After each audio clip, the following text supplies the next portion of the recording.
Good evening. Welcome to the 2026 Vernon Town Meeting.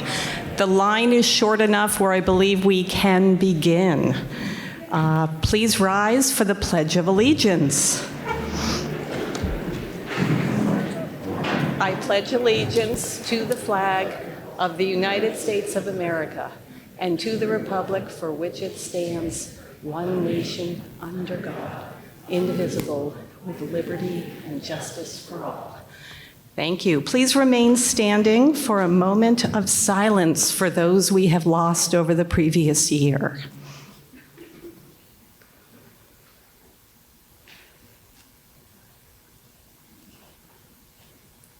Thank you. You may be seated. We're going to start tonight with our state representative. Zon Eastes is here to join us. Please give him a warm welcome.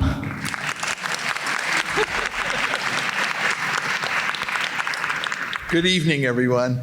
My name is Zon Eastes, and yes, I'm the representative for Wyndham 1 in Montpelier, serving in Guilford and Vernon. I'd like to thank you all for electing me. I'm in my second year of the first biennium, and so I have really learned a lot. It's been an amazing experience for me personally, but aside from that, it's a real honor for me to serve and represent the folks in both Guilford and in Vernon. And I really have appreciated being able to get to know more and more people in both communities and learn about various issues and meet various folks in various places. So I welcome you to be in touch with me at any time about any issue. I really am grateful to folks who reach out to me, and people have.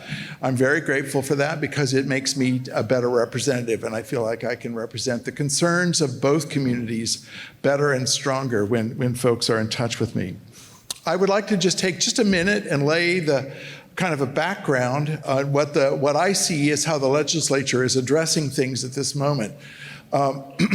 We're in an off week right now. Next week is what's called the crossover, where all the bills that are currently in the House will begin moving over to the Senate, and all the bills that have been passed from the Senate will start moving over to the House.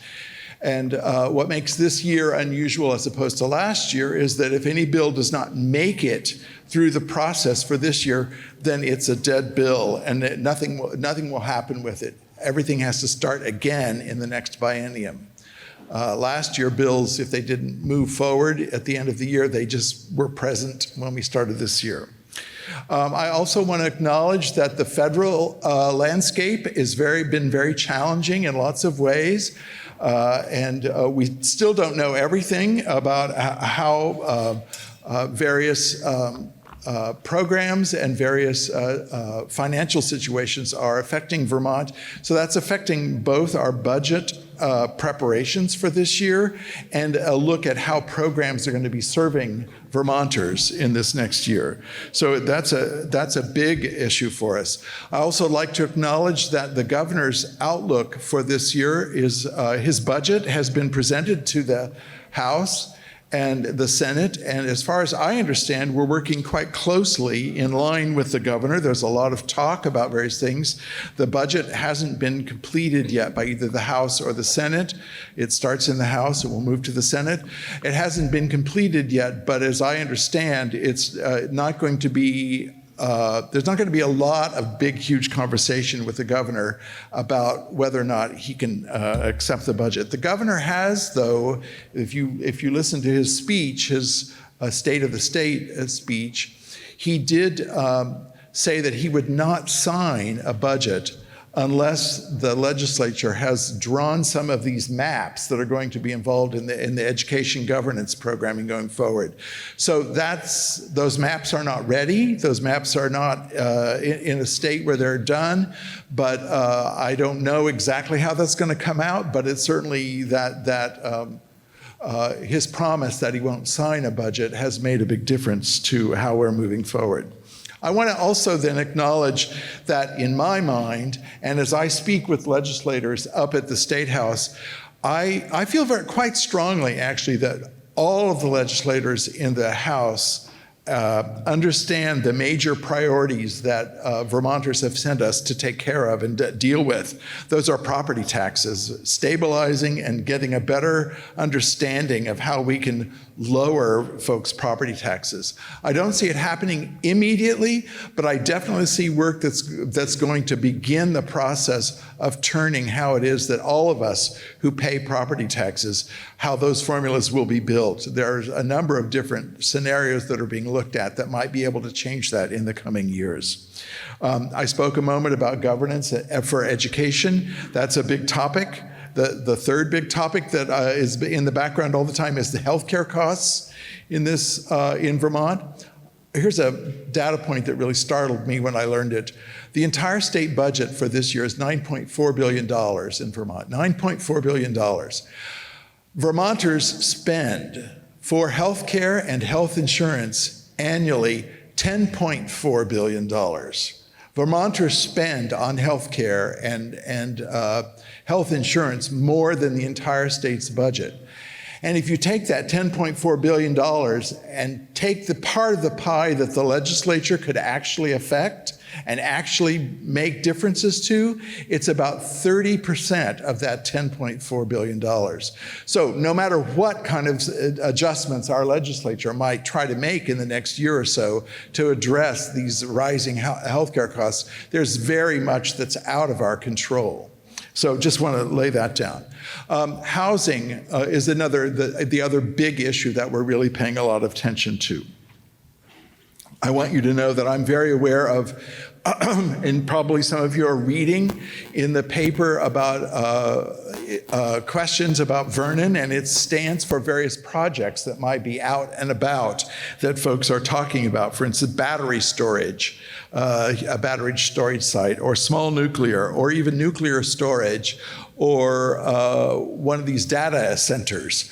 I've seen Vernon listed as a potential site for all of those things.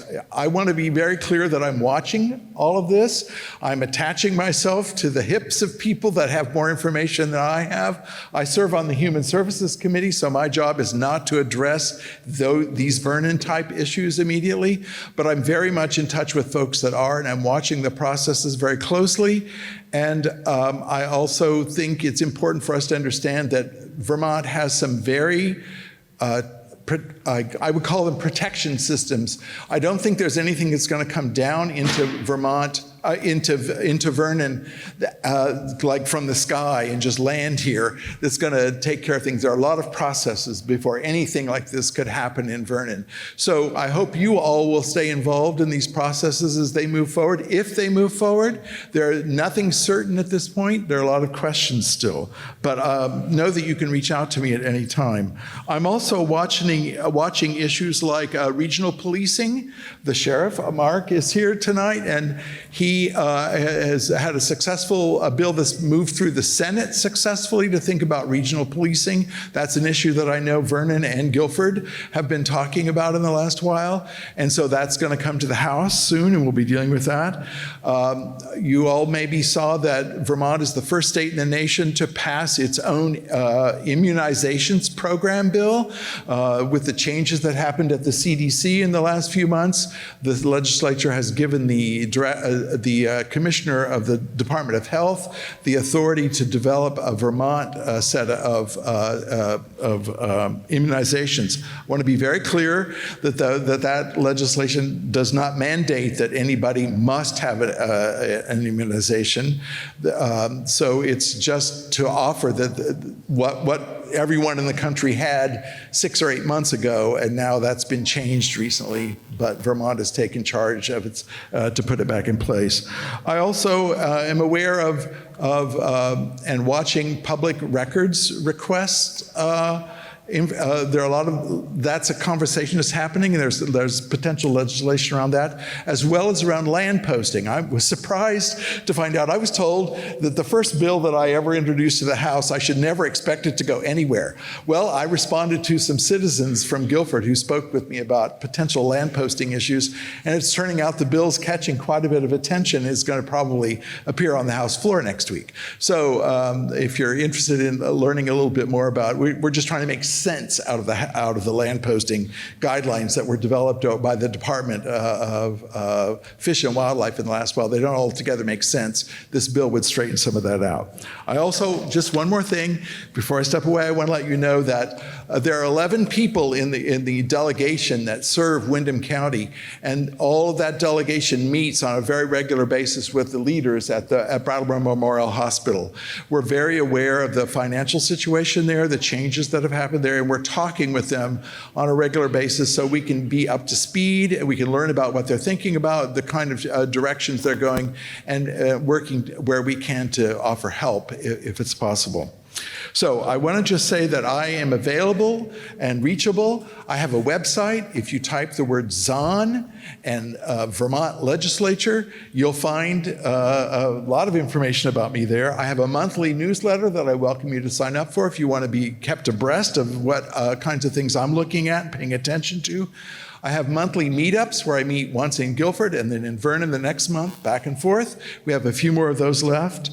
And then I do this kind of fun thing with my seatmate in the house where I do a podcast that's up on BCTV. It's called The Zip, Z-I-P, the Zon Ian Podcast. And we talk about our experiences as freshmen in the legislature.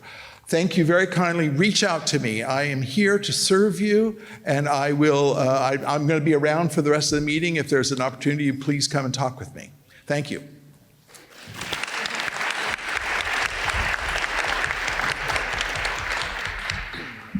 All right. How is the sound? Good? Okay, we do have a new sound system this year. It's very sensitive, so careful what you say. So my name is Carrie Amadon. I am your moderator tonight.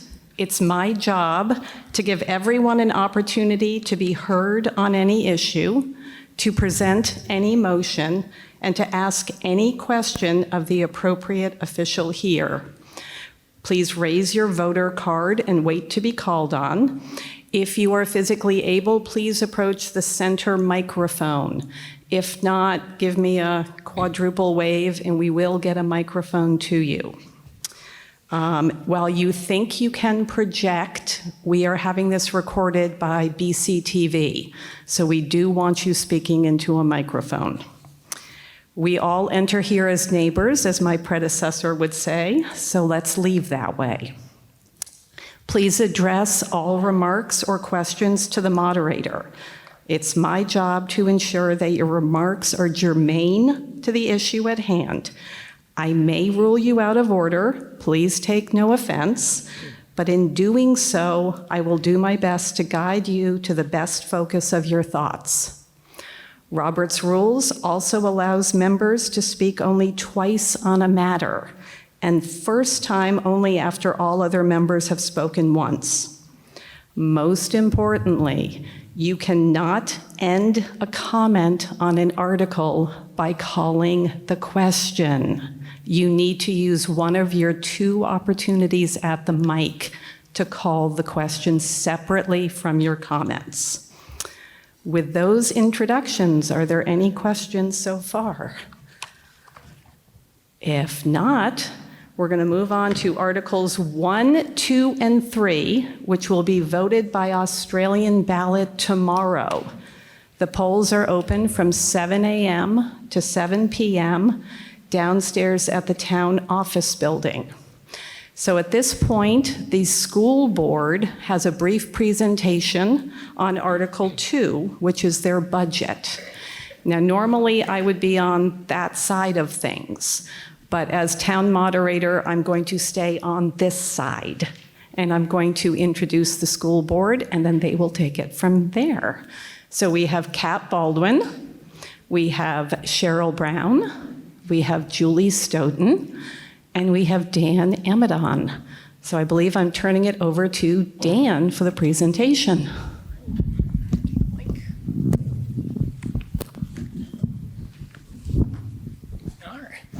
All right, can everyone hear me? All right, once again, just briefly starting with an introduction, Kat Baldwin, Cheryl Brown, Julie Stoughton, and myself, Daniel Amadon. It's a pleasure to be up here tonight. If you ever want to contact any of us, our emails are up here. And if you ever forget, You can find all of our contact information at the WSCSU website.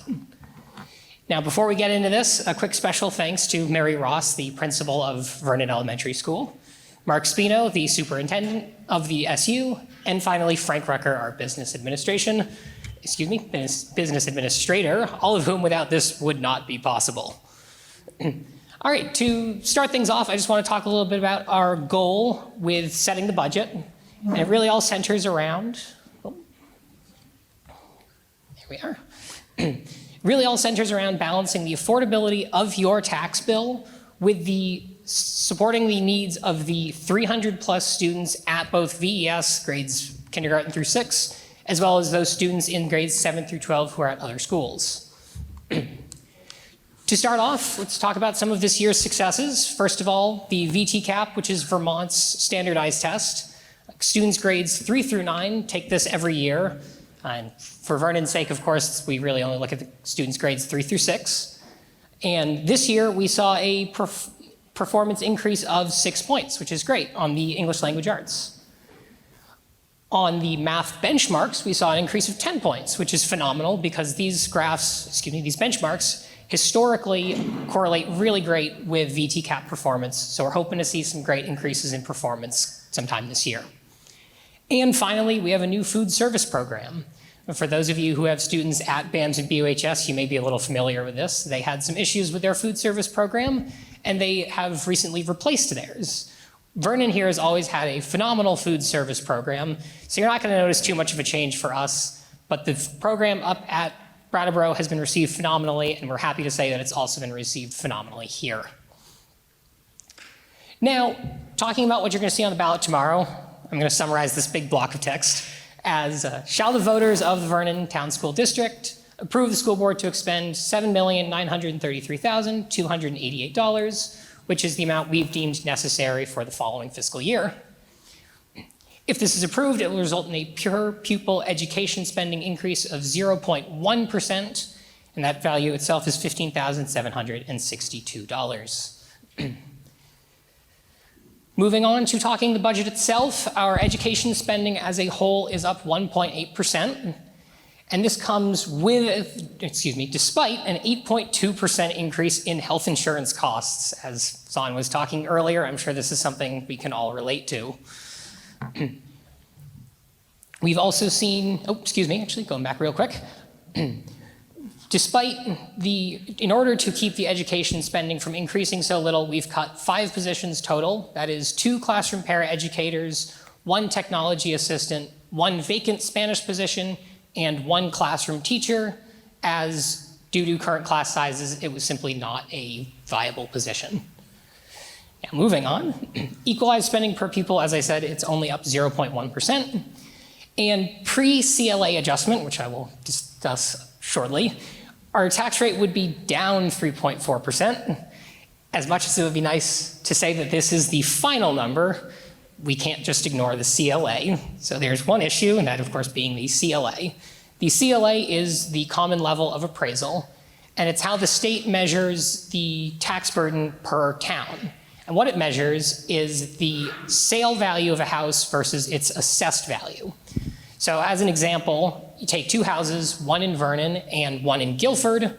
Both are assessed at $150,000, but Vernon's house sells for $250,000. This means that Vernon's CLA decreases, and it's basically the state saying that we can afford more. In this case, our CLA this year has dropped from 88.57 down to 81.05%, which results in that 3.4% tax decrease becoming a 4.9% tax increase. Now, talking a little bit about where we left you at last year's town meeting, to put things into perspective, last year we estimated we'd save you $74 on a $100,000 tax, $100,000 house. Where we actually ended up was even better. And this is a result of the state updating the yield value after town meeting. So where we had originally expected to save you $74, we actually saved you $81. Comparing that to this year's anticipated increase, you can see $81 savings last year, $69 increase this year. Now, these numbers are very much subject to change, just like they did last year. Historically, they change in your favor, and we hope to see that again this year.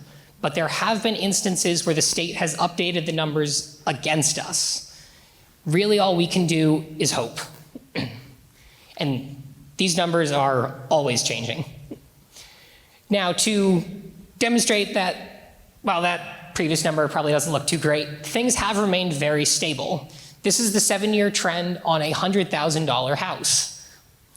As you can see, it's remained extraordinarily stable, and in fact, your tax bill this year, the proposed value, mind you, it may decrease, is still less than 2021. That's something we're really proud of, and we're really hoping we can keep going with it. Love to show this to you again next year, and it'll look just the same. So, just to close things off, the process isn't complete, as I've said. If the state finalizes the yield number, when the state finalizes the yield number, that is, we'll know the final value. Hopefully they will revise it in our favor, and all will be good. But even after town meeting, we may still see a change in the tax implications of our budget. Thank you all for coming out tonight. We hope to see you at the town offices tomorrow. Polls will be open from 7 a.m. to 7 p.m. And if you have any questions, please contact Heidi at the town clerks. You can see the contact information here. Thank you all for being such a wonderful audience, and we'd be delighted to take questions. Any questions for the school board?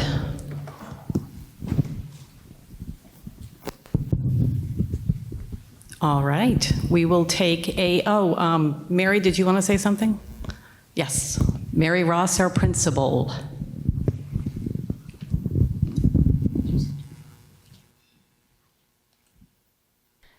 Good evening, everyone. It feels weird whatever way I turn, but I'm talking to this woman here at the podium, so I'm going to turn this way.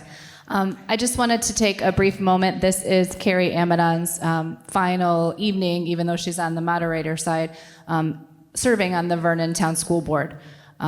Personally, the level of support, professionalism, and expertise I've benefited from because of Carrie has been immense. She's given a lot to the staff and students in our community, and I'm very grateful for her, and she will be missed. So I wanted to take a moment to thank Carrie for her service.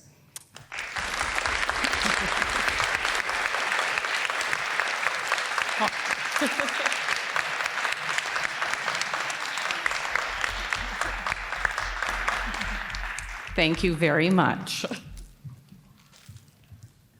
At this point, if there are no questions, we're going to do a quick stand at ease so we can swap the school board for the select board. So talk amongst yourselves or go get something from the PTC Spirit Club. Should only take a minute. Okay, let's get moving again. I'd like to introduce Sandra Harris, the chair of the Select Board, to introduce her team. Good morning, or sorry, good evening. So this is Shelley Bamford, who is your town administrator. Is that better? Can you hear me now? Thank you. Shelley is your town administrator. Brandon Bukasi, Jim Pinkerton, Jean Carr, and Shelley Harvey. I'd like to thank all the volunteers, which most of you are part of. We really appreciate it. We couldn't do it without you. Okay, we're going to start with Article 4. Shall the voters authorize town general fund expenditure for operating expenses of $2,478,027, of which $2,309,878 shall be raised by taxes, and $168,149 by estimated income. Is there a motion? Madam Moderator, I move that the voters authorize the total general fund expenditure for operating expenses of $2,478,027, of which $2,309,878 shall be raised by taxes, $168,149 by estimated income. Is there a second? It has been moved and seconded that the voters authorize the town general fund expenditure for operating expenses of $2,478,027, of which $2,309,878 shall be raised by taxes, $168,149 by estimated income. Would you like to speak to your motion? I'd like to amend my motion. Right. Madam Moderator, I move to amend Article 4 to read, shall the voters authorize the total general fund expenditure for operating expenses of $2,478,767, of which $2,084,747 shall be raised by taxes, $300,020 by estimated income, with $100,000 applied from the general fund balance to offset the proposed fiscal year 26-27 budget. Is there a second? Second. Thank you. It has been moved and seconded to amend Article 4 to read, shall the voters authorize the total general fund expenditure for operating expenses of $2,478,767, of which $2,084,747 shall be raised by taxes, $303,020 by estimated income, with $100,000 applied from the general fund balance to offset the 26-27 budget. Would you like to speak to your amendment? Yes, please. I think the majority of the change between the original that we all saw in our town warning and this amended is $200,000 of income that was left off from the Recreation Center's budget. So it's actually it helps lower our tax rate significantly when we include this $200,000 back in, which was left off.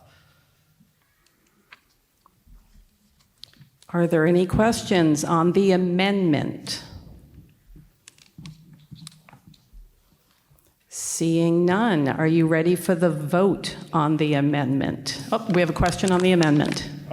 Yes, I'd like to make a motion. Could you state your name, please? Oh, yes. My name's Chad Baldwin. I'd like to make a motion to divide Article 4 so as to consider each bolded section shown in the proposed general fund expenditures on page 20 through 24 on the town report. There's a motion to divide the question. Could you state again the means by which you're looking for division? It allows the town to look at each section of the general fund and make a choice on each section individually instead of as a whole, so that we can discuss each division of the general fund. Okay, so it's been moved and seconded to divide Article 4 on a section-by-section basis. This is not debatable, and it requires a majority vote. So we're going to move right on to voting on whether or not you're going to divide the question. So a yes vote is that you are going to divide the question. A no vote is that you're going to vote one vote on Article 4. All right, all those in favor of dividing the question say aye. Aye. All those opposed to dividing the question say nay. Nay. The chair is in question. I'd like to do a standing vote. Could the BCA members and Heidi be ready? All those in favor of dividing the question, please stand and remain standing, holding your voter card up.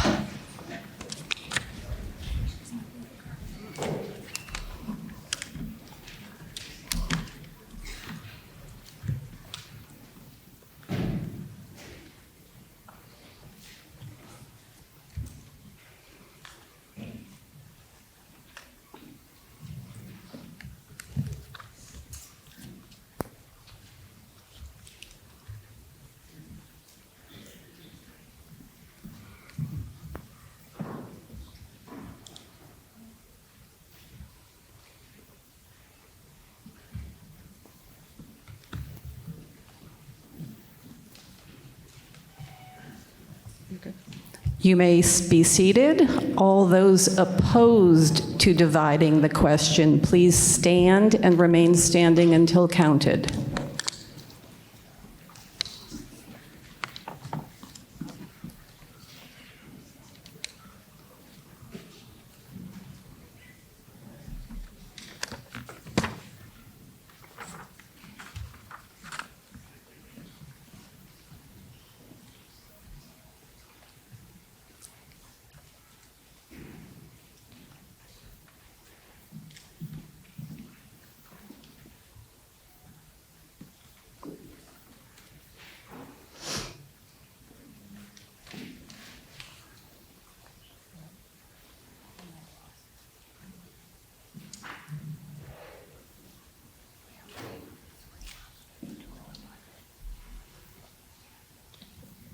You may be seated.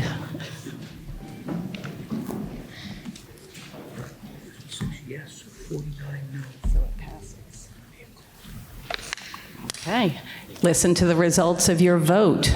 Voting in favor of dividing the question, 56. Voting against, 49. So the motion passes and we will divide the question. One moment for a question.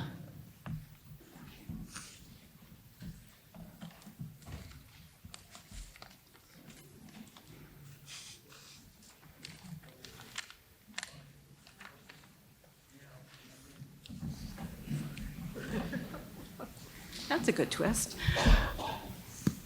So I would ask the Select Board at this time to go department by department. I believe we are looking at page 20 in your town report, but you're going to want to make sure that you have the new inserts. So to be clear, there were additional pages that were inserted into the town report. So make sure you're looking at those.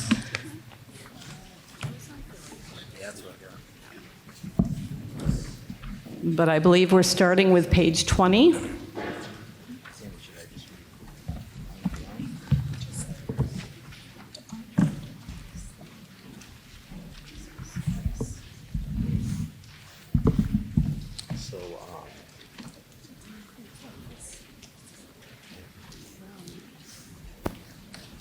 Do I need to make this into a motion? A motion?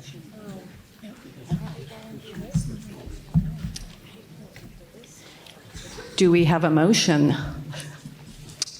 Madam Moderator, I move that the town appropriates $95,259 for the operation of the town clerk's office. Is there a second? Second. Can you state that number again? So what I have on my insert is $95,259.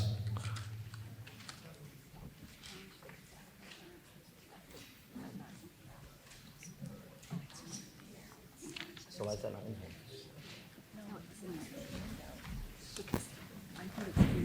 That was the information that we had at printing. But if you actually want to use the number from, it's not the same. So is none of this? maximum change because it was too much in her health insurance. So you're telling me the most recent information is not in the town report? No, that's old. What I gave you is the adjusted with the changes, the decreases.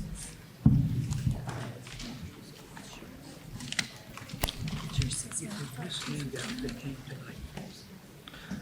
So, This is what changed. Okay.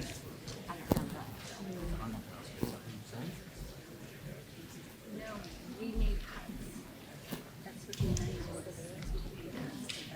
So that's why it's not the same. Okay, let's see if we can clear this up. At the front desk, there is a informational handout dated March 2nd. So this is what you need to be looking at. I apologize for saying go to the town report. It is a handout that was placed up there tonight. Give everybody a minute, maybe grab a few, bring it to a neighbor. Because it's all that we had. but this is the correct number. That's the correct number because we cut that. It doesn't have page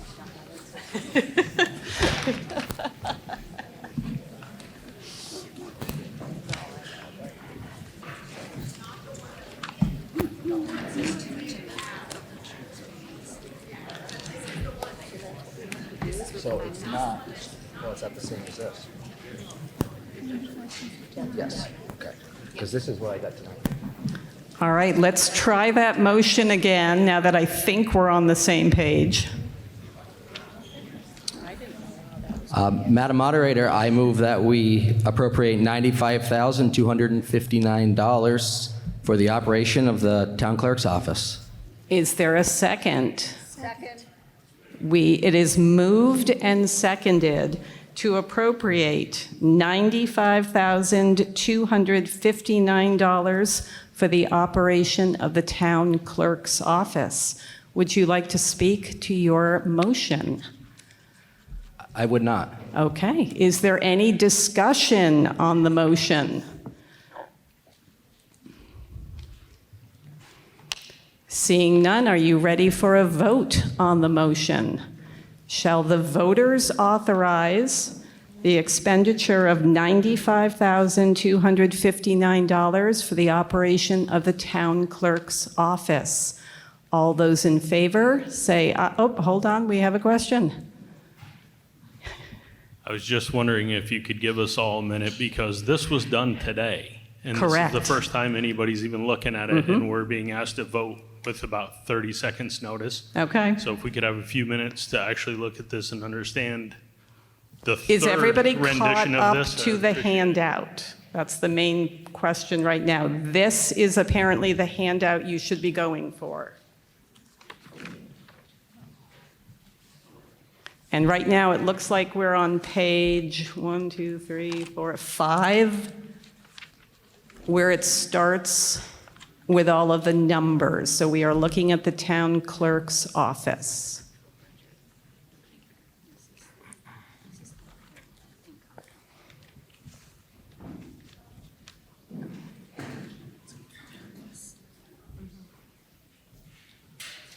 All right.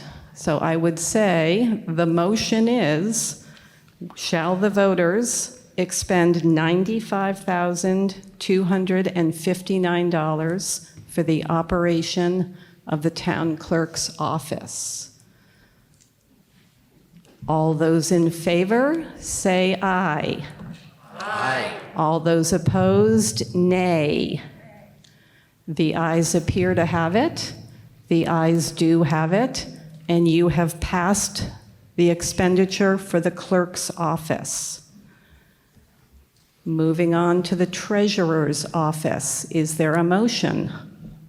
Madam Moderator, I move that we appropriate the sum of $125,000 or $125,985 for the operation of the town clerk's office or treasurer's office. Is there a second? Did I hear a second? Yes. Okay. It has been moved and seconded that the voters appropriate $125,985 for the operation of the treasurer's office. Would you like to speak to your motion? I would not. All right. Are there any questions on the motion? Please come to the microphone, state your name. Eleanor Thomas. My question is more of a clarification of what the positions are that are being covered in the treasurer's office budget. It appears that there's 4 different positions that there are stipends or salaries for. The select board is interrogated.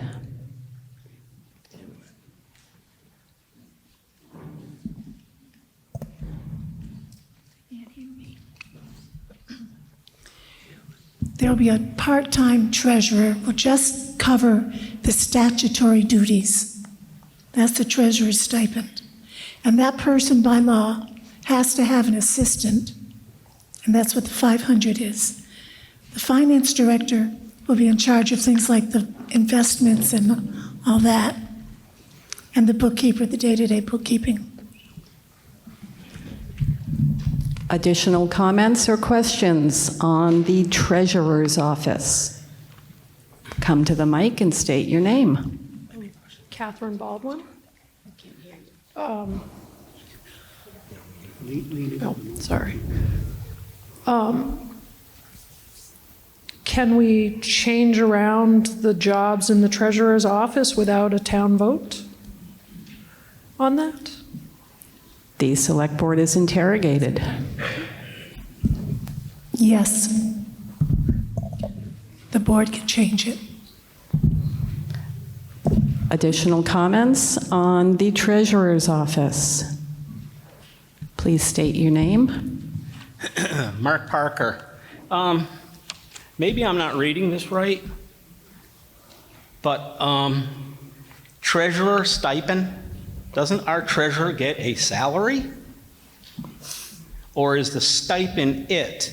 And if that's the case, an assistant treasurer stipend is $500, but yet a financial director gets $52,000 and a bookkeeper gets $48,000? Clarification, please. The select board is interrogated. The treasurer's job will be to sign checks. The other jobs that the treasurer's office covers will be covered between the finance director and the bookkeeper.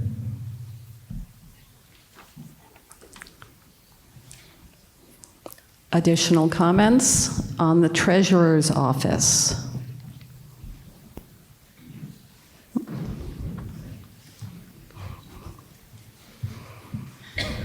My name is David Emery. I think it would be helpful if you could tell us exactly, our old way was we elected a treasurer, and I think that's where we're all thinking. And then now we're going to a finance director, which would be more of an employee versus an elected position, correct? So if you could explain to us that procedure, it might make it easier to follow that. So I would refer everyone to Article 9 of the town meeting warning. Josh brought up a good point, and I totally 100% agree with him. It's not acceptable for these numbers to be, not ready until the same day of town meeting. What we have struggled with as an independent board, with an independent treasurer's office, is we don't have a whole lot of oversight when we're trying to glean numbers and we don't have that information. It's hard for us to put together a budget. With the resignation of our treasurer a year ago, we're still cleaning up from that situation in the treasurer's office and on the budget side of things. And I personally feel like one solution to that problem would be an appointed treasurer by the select board, so we can be more accountable to you guys come budgeting time with the numbers. Additional comments on the motion for the treasurer's office? Please state your name. Faith Jobin. So if we have the treasurer as an elected official, then they are accountable to us, not to you. They're accountable to us. So I don't think that you should be holding all the cards. It's just stating my piece. Please come to the mic and state your name. Hi, my name's Joshua Kubeka. I am on the ballot for treasurer this year. I'm not sure if I'm allowed to say that, but... Keep it to that, and you're okay. Thank you. I am curious why, if people are running for the position and they're qualified, why are we trying to make it an appointed position? And on second is, why are we appointing a financial director to take over the treasurer's position? That doesn't make sense. You're just trying to nullify the treasurer's position. Can you answer that? Would the select board like to comment? So I can answer as an individual. Personally, I'm for nullifying the treasurer's position to get the town better information sooner that's more accurate. And I would be happy to do that. That's what I would like to do. Okay.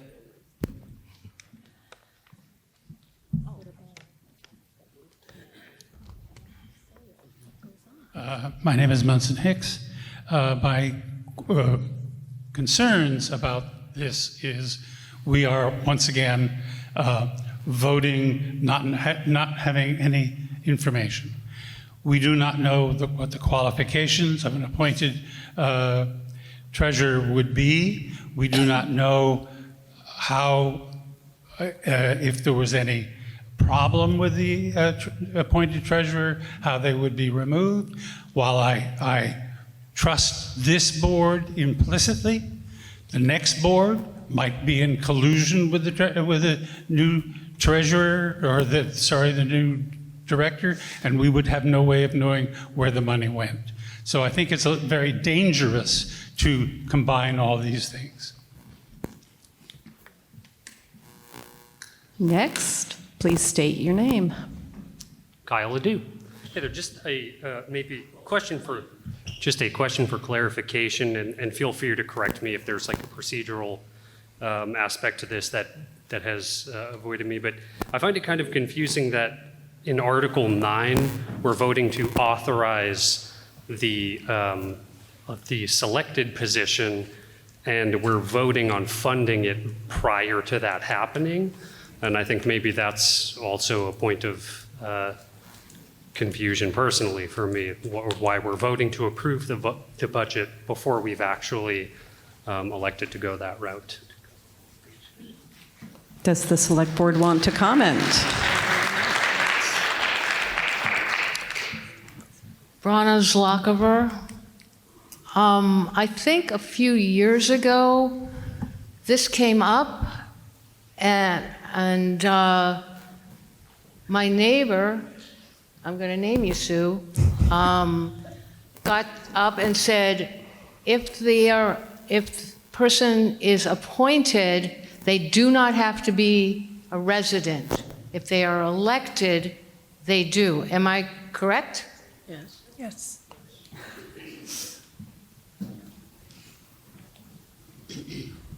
Catherine Baldwin. Correct me if I'm wrong, but didn't the select board already appoint a finance director 2 weeks ago prior to even presenting it for vote to this town?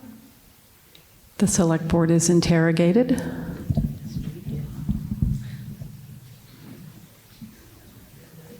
My name is... If they choose. Yes. My name is Susan Miller, and I would just like some clarification why we need a finance director and a bookkeeper, why that's not one thing. The difference in the job requirements and responsibilities. One needs to be much more number mind, know about the investments and stuff like that, and one needs to know where to put warrants out. So we've had a treasurer for years that has done all of this, and now all of a sudden we need to divide this into all these parts? I guess I don't understand. So we've always had a treasurer and an assistant treasurer for as long as I can remember. Is that correct? And there's going to be an assistant treasurer now for maybe an hour a week or whatever, figures out. So I just was curious why we had to have all these people. So I think the idea, with this budget as presented, were to cover both bases. We did appoint or hire a financial director, and if the town does not vote, if the town does vote to do away with the treasurer and the assistant treasurer's position, our basis is covered. If they vote to keep those positions, there's a line item in here, and the basis is covered to pay those elected officials. So basically, the finance director in parentheses would be our old treasurer, and the bookkeeper would be our old assistant? I think that's one way to look at it, a change of roles and responsibilities in the treasurer's office. Right, okay, thank you. Any additional comments? Just one additional. State your name, please. Oh, sorry, Eleanor Thomas. One additional question of clarification. Are there statutory requirements to have a treasurer in a town in the state of Vermont? Yes. Okay. Personally, I think it's a great idea to go the route of a finance director who is chosen and qualified, as opposed to just electing someone who may want to be the treasurer but doesn't have the finance background to do a really good job. So I personally think this is good stewardship of our town and our finances. Thanks. Thank you. Erin Harris. I just want to clarify, because this is my first town meeting. I'm trying to understand everything that's going on. So, to clarify, the treasurer quit a year ago. The treasurer is a town-appointed position. And so It's an elected position. elected position, town elected position. So the reason why we didn't necessarily have the budget until today is because we didn't necessarily have somebody to do the budget, because of the fact that the select board could not fill that position without us voting on it. Is that correct, or is that not correct? Select board is interrogated. We had the budget, but all the figures were late coming in. Like the change in the town clerk's office was because we found that we had budgeted $3,000 more for her insurance than what we needed to budget. Is this connected to the fact that the treasurer quit a year ago? It's connected to the fact that we haven't been able to have a full-time treasurer since then, yes. Okay. Additional comments? Alex Dunkley. Just looking for some clarification. I'm looking at the town report, and the budget and the actual numbers are very different for the preceding years than what's being shown for the on the handout here. So I'm just curious if there's missing information that didn't get added on the handout, because I can't find the old treasurer's salary, and I just want to compare apples to apples. And The select board is interrogated.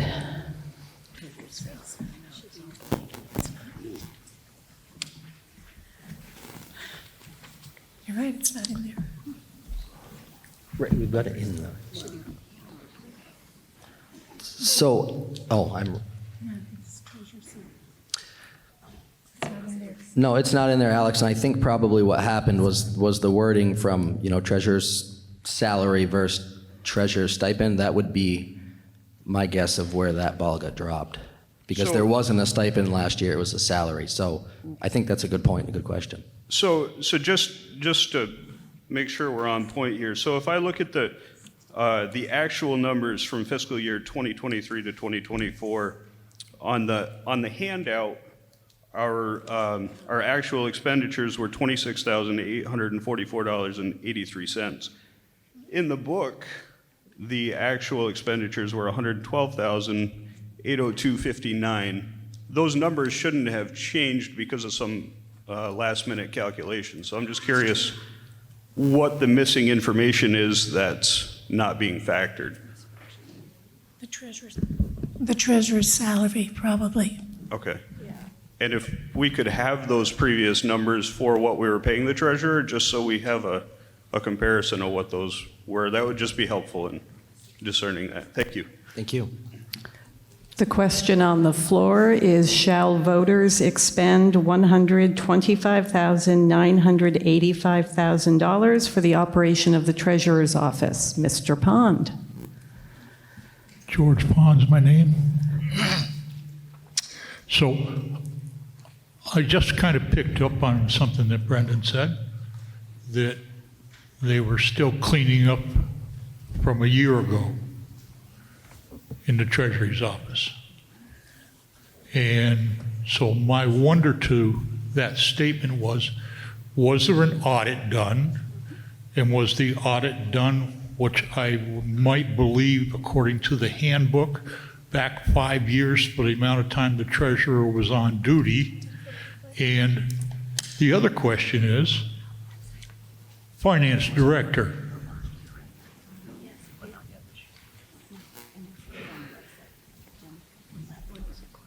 So the finance director will be, I'm assuming, hired by the select board, be interrogated, credentials, criterias. I was wondering, is there a format for that? Were any of you ever an accountant of some type to feel like you're qualified to hire our town an accountant? Would the select board like to answer? We have a consultant for that. We also have Vermont League of Cities and Towns that assess it helps us in all of stuff like this when it gets to personnel. Mr. Unruh? Josh Unruh, and I'm going to go with the unpopular opinion that hiring is a better way to go for this position. It's something that was discussed back when I was on the select board. Because this is such an important position of understanding the finances of the town, it's not a popularity contest to see who can get the most amount of votes. That should be running this town and taking care of the financing. It should be somebody that actually knows what they're doing. Any additional comments or questions on the article? So tomorrow, Brana's Lockever again, and it's okay, it's legit, right? Tomorrow we vote, and I'm sorry if I get his name wrong, Mr. Kubeka in. And we also vote this change tonight.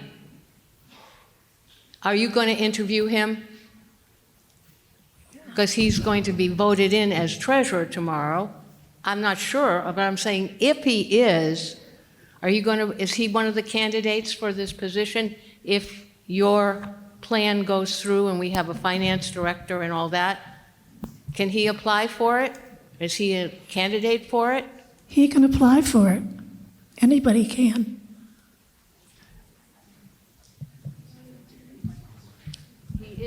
My understanding is he's very qualified. Additional comments or questions on the motion? Hi, my name's Tina Bueller, and if I'm understanding what you're saying, you've already hired somebody. Can you tell us who that person or company would be and what qualifications would make them better than any other individual running? Thank you. Kathy Walker, she's been assistant treasurer for many years. Please state your name. Peter Miller. So my question has to do with when we have, or I guess an observation, it seems to me that when we have a treasurer that has been elected by the town, the only persons who can hold that person accountable would be either the town coming together as another special town meeting. And it seems to me that having a board that meets regularly would make a better boss than one that comes together once a year. Please state your name. Bob Amadon. Just a question. Does the town need to vote first to eliminate the position of treasurer? Was that a step that was missed? The select board is interrogated. Could you repeat that? I was asking if the town needs to vote to eliminate the position of treasurer before we can appoint somebody. Yes. Okay, and has that been done? Before you can appoint somebody to what position? To replace the position, the finance director. I think our town attorney would like to speak to that. If the town attorney would like to answer? The town attorney is willing to answer, Madam Moderator. So here we go. We're not eliminating the office of town treasurer this evening. There's no provision in the statute to eliminate the office. There is a provision in the statute to allow the town to appoint a town treasurer. And if the town treasurer is to now have the qualifications of a finance director and they wish to clarify or characterize the positions, that they may do so. There will still be a role for an official town treasurer to sign warrants and do some limited functions. Admittedly, it will be limited. They will not have the responsibilities to do all the work that the treasurers have done in the past for this town with regard to record keeping and financial review. That will now be the finance director, but you will have, regardless of this vote, an office of town treasurer under Vermont law. Additional questions? Come to the mic and state your name. My name is Dale Gassett. I have a quick question. For us hearing impaired people, this sound system is just totally deficient. I would just want to tell you that right up front. Oh, okay. It's almost inaudible for us sitting over there, at least for me, and I'll leave that at that. We have, position of treasurer has been in our town for decades. Am I to believe that all this malfeasance that's taken place with this town report is due to the resignation of our former treasurer? This is a train wreck. It's unbelievable how we have to kind of sift through different pages of this and that. And this is just a personal vent.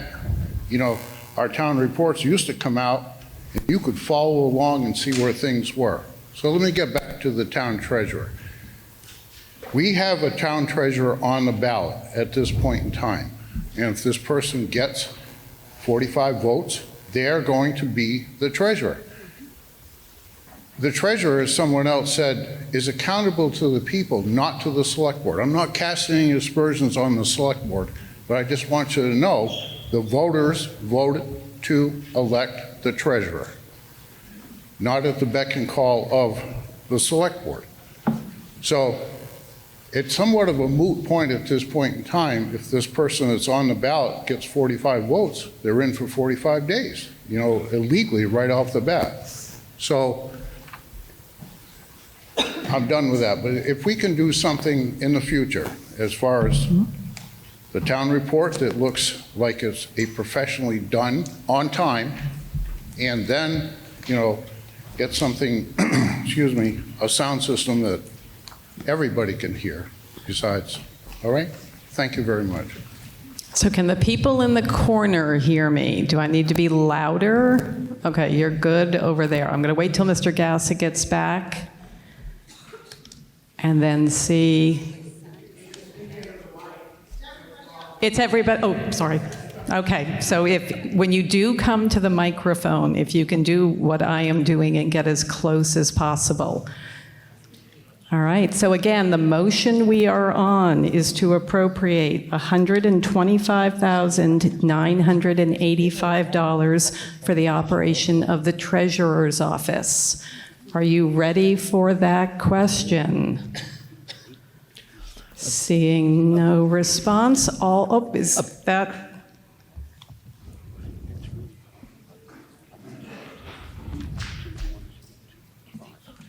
Kyle Ledoux again.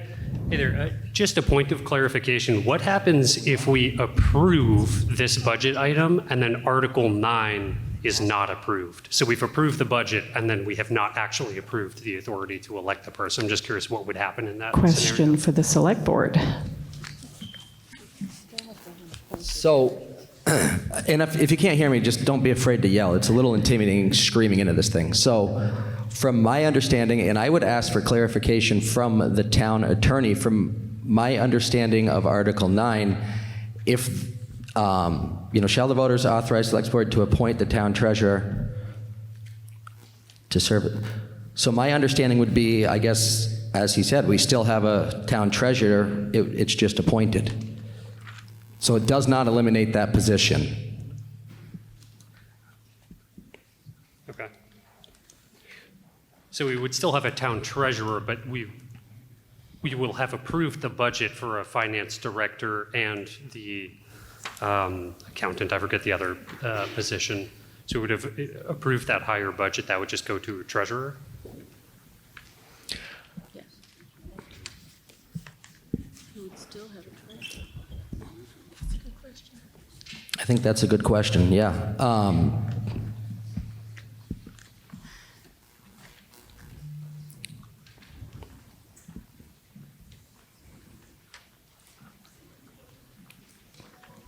Do we want to call on the town attorney? Yes. Yes, please. Oh. So, Mr. Josh Unruh. I'll try to explain this. So, we're not getting rid of the treasurer at all. We're not voting to do that. We're not doing that. The select board is not doing that. We're not voting to get rid of the assistant treasurer or the treasurer position. They are both budgeted in this budget. We're voting to add additional funds to hire 2 additional staff members to take care of the finances of the town while maintaining a treasurer and an assistant treasurer. Article 9, where we're going to be voting later on, is so that treasurer can be appointed by the select board versus elected. If we shoot down Article 9, that treasurer position is still an elected position, but it's that $2,000 line item. Yeah. That's right. That's right. Make sense? That's right. Yeah, and that's right. So the question I couldn't answer is, would it be a, or actually, I guess I'd look at it opposite. Could it be the same person? So could we appoint, this would be a question for the attorney, could we appoint the treasurer to be the same person as the finance director? I think the wording in this article leaves me with questions. I agree. Mr. Slayson. I believe you could do that. Again, what you're trying to do tonight is receive authority from this group here to appoint the treasurer. You're asking for authority tonight to appoint the treasurer. And if this Article 9 passes, that's what you will do. Now, if this other gentleman is elected treasurer tomorrow and Article 9 passes, the stipend for that position is $2,000. I believe that's what Mr. Unruh just attempted to clarify. So in terms of the transition from an elected position to an appointed position, it's always a bit sticky. You're doing the best you can, but the voters tonight have to decide, are they going to authorize this board to appoint a treasurer and be under the oversight of the board, or will this assembly defeat Article 9, in which case you'll have an elected treasurer subject to a stipend of $2,000. And the board will still have, if this budget passes, will still have the authority to hire that finance director for the 40, 50, whatever number you've plugged in for a salary for which you've agreed to hire a finance director. So it is confusing. It's even confusing for me. But that's where we are tonight. It's really whether it's appointed, voted, but even if voted, the board, if this budget passes, remember you're approving a budget, the budget's only allocated $2,000 stipend. Mr. Amadon. Bob Amadon. Just one thing I kind of want to make clear, we're talking a lot about elected versus appointed. Really bottom line right now is we're just voting to appropriate $125,985, regardless of what happens. Is that correct? Yes. Additional comments? I've been up once already. Can I come up again? Mm-hmm. Second time. Faith Jobin. So I'm under the impression that there will, if this goes through, be 4 people in the treasurer's office instead of the treasurer and an assistant in an elected position. So my understanding would be technically yes, but if the board decides to appoint the finance director as town treasurer, that would, so there could be 2, there could be 3, there could be 4, depending on how the board. And you expect the town people to pay 4 people to do that, when all you really need is Josh and 1 more person. Sorry. The select board is interrogated if they wish. So I would say to Alex's point, it's unfortunate that we don't have the treasurer's salary in this handout. We may be able to. Do you have the salary, Jim? Yeah. If we can do that.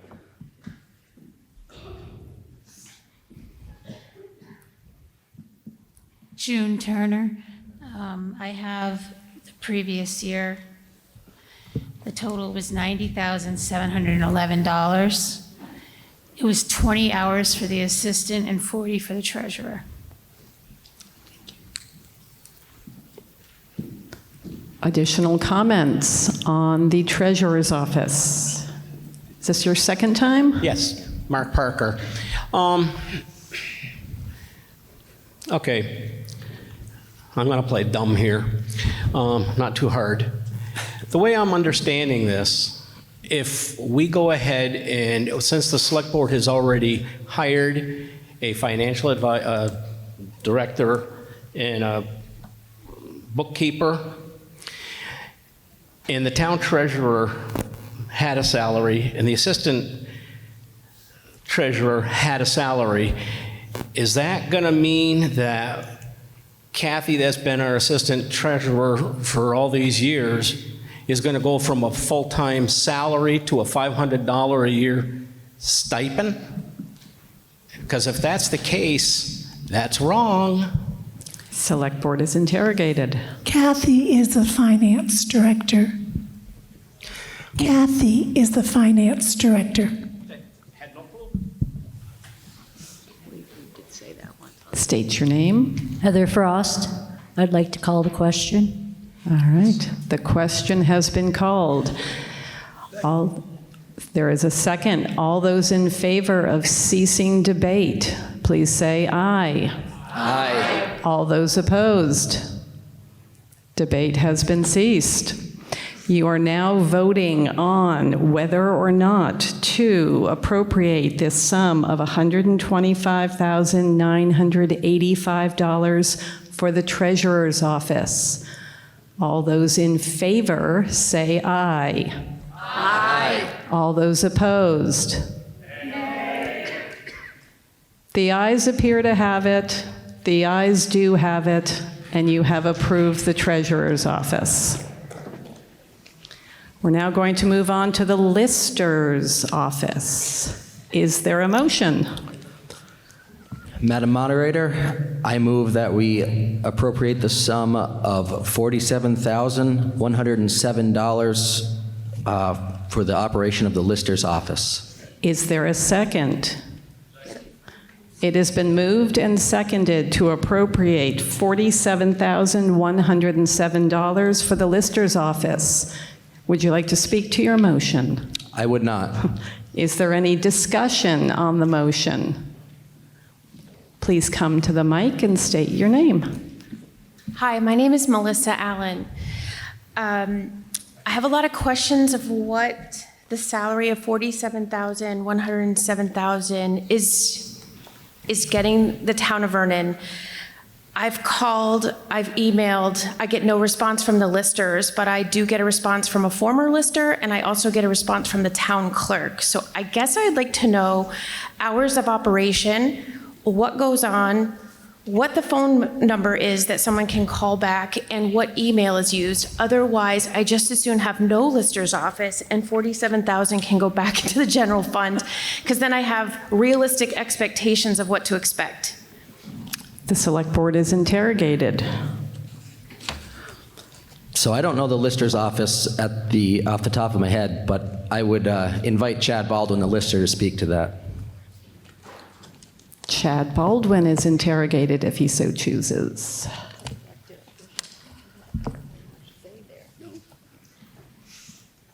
Chad Baldwin, Town Lister. If you email me, I get back to you. I answer emails all the time. As for phone messages, I have to take the blame for that one. I don't know the code to the messages, and every time I try to enter it, it doesn't work. And so we've tried to reset it a few times. The best is to email me. As for hours, I try 10 to 2, Monday through Thursday, though I do have a lot of appointments, so I try those times. It is best to email me at lister@vernonvt.org. Like I said, I spend most of my time answering emails, so if you did not email that address, I did not get it. And I am very good at emailing people, especially with lister cards and stuff. If you want to get with me offline, I can answer your question later. Additional questions on the Lister's office appropriation? State your name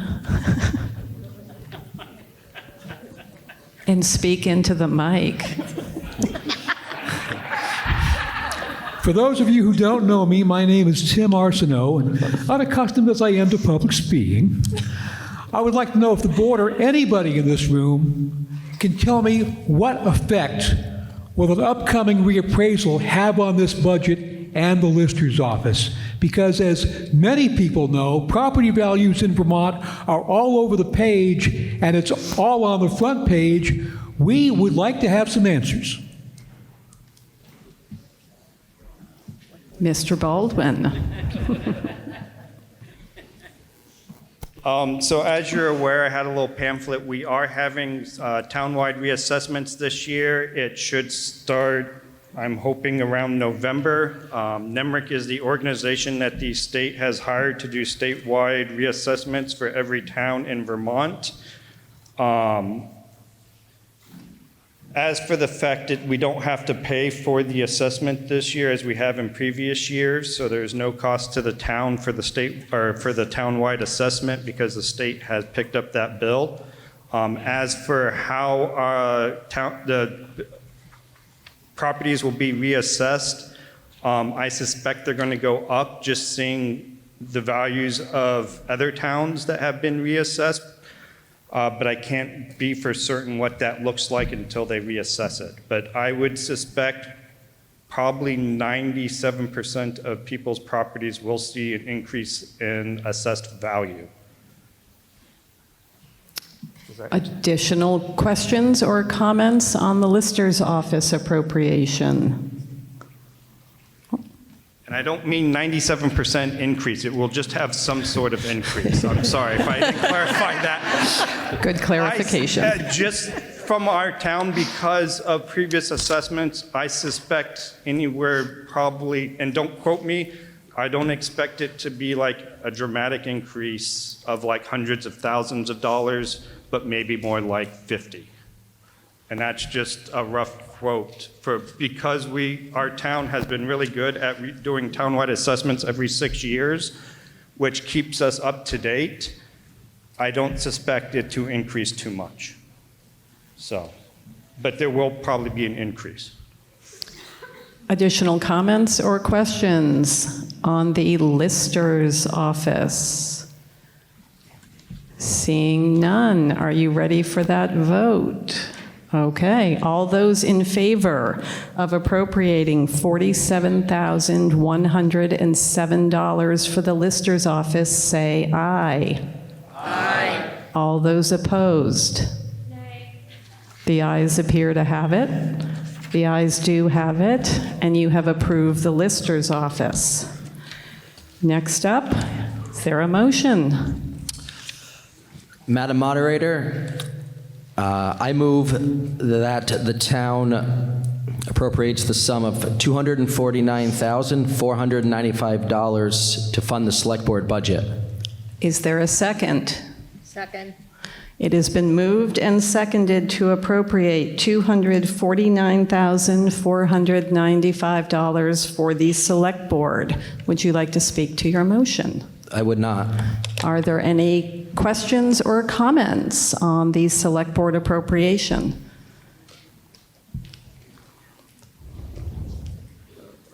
Jesse Jobin. Oh man, this thing is a lot different. Everybody hear me all right? No? Maybe a little higher. How's that, any better? Yeah. We'll just stick the papers out here then. Madam Moderator, I would like to make a motion that we amend the town administrator's salary to $75,000 even, which would put us at $216,379 for the proposed budget for the select. Can you state that second number again? $216,379. Is there a second? It has been moved and seconded to reduce the town administrator's salary to $75,000, which will bring the new proposed appropriation to $216,379. Is there discussion on the amendment?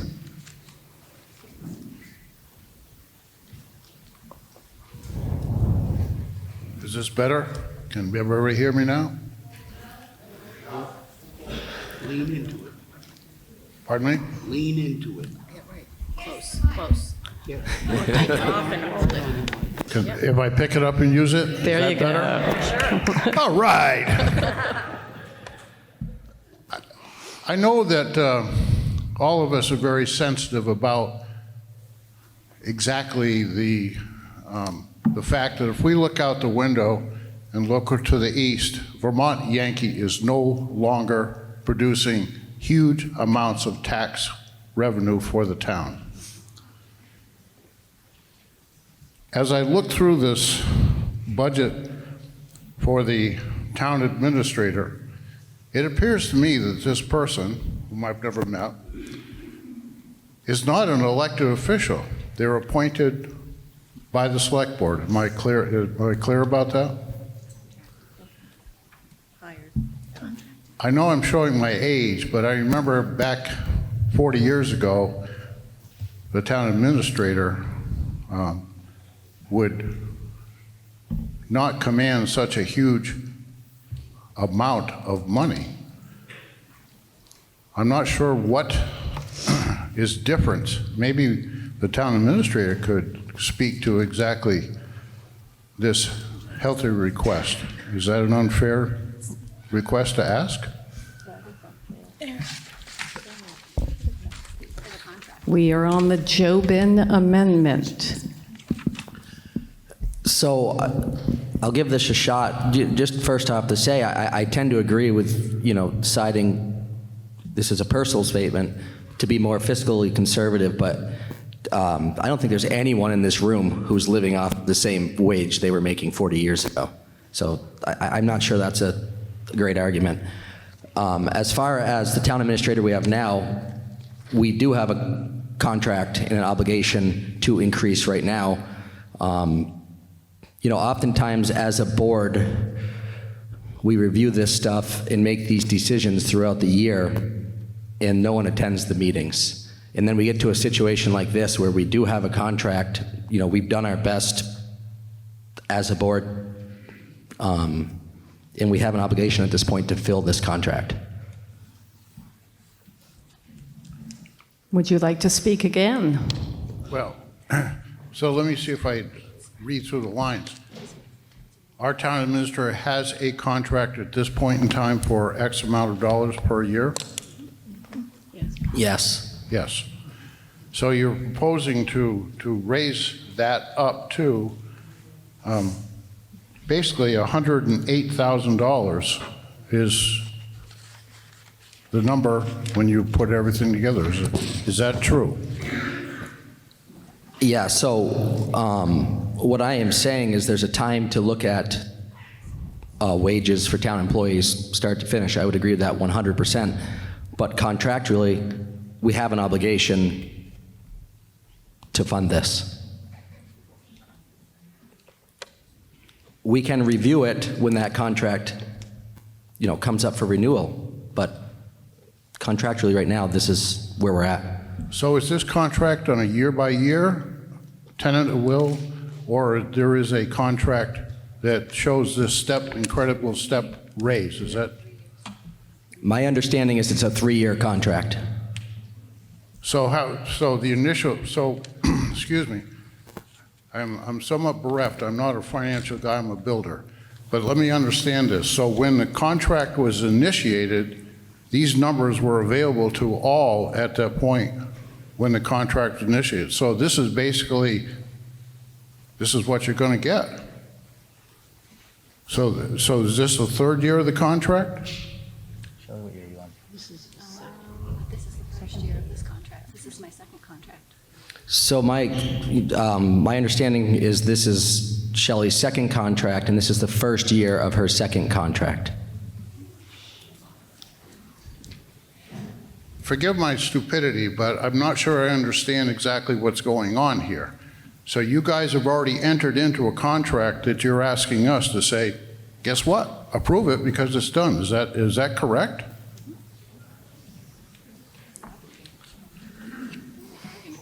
That would be my understanding, and again, I would query the town lawyer to see if that's a norm across the state. Perhaps the town attorney could answer that question, as well as what is the impact on the budget of reducing this line item? All right, but let me just say this. I live in this town. My wife and I pay taxes, as do all the people here in this town. It somehow seems to me kind of a blindside to say, this is what we're going to pay this gal, and it's a done deal. Do I agree? Do I have it right? I wouldn't use the word blindside. I think that there was opportunity, maybe before tonight, to make a change on this one. But yeah, I would say that, when you have a contract, it's. So do the townspeople somewhere along the way approve this contract? Or did you guys approve it and the townspeople have to suck it up and pay for it?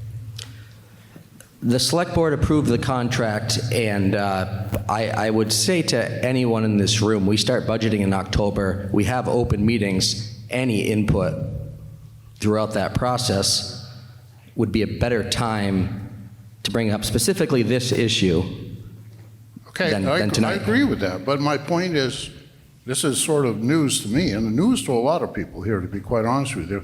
Why would Jesse come down here and say, let's reduce it, if the contract's already set in stone?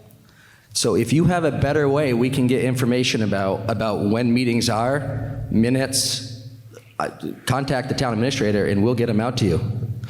Why don't we move to the town attorney to answer the 2 questions that are on the floor? 1 about the contract, and 2, can you give us the rundown on reducing a line item? Yes, I think I can. I cannot tell you what year the town administrator is in the present contract. I can assure you that the process that your board is using is consistent with the process used by other towns throughout Vermont. It is not unusual to have town manager contracts of 1 to 3 to 5 years. It's not unusual to have town administrator contracts of multiple years. What they've done is they've included this year's salary in the select board portion of the budget, and as they must do to make sure that they cover all expenditures.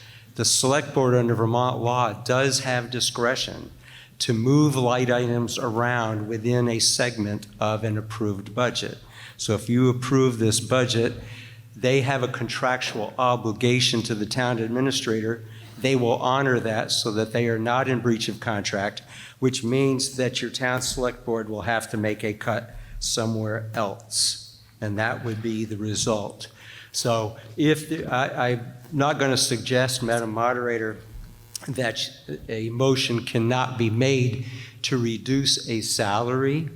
However, given the contractual obligations of the board, I know as town council, I will counsel them not to breach an existing contract. Please come to the mic and state your name. Josh Unruh. So I stood at this podium, I think 2 years ago, and spoke out against all the salary raises that happened. Nobody said a word at the time. At that point, that salary went from about $70,000 to almost $100,000, and we didn't do anything about it then. So that was our opportunity to do it at that point. Do I agree that a town administrator in a population of 2,000 people deserves $100,000? No, absolutely not. Comparable towns are $75,000. The town manager in Brattleboro makes $117,000. And that's a town of thousands and thousands of people with way more issues than we got. So we're well out of the realm of what this lady should be getting paid, no doubt about it. Nothing against you, but we did that exact same exercise 8 years ago that you guys did in 2024, where we had salaries looked at. We did it internally. We didn't pay a service. We looked at all the surrounding towns, what everybody got paid, and how our town employees stacked up. At that time, our town employees were at the upper end of the pay scale of all the surrounding towns that were similar size. Then we paid a service to come in 2024 who utilized data from Boston and other metropolitan areas to figure out these salaries that then skyrocketed everybody's salary of well above and beyond anything that was even close to what's seen in small town Vermont. So we screwed up years ago. We're dealing with the fallout of the mistakes that we made in town meeting years ago. So there is an out. Fire, cancel the contract. That's your out. Whether you want to do that or not is up to you. But it's not great. It's not a great option, but that gets you out of your contract. There has to be a clause in the contract for that. Vermont is an at-will state. You can do it. Please come to the mic and state your name. Georgia Boyce. Okay, so one is an observation. We have 5 people sitting up here representing us. Only one of you is talking. Brandon's doing all the talking. And I'm pretty sure I've heard Jim speak up. You all have your own opinions. I'm not sure why he's the only one that's speaking up for us. And my question as to the budget is, who did the research as to what Shelley should be making? And even if we went to the select board, it would have gone into an executive session because it would have been contractual. We wouldn't have known the figures.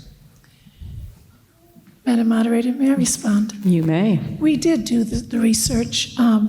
Windsor is $145,000 starting for a town manager. Hartford, $165,000. Putney, $120,000. Westminster, $160,000. Woodstock, $115,000. Northfield, $120,000.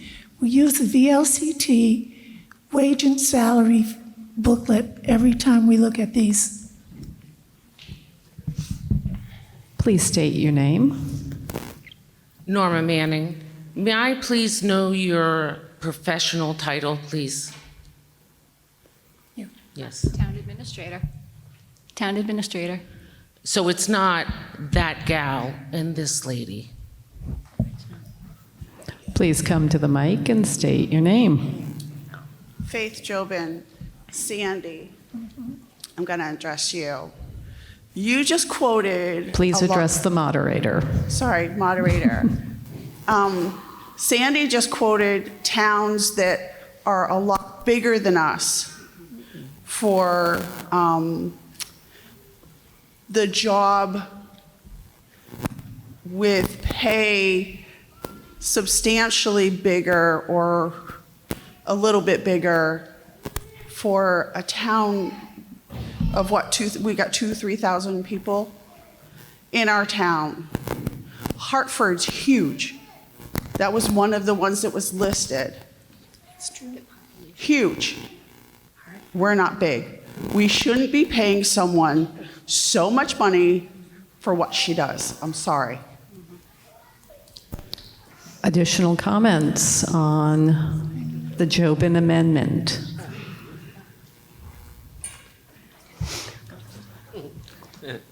Mark Parker. Town administrator, what is exactly that you do for the town? I mean, we have a select board that does a lot, but what do you do that brings to the town that's worth $108,000? And I would like to get the answer straight from her, not from anybody else on the board, please. I facilitate everything for this board. I get grants more than my salary. I'm here more than 40 hours a week. I take care of all the state reporting. I'm also here to assist all the other departments, finance. When we didn't have a treasurer, I was filling in. When we had a new town clerk, I was assisting. When we redid the kitchen in the basement, I was hauling cabinets back and forth. Okay, that's fine. Please state your name. Catherine Baldwin. I had a couple questions. I think that the cost of living this year is about 3%, from what I understand. So just looking at the different salary increases, it looks like some of the salaries in Vernon are being increased that 3%. Most are getting 3%. But the town administrator is getting 5.2%. So why a difference there versus all the other positions in town? And then also, what's the additional $8,000 of comp time on top of what the town administrator is already getting? $8,000 is comp time, all departments. What was the other question?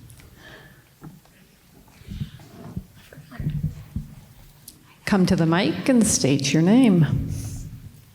Russ Rosinski. So I'm a big fan of just understanding you get what you pay for, right? And a few years ago, Mr. Unruh is 100% correct. We missed our opportunity a few years ago. However, I also believe in that you get what you pay for. We've got excellent rec department. We get what we pay for. We've got an excellent town garage. We get what we pay for. We've got an excellent town administrator, and we get what we pay for. You get quality when you pay people what they deserve. And when we're talking about what wages were 40 years ago, we're out of touch. I think we need to recognize that we need to move on here. The exact numbers, I'm not saying that 105, 108, 75, I'm not saying exactly what that number is, what the perfect number is. but you do get what you pay for. And I know that the people that are sitting up here, they're essentially volunteering on our select board, right? Everyone wants to shoot them down for what they do. I want to see the rest of you up here volunteer to do what they do. Sit in that seat, okay? You get what you pay for. And in this case, we're not paying our select board, but they're trying to do the best job they can do and look out for our best interest. Each one of those people that are sitting up there facing you the whole night, they are your neighbors. They are our townspeople. They're looking out for their pocket as well. They're not just sit there, dollar bills, y'all. That's not what they're doing, okay? So let's keep that in mind. We can continue the discussion, but I think it's time to move on. All right, we are on the Jobin Amendment. Is there additional comment on the Jobin Amendment? Mr. Jobin. I feel like with all the new information we've been presented, it's probably wise of me to just withdraw the amendment. I would ask, though, that the board maybe start holding the town administrator actually accountable for her actions, because she doesn't answer shit. So the Jobin Amendment is being withdrawn. All right, so we are now going to go back to the main motion, which is, shall the voters approve in the amount of $249,495 the operation of the Select Board? Are there any additional questions on the main motion? Mr. Pond? Yes, point of order. Could you come to the mic?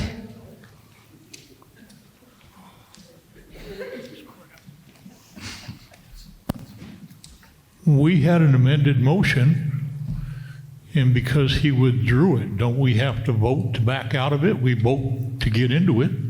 I believe we can, if he pulls his motion, we can go back to the original. Is that a true thing, Tim? As long as...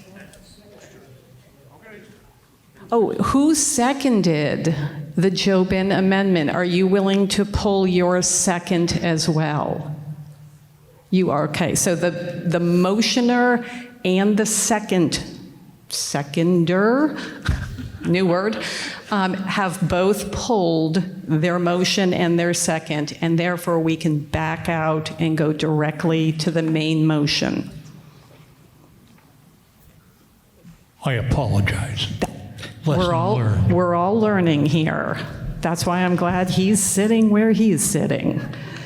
All right, so we are back on the main motion to appropriate $249,495 for the operation of the Select Board. Are there comments or questions on the main motion?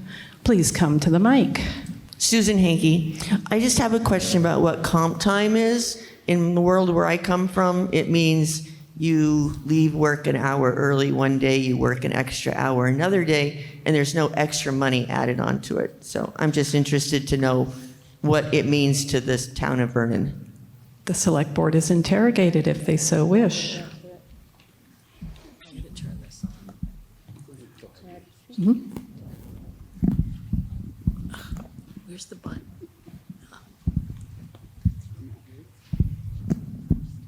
Is this on?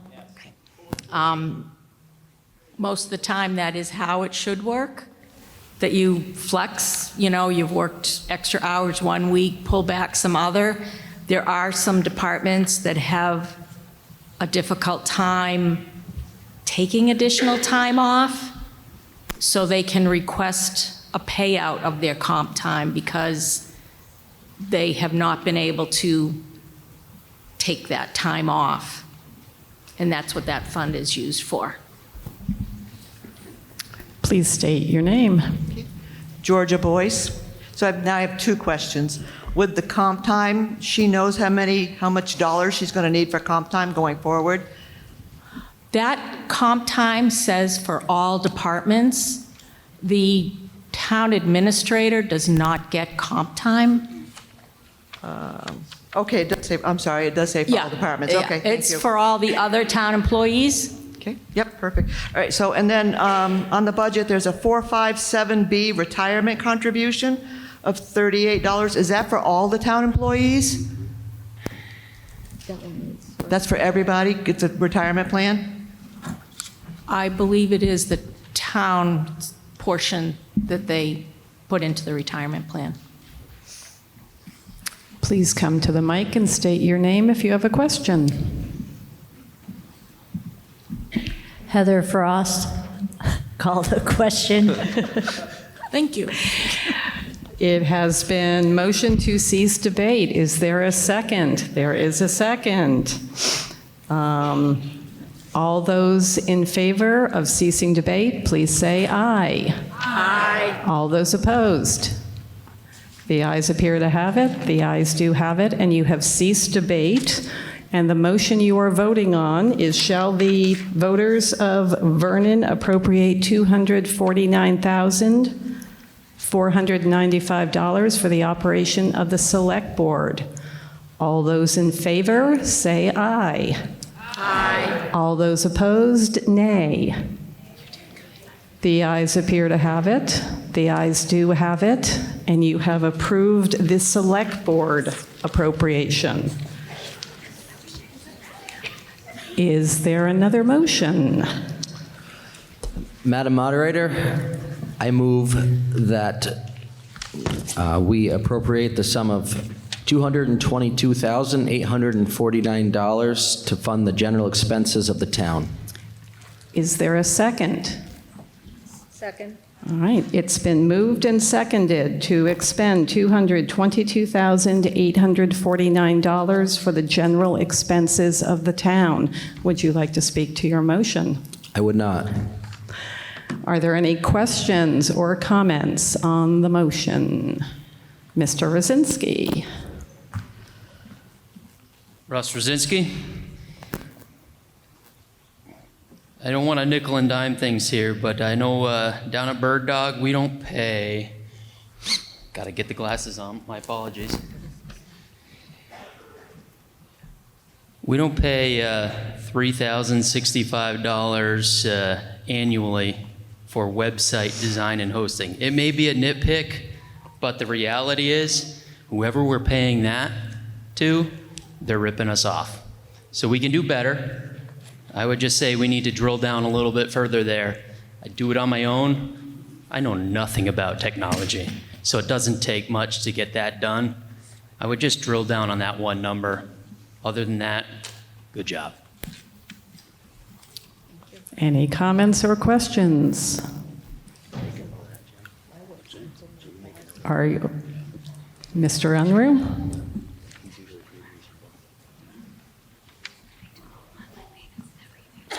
Josh Unruh, just looking to clarify the child care contribution tax. I understand the child care contribution tax. It looks like a new line item. Can you clarify what that is? I'm not sure.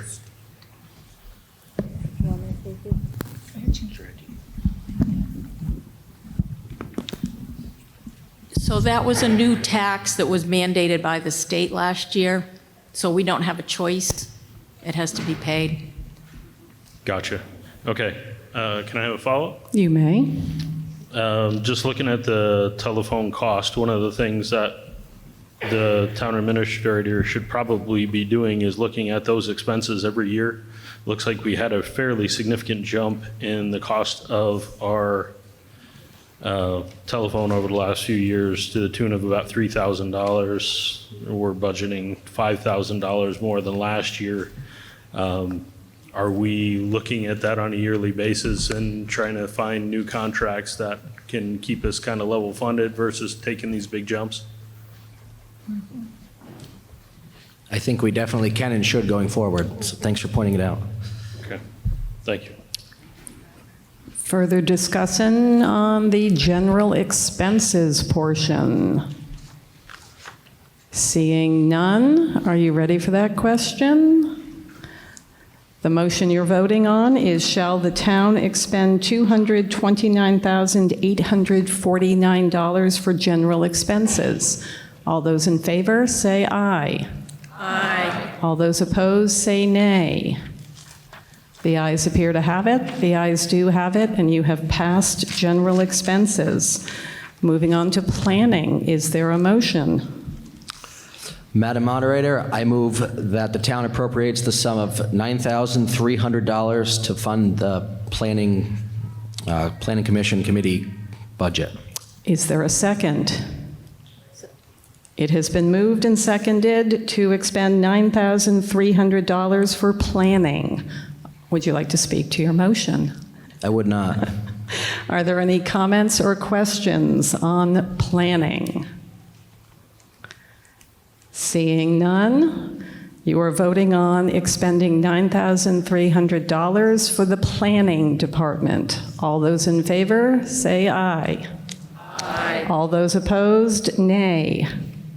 The ayes appear to have it. The ayes do have it, and you have approved planning. Is there a motion on the recreation department? Madam Moderator, I move that we appropriate the sum of $300,559 to fund the Recreation Department, of which $205,000 is funded through estimated income. Is there a second? It's been moved and seconded to appropriate $300,559 for the Recreation Department, of which $2,005 is from income. Would you like to speak to your motion? I may have made an error in the number, Seth. I may have said 200 and not 500. Seth is interrogated.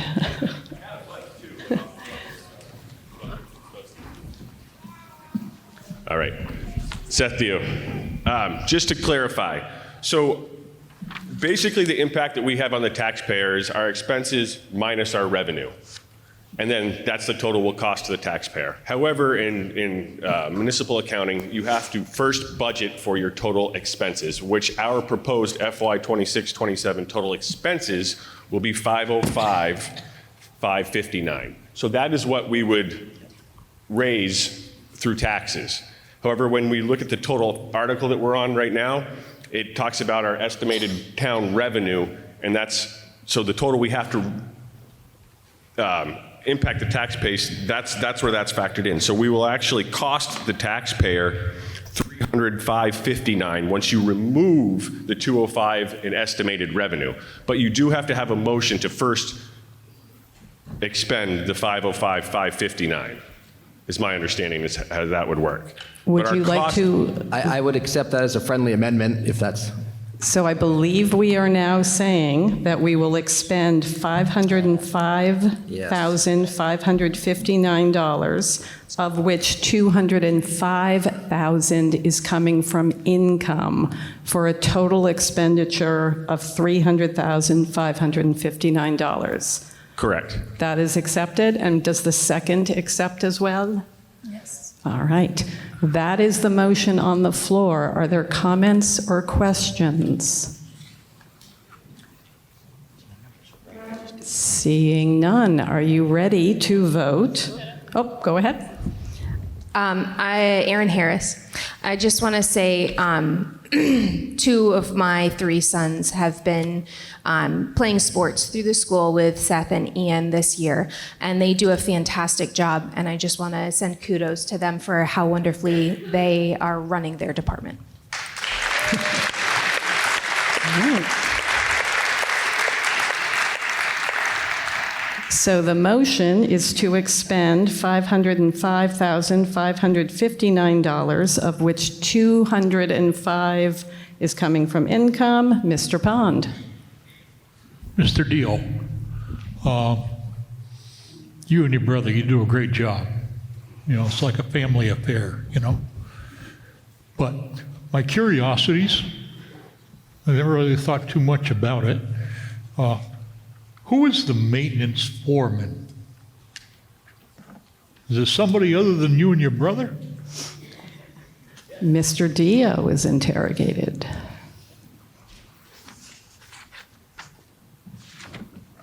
Seth Dio. That's would be in reference to our seasonal staff. It's a fancy title for our seasonal staff maintenance workers. And the title of foreman existed in that line prior to my involvement 30 years ago, so I suppose we could remove the foreman title if statute allowed. It's our seasonal staff.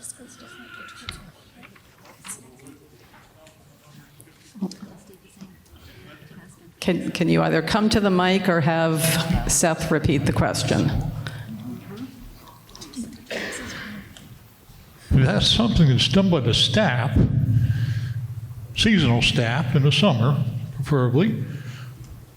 I don't quite understand why that even has to be there, because the seasonal staff gets paid by the hour anyways. And if they're picking up gun wrappers and cutting grass and all that, why aren't they being paid in their own salary? Why do we have a maintenance foreman salary?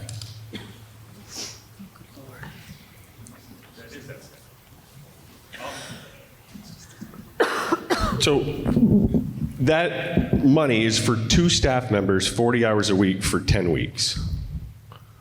So that is our 2 seasonal staff workers that mow the lawn, that vacuum the pool, that clean daily, that do various painting projects, etc. So that's what that money is utilized for.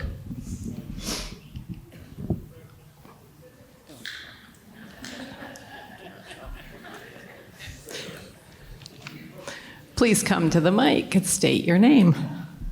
Georgia Boyce. So we have a line item that says after-school program expense, and there's nothing in the budget for the 25, 26, or the 26, 27 proposed. Are we not having that? Are we not having an after-school program? Mr. Dio is interrogated if he so chooses.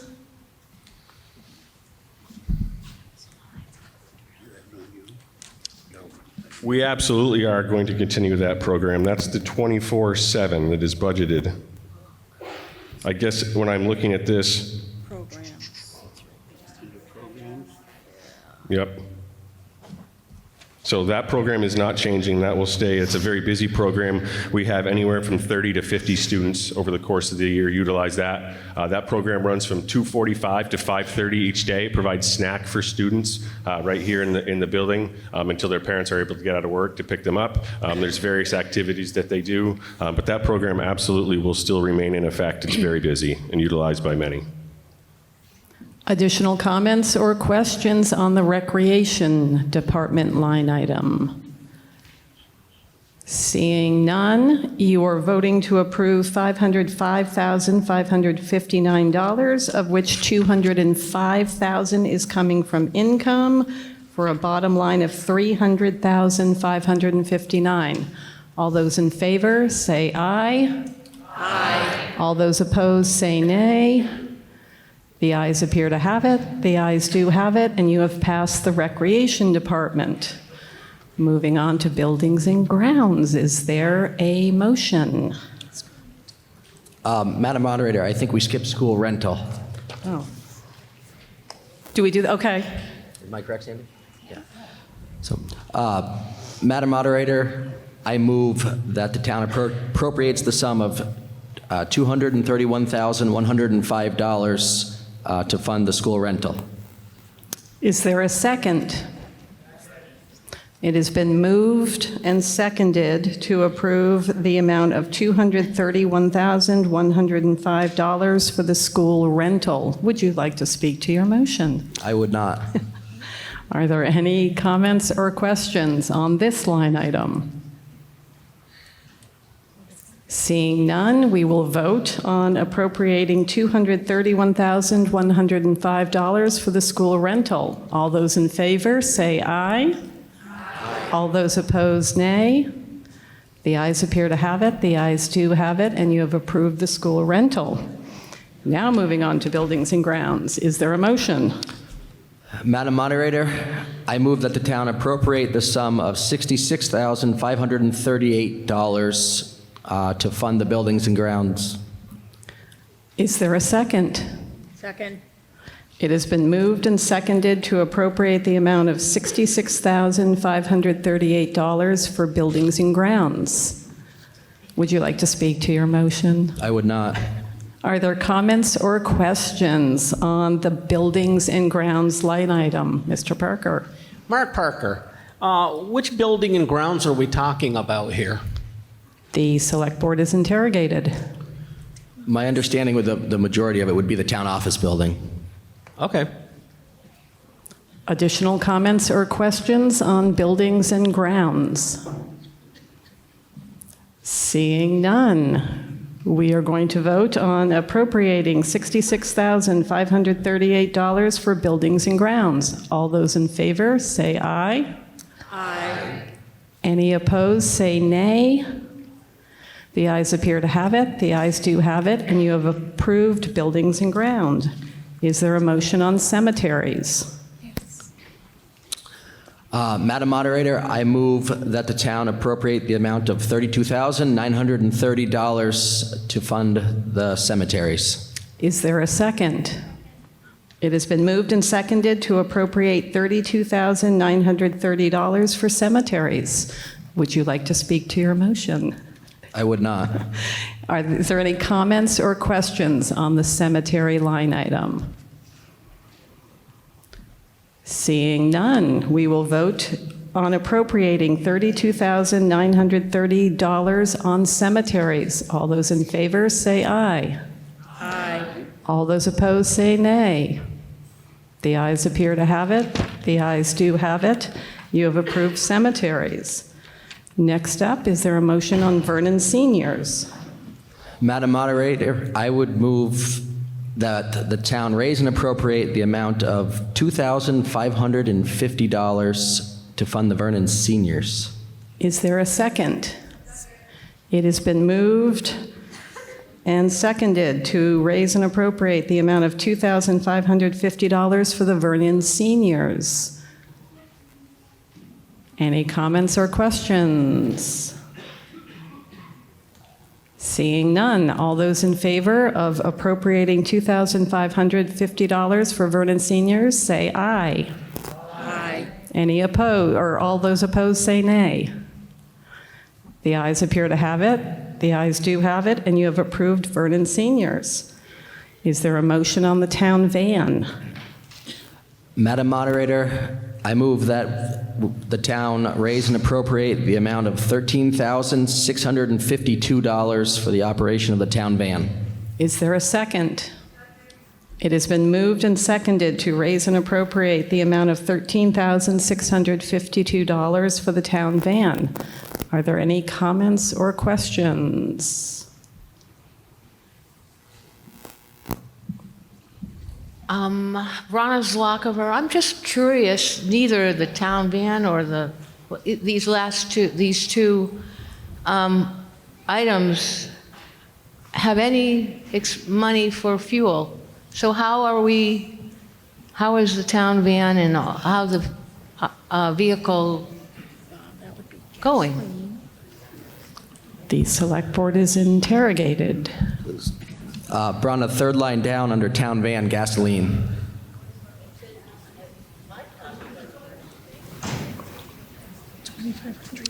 Well, if there's a copy out there that doesn't have anything, the amount is $2,500. Third line down under town van.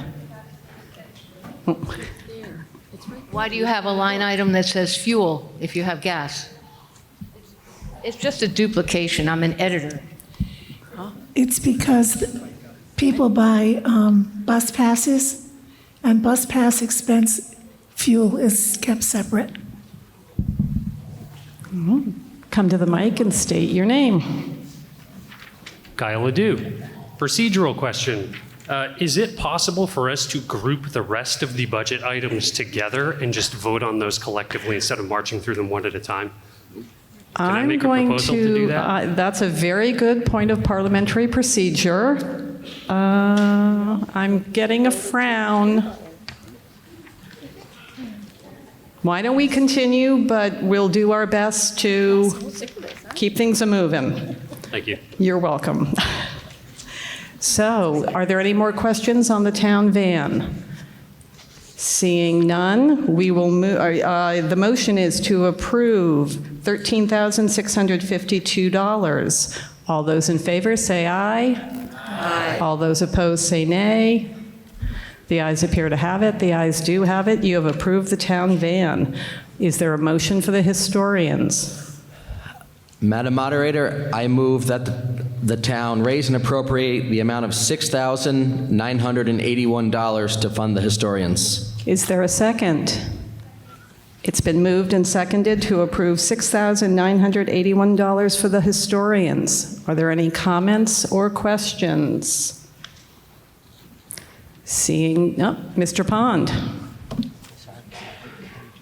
Is the lawn care there, is that, for the historians, is that in the contract for the people that keep track of the town lawn, like out front and stuff like that? If somebody's contracted to do the town hall, is the historian's lawn included in that? What's there? I can answer. And if not, why not? Ms. Carr. We do not have a contract for the town office building grounds. We have a custodian that takes care of that. These expenses are for the museum, which is owned by the town. So that's the lawn care at the museum, any maintenance, repair, electricity. That is what that is. Any additional questions on the historians? If not, all those in favor of expending $6,981 say aye. Aye. All those opposed say nay. The ayes appear to have it. The ayes do have it, and you have approved the historians. Next up, contracted public. Is there a motion? Madam Moderator, I move that we raise and appropriate the sum of $135,200, of which $2,500 is estimated income to fund the contracted public safety services. Is there a second? It's been moved and seconded to appropriate the amount of $135,200, of which $2,500 is coming from estimated income for contracted public safety. Are there any comments or questions? Seeing none, all those in favor say aye. Aye. All those opposed say nay. The ayes appear to have it. The ayes do have it, and you have funded contracted public safety. Moving on to the fire department. Is there a motion? Madam Moderator, I move that the town raise and appropriate the sum of $138,797 to fund the fire department. Is there a second? Second. It has been moved and seconded to appropriate the sum of $138,797, my apologies, to fund the fire department. Are there any comments or questions? Mr. Rosinski. Russ Rosinski. My apologies for getting up a couple times tonight, but this is an example of somewhere where we underspend. And I know there's state requirements, federal requirements, whatever it may be, surrounding fire department. But if you want to talk about any individuals that we take for granted in this town, it's those folks right over there, okay? Minimal stipends. They get like gas cards for like $5 for going out at 2 a.m. to go and stand by a domestic that they have nothing to do with. They shouldn't even be called for that. But that's what these people are relied upon all the time. If there's anything we can do to increase a stipend for them, whatever it may be, we need to do it. We need volunteers. I know they try to ask me to volunteer plenty of times. I simply don't have the time. But I feel for the folks that do. They're committed. They're some of the best folks in our community. And you want to look at somewhere where we need to increase a budget, that's it, sitting right over there in that corner. I don't know if our hands are tied with, different policies, whatever it may be. I don't know if it's on an individual firefighter basis versus your different tiers in the department. But there needs to be a change there. It doesn't need to be a dramatic change, but it needs to be a change. We need to show those folks that we truly appreciate them. It's not just, hey, come on and buy a $2 burger and support us. Come out to the, what's the next one? Corned beef, right? We got the corned beef supper. These folks are out there. Not only are they volunteering their time in the middle of the night, at all kinds of hours, all kinds of weather, all kinds of conditions, putting themselves at risk, telling their families, hey, hang on, I've got something more important than you to go and do, right? They're doing that at any time, and they're doing it for free. That's unheard of. The amount of time, the requirements that they have to train. What are we doing to our local fire department? We're not going to have a fire department. If you want to talk about something that we're going to have looking forward 10, 15, 20 years as a crisis, it's going to be a lack of volunteers because we didn't appreciate what we had. If there's anything we can do, someone behind me want to come up with a suggestion, I welcome it. I don't know what the solution is, but I know we got a problem. Thank you. Any additional comments on the fire department? If not, Mr. Pond.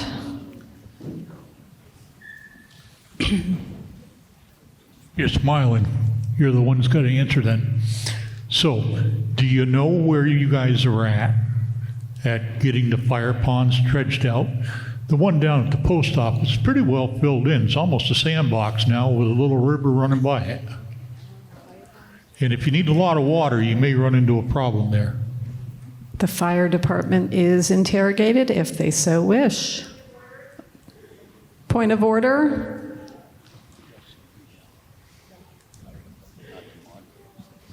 I think this question, Georgia Boyce, I think that George Pond's question at this point in time is not germane to what we're talking about. We do have an article coming up as far as in association with dredging the fire ponds. You are correct. There is an article later on, so we can answer that question then. So I would rule that question out of order, and we'll take it up when we get to that article. Madam Moderator, there's $1,500 in this budget towards fire pond maintenance. In the actual budget that we're in the actual budget dealing with now. So I'm looking at Article 31. Is that?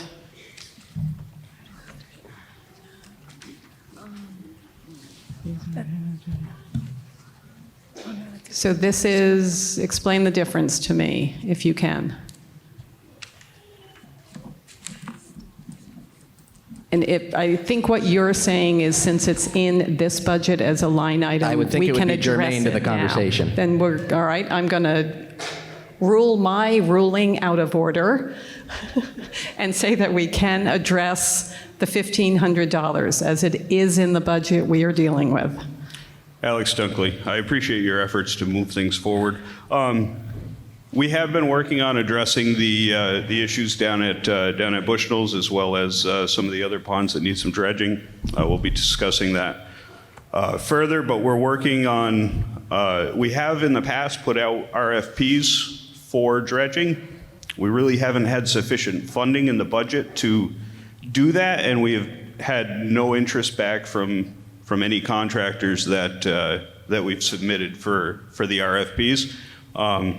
So we're hoping with some additional funding through the line item that we're looking at later, that we can lump some of these projects together, as well as couple that with some grant money that may be available, and working with the landowners, getting landowner agreements, and coming up with a more sustainable program for our fire pond maintenance. I don't know if that answers your question. Please come to the mic and state your name. Norma Manning, Vernon Conservation Commission. I didn't realize the dredging was going to come up in this part, but do you file for environmental permits to dredge these ponds for sediment and other impacts on the waterways? The fire department is interrogated if they so wish.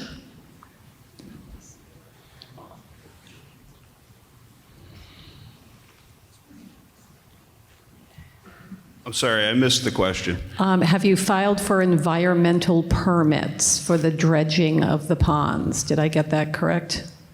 So we're working with a gentleman, his name's Troy Dare. He is the Rural Fire Protection Coordinator for the New England area. We've used him in the past down at the Newton Brook, down at the Dunkley Farm. He went through and did all the permitting with us for that. I know it was fairly extensive. There was I think that was a Class 3 wetland down there, which triggered some additional permitting.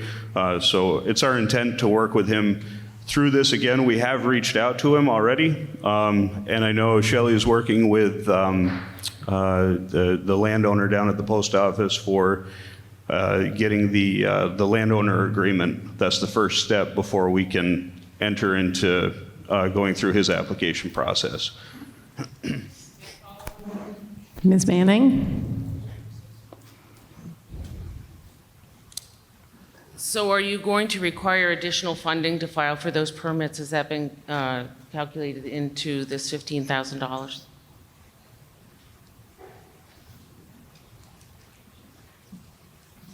It's my understanding that that would be part of the grant process. Thank you. Please come to the mic, state your name.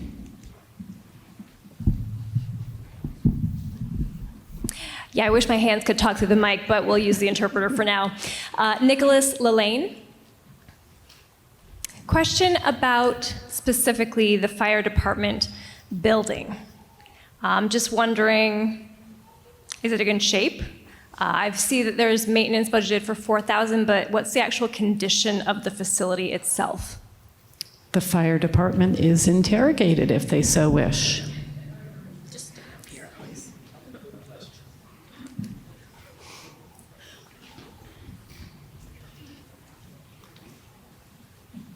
The building does have its challenges. It was built in 1950s, I believe. It's cinder block construction. So the actual structure of the building is fairly decent. The bones of it are good. The beer cans are still holding it together. The roofing is, I think the roofing's getting to the end of its life expectancy, and the soffit and some of the fascia boards around the outside, that's in need of repair. We need to chase that down again. We had put that out as an RFP at one point, and we got no responses back on that as well. But there are some things that need to be addressed there.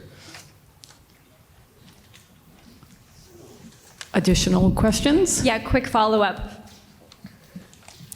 So with the proposed budget for the fire department, should we consider increasing it to foresee those causes that we need to fix, or should we wait until next year and next budget for those facility repairs? Either the select board or the fire department is interrogated. So I would just say, just remind everyone we do have a capital plan, and the fire department roof is a line item in that capital plan. Thank you. Additional comments or questions on the fire department? Mr. Emery. David Emery. I was appointed a number of years ago when there was some problems in the fire department, and a group was appointed to recreate and bring the fire department back. Our committee still is in existence. However, we meet where we were meeting once a week. Now we meet like every 3 or 4 months. The only thing I can say to the fire department is congratulations, you have exceeded what we even thought that we could do. They're a great bunch of people, and it has been a lot of work, and it continues to be a lot of work. But the committee will probably remain intact as long as the fire chief thinks we're useful to him, because at this point, they are totally on their own, self-sufficient, without Big Daddy looking over them.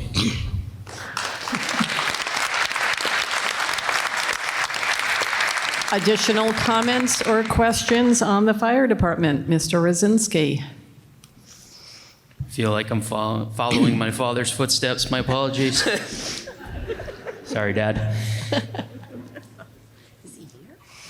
I had a quick little discussion there with Alex. We didn't really get to the bottom of anything, but the bottom line is you were onto something, and it's rare that we have something that we increase. I think Jesse, last year, we had some increases. But this is truly important, and it's foundational to our community, who we are, who we're going to be 20 years from now. My recommendation is that we increase this budget to a flat $200K. That's going to be an increase of $61,203. An approximate, and I don't know the exact number, but an approximate $27 per pupil increase.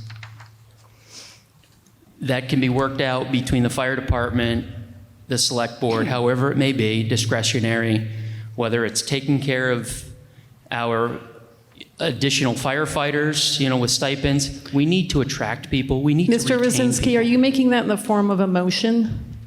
Yes, I'm sorry. Okay, so I'm going to make a motion to increase the budget to $200K even. That can be discretionary spending worked out between the fire department. Is there a second? And the select board. All right, it's been moved and seconded to increase the fire department budget to $200,000. Would you like to speak to your amendment? So my speaking to it is just that I think there needs to be more flushed out here as to what the appropriate thing is to do. But this is backing our people that are backing us. They're going to be there in the middle of the night, whether they love you or hate you, and they're going to be there. We need to do the right thing here. We're not going to have a future if we don't do the right thing here. So I urge you to back the increase of $61,203 for an even line item of $200K moving forward. So the Rosinski amendment is on the floor to increase the fire department budget to $200,000. Is there any comments or questions on the Rosinski amendment? Mr. Bicassi. So, Madam Moderator, I'd just like to query the fire chief. I'm wondering if the town, if the town feels that they need to support the fire department, what the best way to do that is, because we do, in the capital plan, we are lacking funding for a fire truck. So I'm wondering if this should wait until the capital plan, if that makes sense to the fire chief, or if we could use that money from this budget towards a fire truck. I'd just be curious the chief's thoughts. So you're saying the best way to support the fire department? Yeah, what would be the best way to use? I mean, if we're going to increase the budget, what is the best way to do that? We need volunteers.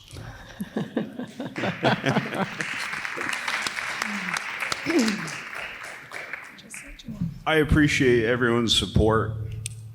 Budgeting is hard. These are numbers on paper. This is all our money. An increase would be awesome. My suggestion is that we, with an increase, so currently our members receive $15 for a stipend per se for going on a call. We've talked about maybe adding in stipends for attending trainings and things like that. So that could be helpful, and maybe increasing that amount, that stipend amount. And I've always had a hard time coming to the select board kind of proposing that. I think some feedback from the board would be helpful in the future, just setting those rates, what's appropriate. They're kind of in line with some of the other surrounding towns, maybe a little bit lower. So I do think if we went up on that would be appropriate. But the other thing we need support with, and it's going to be a topic coming up later, is we're looking to buy a new fire truck. A new fire truck now is close to $1 million. And frankly, we don't have that. We don't have half of that right now. We've been in conversations with some vendors about that, and we can speak to more specifically to that later at the when we're getting into the capital expenditures. If you want to give us $200,000, we'll find a way to spend it. I appreciate that, but I think there's a couple ways that we could look at enhancing our operations, as well as providing some more folks who are very supportive to what we do. Additional comments or questions on the Rosinski amendment? Mr. Rosinski. So just for clarification, the need for a new fire truck shouldn't be a need for them to stand out selling more hot dogs for the next 10 years. The intent is that it's to support those folks over there, okay? That's the intent of this amendment. A fire truck, completely understandable, just like, any vehicles or equipment that we need for our town garage. But the fact that we need a new fire truck, that's not their fault. These people are doing everything they can, and we need to show our support. So let's be specific that the intent of the amendment is to support current firefighters and recruitment of future firefighters. So Russ, I think that was my question. As a board, it would help if we had some guidance of what you're after.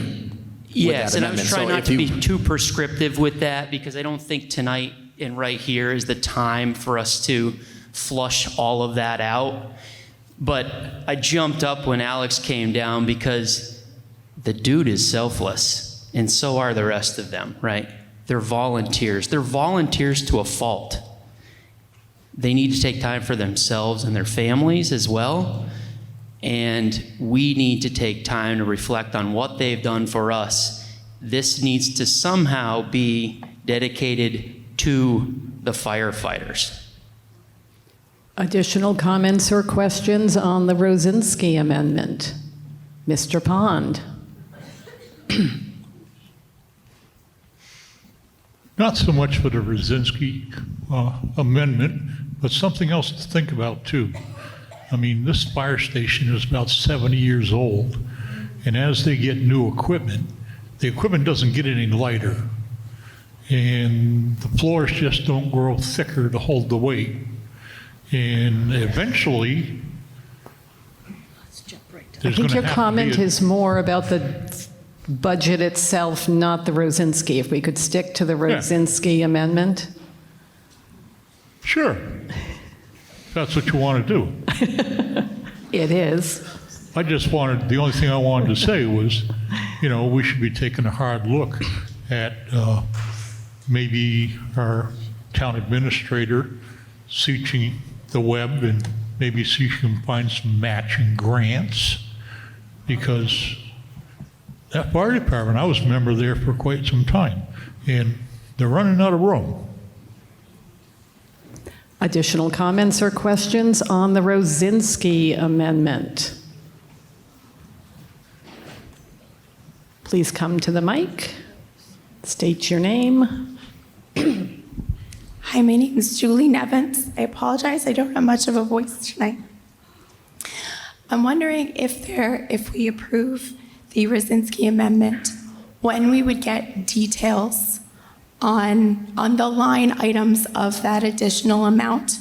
Is there a procedure to do that, or will we just have to wait until later select board meetings to find out the line items for how that additional approximately $61,000 would be spent? The select board is interrogated, or the fire department. So that was my concern too, just in full transparency as we sit up here with some of the conversations that we've had tonight, that however we use this additional money, we do it in a transparent way, for the town. So I don't know if that would be a more specific amendment for the actual line item that they're looking to fund, or a new line item. I'm not sure how that would work, but. Please come to the mic. Josh Unruh, I'm going to offer your friendly amendment that you're looking for, that we add the line item firefighter recruitment and compensation and put this additional funding in that line item.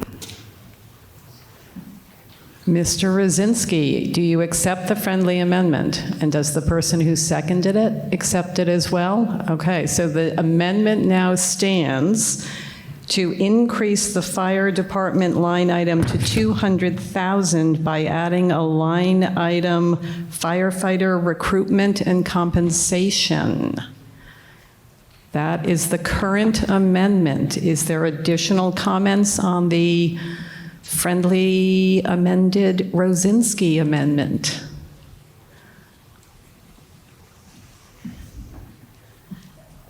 Heather Frost. So on the friendly amendment, so that $61,000 would have to be spent within the budget year. I'm going to ask for the town attorney's help here to make sure that I am stating this correctly. You don't have to spend all the money. It would get carried over in our reserve fund. Am I correct? It would No. stay with the department. Mr. And I guess my next question is, while we can direct the select board to make that line item, they are still the final arbitrators of where that money is spent. Just full transparency, if you can give me the legal side of things. Madam Moderator, you're absolutely correct. So what you're doing is you're increasing the expenditure to the fire department by that $61,000 for recruitment. If in fact it's not fully expended, it'll be a surplus balance in the fire department category for next year. And you can also carry it over as a surplus fund, which the legislature has just authorized for that purpose. Ms. Frost, follow up? Shelley, Oh. do you have a question on that? No. Follow up? From my understanding of the budgets, that would have to be rolled, a request would have to be made to the select board to have any extra money rolled over into the next budget by June 31st. But that said, I think the appropriate time to increase would be during the budget talks for the upcoming year, not here. That's my opinion, and I would like to call the question. You can't do that, unfortunately, but nice try. Are there additional comments or questions on the Rosinski amendment? And seeing none, we can take a vote on the Rosinski amendment, which as it stands is to increase the fire department bottom line to $200,000. That's an increase of $61,203. The intent is for firefighter recruitment and compensation. All those in favor of the Rosinski amendment say aye. Aye. All those opposed say nay. The ayes appear to have it. The ayes do have it, and you have approved the Rosinski amendment. So now we are voting on whether or not to expend $200,000 on the fire department. Are there any comments or questions on that motion? See, yep. Mr. Jobin? See if I can figure out how to work this thing again. Jesse Jobin. I did have a question for the chief. I noticed that physicals went from $2,000 to $50. I was just curious if they were no longer required or what that was about. Fire chief is interrogated. Thank you, Jesse. I appreciate the question. The physicals, so that was an existing line from before. We've been trying to get a physicals program set up with our members, and we've had extreme difficulty doing that. We've been trying since we first reopened, and we just haven't had any success with it. I would love to do it. We were trying to do something through Clear Choice. That just hasn't happened. And so that's why that number is down. But I would like to have a program that was sustainable. Any additional comments or questions on the fire department budget? Seeing none. You are voting on expending $200,000 on the fire department. All those in favor, say aye. Aye. All those opposed, nay. The ayes appear to have it. The ayes do have it, and you have funded the fire department. Moving on, is there a motion on other public safety? Madam Moderator, I move that the town raise and appropriate the sum of $59,414 to fund other public safety. Is there a second? It's been moved and seconded to appropriate $59,414 for other public safety. Would you like to speak to your motion? I would not. Are there any comments or questions on the motion on public safety? Seeing none. Oh, Mr. Parker? Yes. I was just looking this over. Is this a typo? Rescue's monthly payment is $59,414? $54,800. You were close. I'm looking at the total. Okay, so it's $54,800 a month? So I think the confusion is, although we pay it monthly, like as a town, that's the total, so that's the annual amount. Okay, well, it should have said annual, not monthly. Yeah, I think the confusion was because the actual payments were made monthly, so I think that's where we were at. Additional comments or questions on other public safety line item? Seeing none. All those in favor of appropriating $59,414 for other public safety, say aye. Aye. All those opposed, say nay. The ayes appear to have it. The ayes do have it, and you have passed other public safety. Is there a motion on highway maintenance? Madam Moderator, I move that the town raise and appropriate $107,500 to fund the highway maintenance. Is there a second? It has been moved and seconded to raise and appropriate $107,500 for highway maintenance. Any questions? Any comments?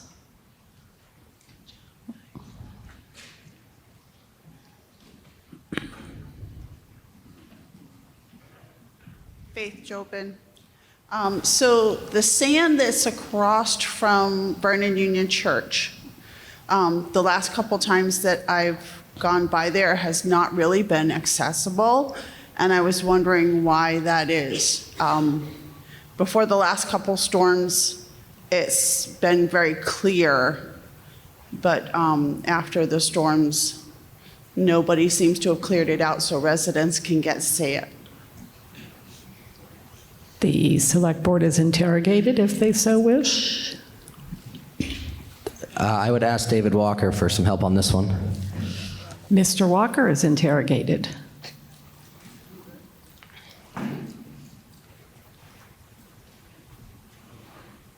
David Walker, did I hear it that the cross road not being cleaned?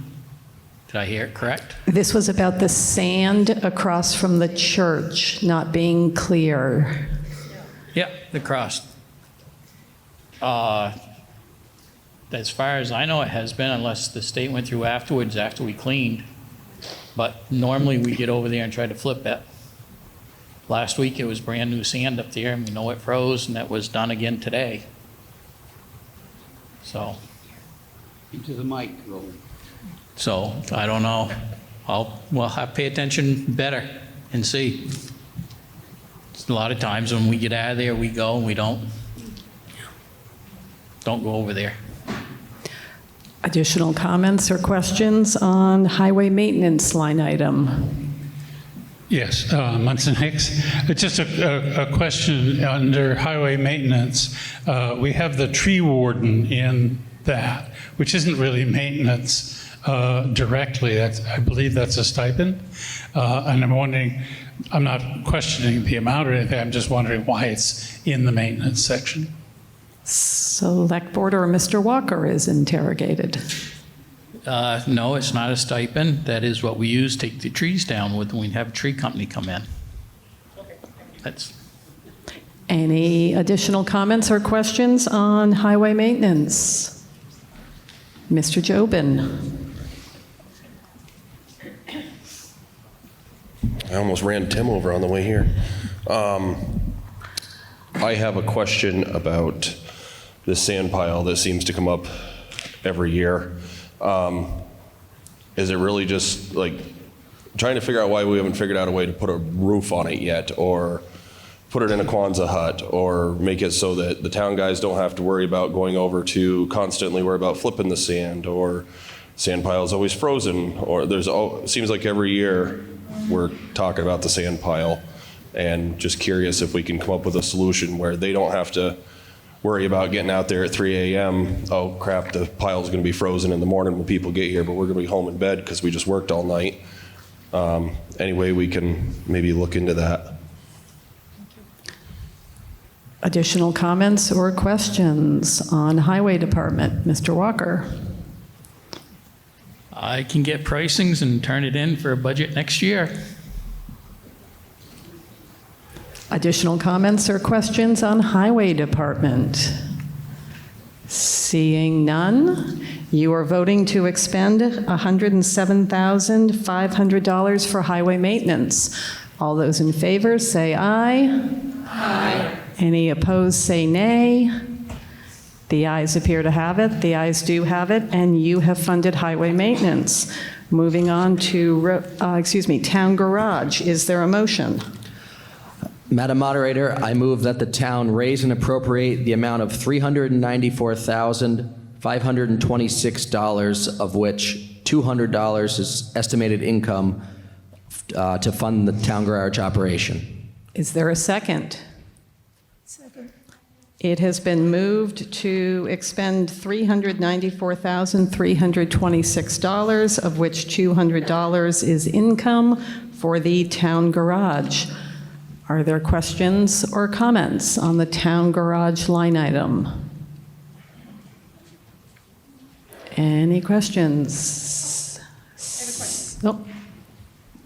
Just maybe some clarification, Tina Bueller.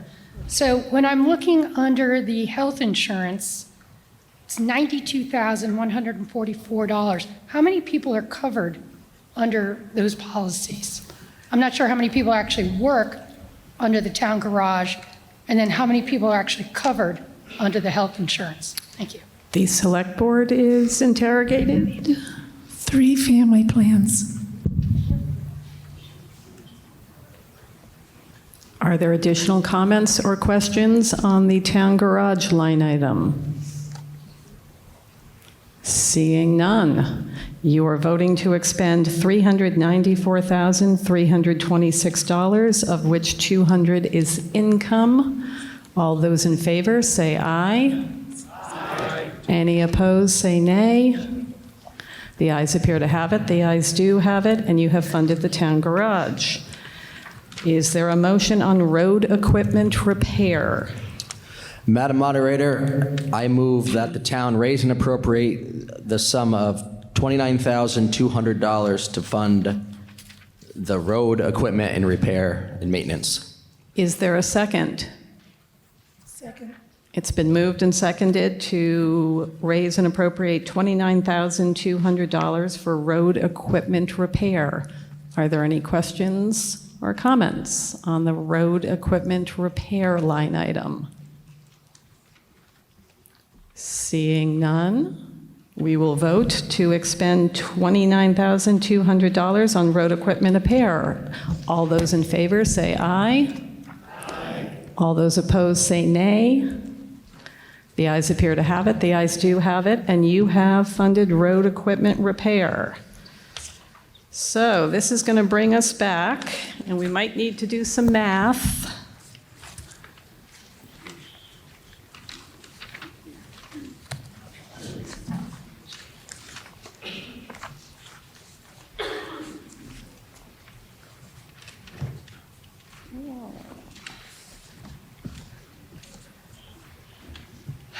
Tim.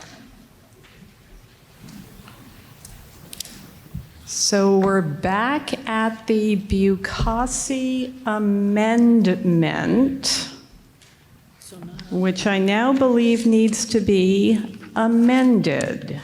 Am I correct? Because we need to add 61,000. 203.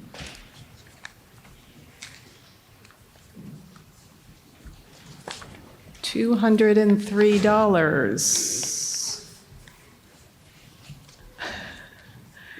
What is the best way to go about doing this? And I'm staring at Tim. Tim, I would entertain a friendly motion or friendly amendment if that would be easiest. I would entertain a friendly amendment if that would be the easiest way to my amendment. To amend the Bukasi amendment, and who's got their calculator out? And the seconder of the Bukasi amendment, if they agree to a friendly amendment, what we're doing is adding the $61,203 that we gave to the fire department in the Rosinski amendment.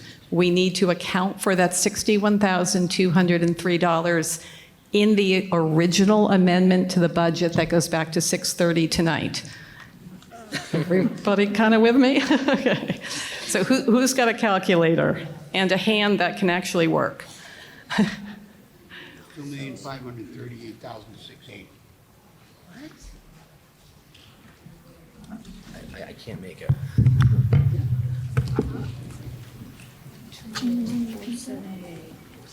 Jim has 2,500,000. Give us a moment so we get this right. Oh. Do you have it?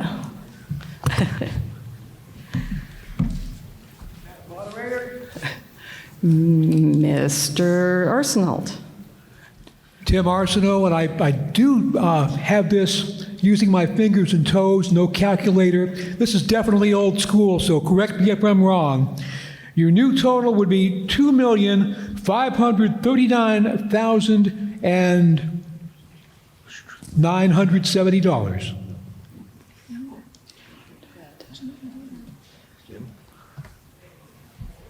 And do either of the following two numbers change? Oh, I think your fingers and toes are being called out.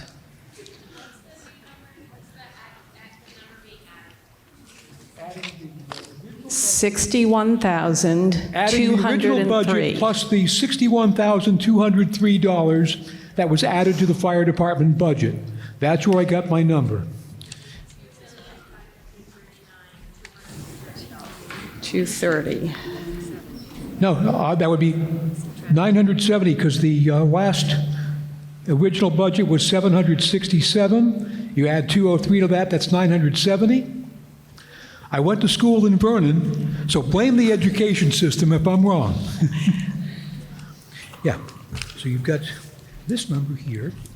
and you added 61,203 for the fire department increase. This is the new budget according to the amendment. This is the new budget according to the amendment added tonight. Okay? So that's where we go, 2,539,970.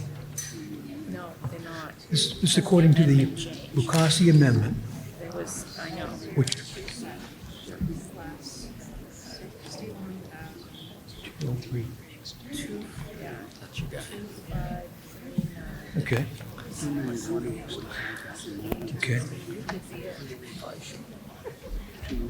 The amendment here. So remember, we are on the amendment, not the original budget. How many Vernon School graduates does it take to add a column of numbers?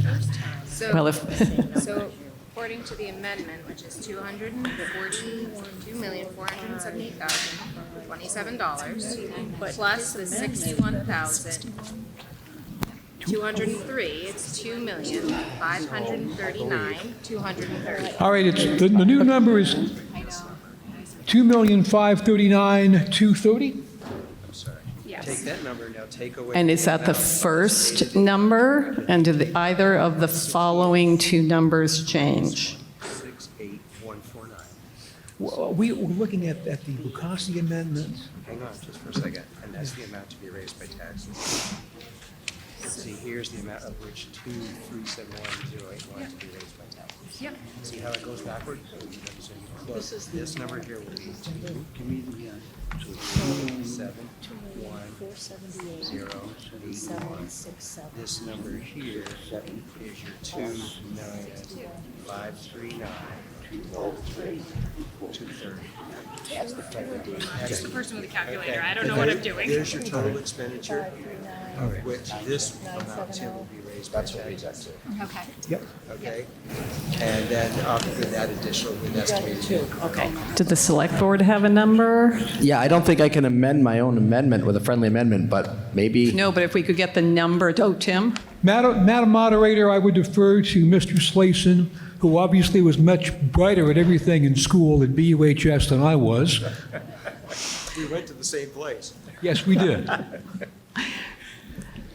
All right, I believe that the motion shall now read, I'm sorry, I believe the motion, we're going to add $61,203 to the total operating expenses of Article 4.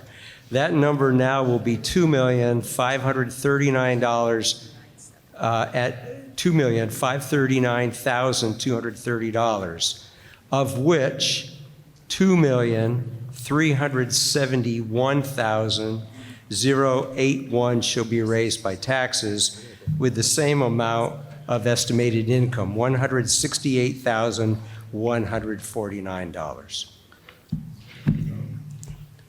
No, unfortunately, I'm going to have to say no. Okay, 'cause So you're on the original, which we're going to have to get to, but we have to first friendly amend Mr. Bukasi's amendment. So I have $539,970. I'm looking at the handout. Are we looking at something different? I'm looking at the second part of the handout. As amended. Yeah, the handout is amended. All right, so it's an extra, 61,203. that's the difference right there. So I just took the total of my amendment and added that fire department amount onto You that. got it. You're there. Good. Okay, so can I, are you comfortable? Madam Moderator, thank you. Mr. Select Board Member Bukasi and I agree, so all is right with the world. Can you restate the numbers? I hate to make you do it, but I want to make sure we've got this down. All right. Opera does not include tax title and licensing. $2,539,970. Yes. Yep. Of which, how much will be? Oh, the rest is the same. Of which, let's see here. That's for the operating expenses. So that's the number that should be raised by taxes. Yep. Correct. So show me which is my issue, because we're down here. Yeah, because the income didn't change, so that would, yeah. 970, that one. Correct. Going here, And then okay. you subtract this and this, and it gives you this. And that's what that is. I almost think. This hurts so bad. So, I'm sorry. That's okay. 2136950. Okay, I think we've got it. I think Mr. Arsenault is looking to have a friendly amendment to Mr. Bucassi's amendment, which is going to change the number on your handout in the on the bottom. The number that reads 2478767 is now going to read 259970. The number that reads 2084747 is now going to read 2136950.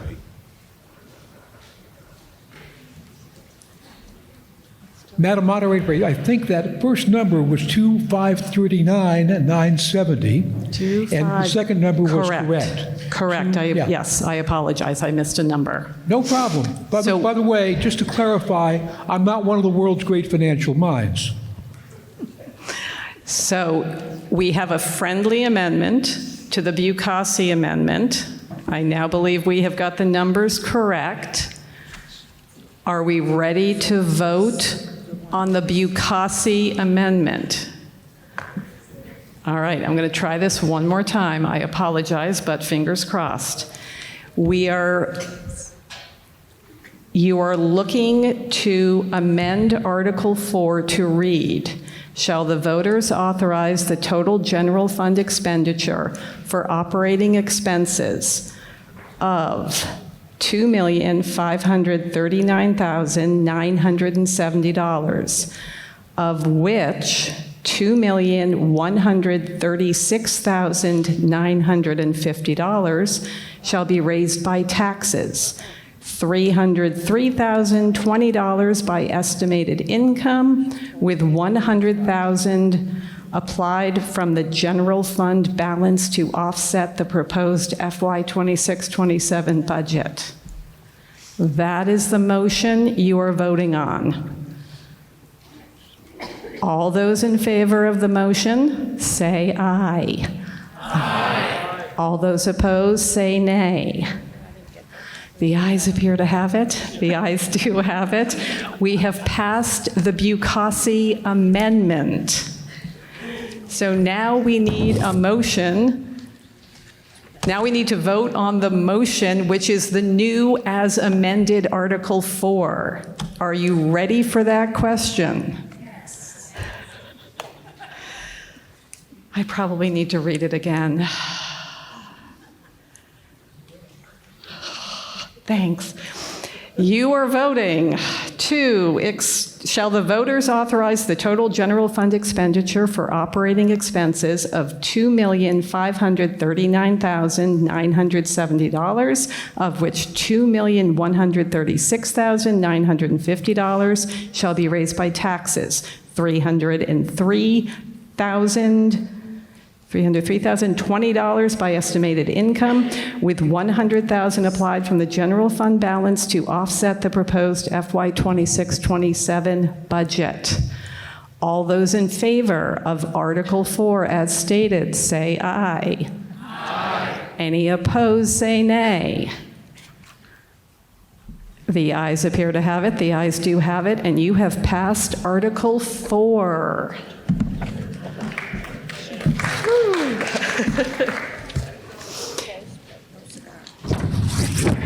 Madam Auditor, this is Dale Gassett. Madam Moderator, I would like Can you lift up a little? offer a proposal to... Can't hear you.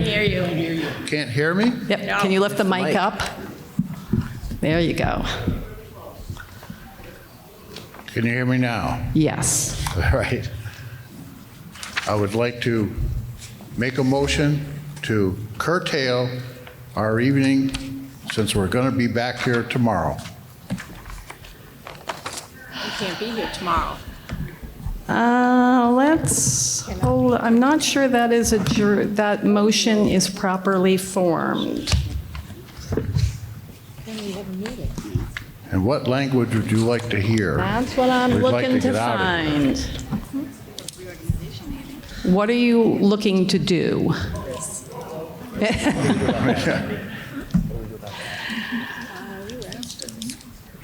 I'm making a motion to continue the town meeting tomorrow night at said time. At the same time? Yes. No. You can't. You cannot do Give me that. it. The polls are open. Given that the polls are The polls open stay open until till 7 o'clock. And then the select board has a meeting after that. Well, Give us a moment. Let me confer with Tim. They go. We won't have a select board after that. Is it to a time?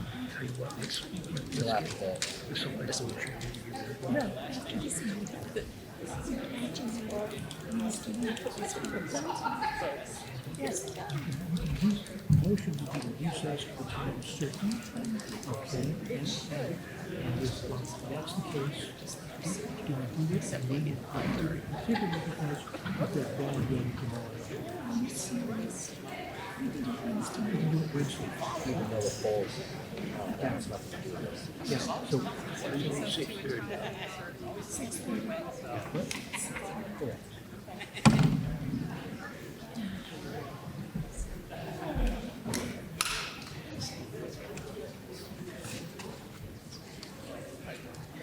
so we could still. Tomorrow's the Board of Health session on Tuesday. What does the weather look like? Plus the fact that school is back in session on Wednesday. Yeah. So anybody here from the school, the president school? Yeah. No, they usually leave after. I mean, Seth would have those answers. Hey, boss, I'm going to 5-minute break here and come back. Sometimes you would have come back Beat that up. for like a We're gonna three-quarter have of to an see hour if meeting. they're open. We have 1 to 3.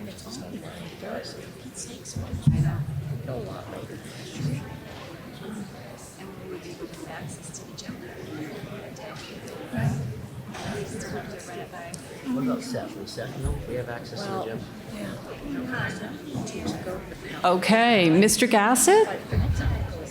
Was it Mr. Gassett or Mr. Pond? Who was looking to go home first? Mr. Gassett. Who was looking? Mr. Gassett, are you ready to make a motion? Just so we stick to Robert's rules.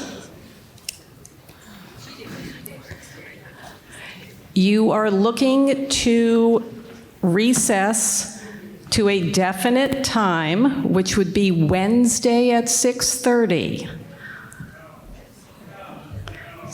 That's a motion. Now, the motion is up for vote, obviously. Are you willing to make that motion, that we recess to a specific time and date, which would be Wednesday at 6:30? That would be fine. So that is your motion. Make that motion just for the record? Mm-hmm. Okay. We can't hear you. I make a motion to recess at 6:30 on Wednesday, which is tomorrow. Mm-hmm. And there's a second. Is there a second? All right, so it has been moved and seconded that we recess to a specific date and time, which is Wednesday at 6:30, same place, assuming, Seth, there's no basketball? No, that's over. We can, okay.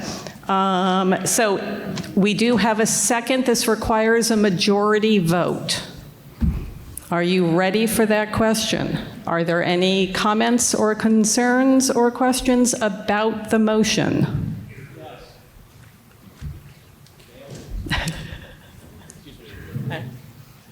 Mark Parker. We've always done town meeting Mondays and Tuesdays, and I don't understand this Wednesday, and because I know the school is closed tomorrow, and then Wednesday, they would have to reset, take everything down, reset it back up for Wednesday. The Select Board has a meeting, you said, tomorrow. Why can't you postpone that till Wednesday? Because we won't have a select board. We're electing people tomorrow for the select board positions. Okay. So we won't know what that is until after 7 o'clock. Okay, but you would just stay until, you wouldn't automatically be disbanded at 7 o'clock, would you? We have a select board meeting, and people take the oath of office at that point. Okay, but here's my thing. We've always scheduled town meeting for Monday and Tuesday. It's always been that way. The last 10 years or so, it's been done, we've gotten everything done in one night. Granted, tonight it's gone longer. Mr. Parker, I believe what you're stating is that town meeting is usually scheduled for Monday and Tuesday. That is because of the way we break our ballot up into in-person voting and Australian ballot on Tuesday. So tomorrow is still considered town meeting. But aren't we supposed to still have, but I guess this is where I'm confused, because we've always done it Mondays and Tuesdays, and we've held the town meeting Tuesday, even after the election, I thought. If I'm wrong, correct me, but I'm going to ask the man behind you who's got the longer history. State your name. Again, Tim Arsenault, retired schlepper.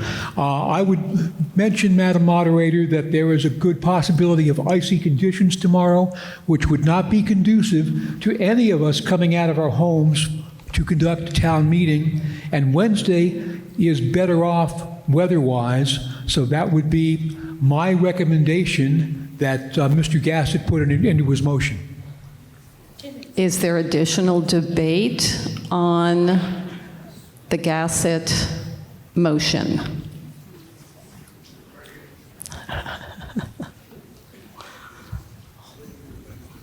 Tom Patuto. Kids go back to school on Wednesday, and then there's a middle school meeting on Wednesday night. I don't know how we're supposed to pull that off. I kind of feel like we get it done tonight. I know it's going to be a late night, but at least our kids aren't trying to go to school the following day. Additional comments on the Gassett motion? We could have plowed through many articles right now. Is there a second? Second. Mike can call the question. All right.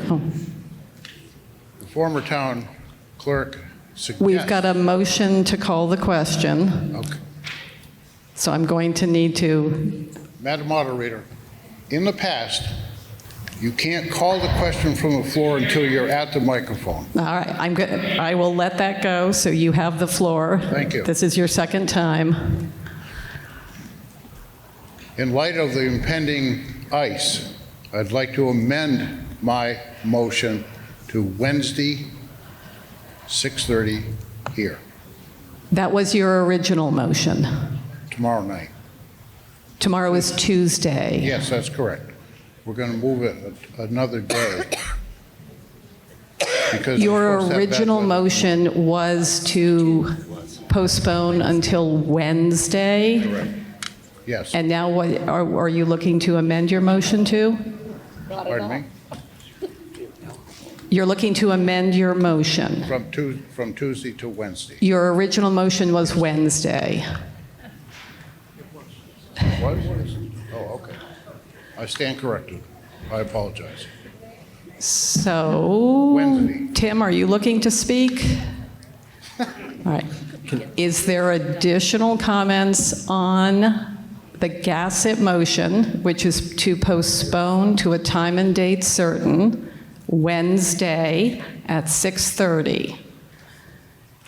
Seeing none. Can you come to the mic? I'm only going to speak to his motion. I'm the Emergency Management Director. I have an article here. I would ask you to take up that particular article because I will not be here Wednesday. I'm going to be in the place where Tim says it's warm. So I won't be here, or however you want to do that. I'd ask you to look at that article. Mr. Emery, and here's where we're really going to get into some fun Robert's rules. I think what you're looking is to suspend the rules now to take up that article. But we do, hold on, we have a motion on the floor, and I feel like we need to take, but if we postpone to a time and date certain, we can't suspend the rules. But I think that's the way it's going to have to go.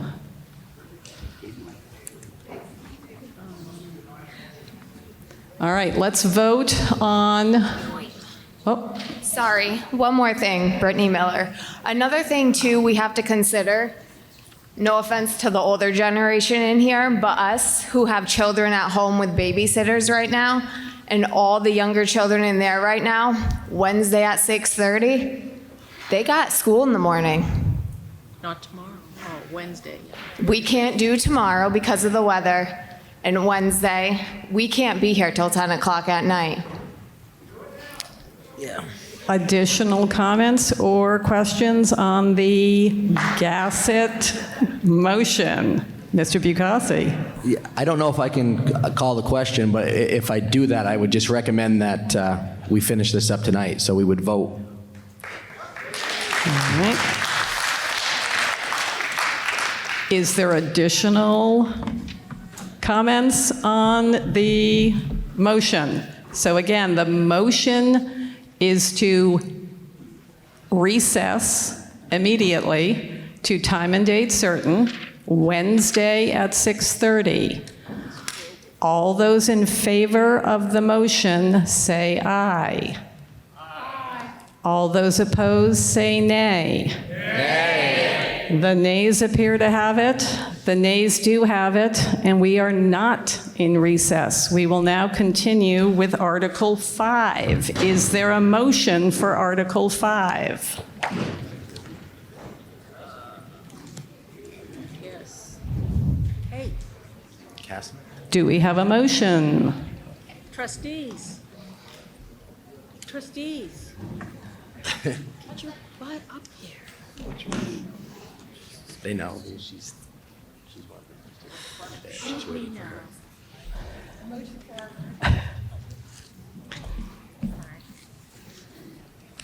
Cassie Salesman. Good this time. I motion for the voters to appropriate the sum of 100 and... Sorry. Got the name part right. So $169,612 to be raised by taxes for administration of the Vernon Free Library. Is there a second? It's been moved and seconded that the voters appropriate a total library fund expenditure of $169,612 to be raised by taxes for administration of the Vernon Free Library. Would you like to speak to your motion? Yes, but it'll be quick. I just want to refer people to the handout that just talks about what we've done this year and the different services. We have 70 new patrons that signed up, so we're really excited about that. But we'd love to still see more people. And even if you're not into books, there's so many different services like streaming and audiobooks and stuff. So if you have subscriptions that you're paying, come in and check it out, and you might like them and be able to save yourself some money. Yeah, that's all. Is there additional comments and questions on Article 5? Please come to the mic. I'm very graceful.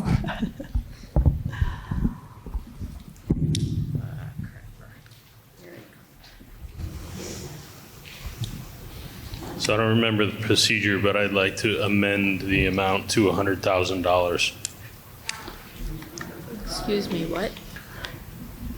Mr. Unruh has moved to amend the amount to $100,000. Is there a second? There is a second. It's been moved and seconded to amend the appropriation to $100,000. Would you like to discuss your amendment? Sure.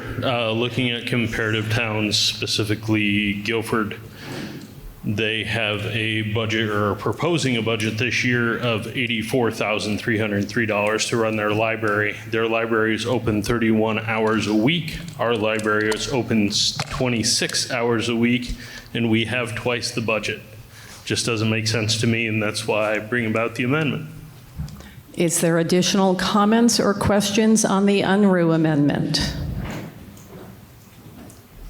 Seeing none, we will vote on the UNRU amendment, which is to decrease Article 5 to an amount of $100,000. All those in favor, say aye. Aye. All those opposed, say nay. Nay. The nays appear to have it. The nays do have it, and the amendment fails. We are back to the original motion to have the voters appropriate a total library fund expenditure of $169,612. Additional comments or questions on Article 5? Seeing none, are you ready for that motion? All those in favor, say aye. Aye. All those opposed, say nay. You have the ayes appear to have it. The ayes do have it. You have approved Article 5.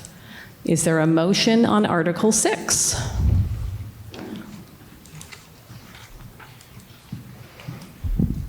Cassie Salesman. I nominate Aaron Harris to fill the expired term of 3 years through the town meeting of March 2029. Is there a second? It's been moved and nominated to nominate Aaron Harris to fill the expired term of 3 years through town meeting of March of 2029. Would you like to discuss your motion? No. Is there any comments or questions on the motion for Article 6?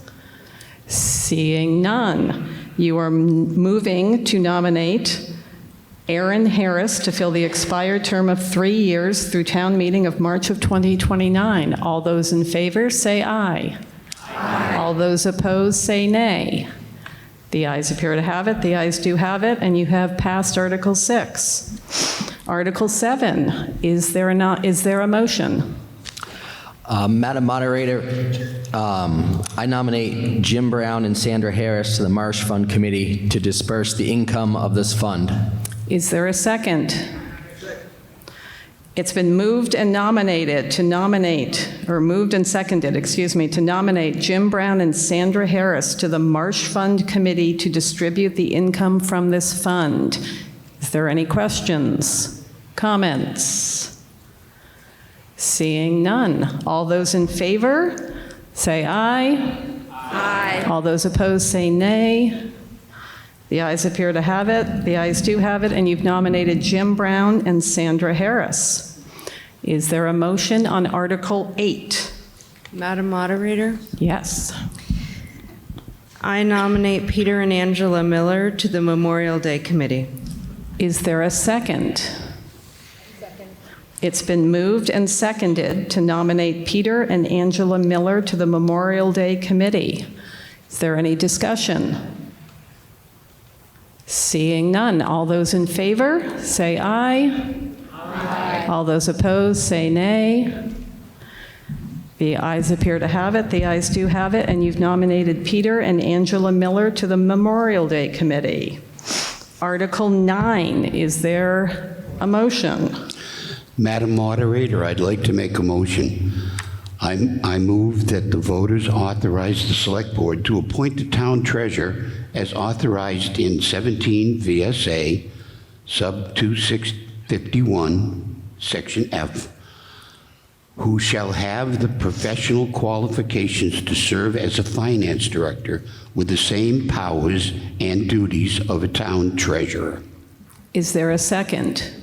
Second. It's been moved and seconded that the voters authorize the Select Board to appoint the town treasurer as authorized in 17 VSA 2651F, who shall have the professional qualifications to serve as finance director with the same powers and duties of a town treasurer.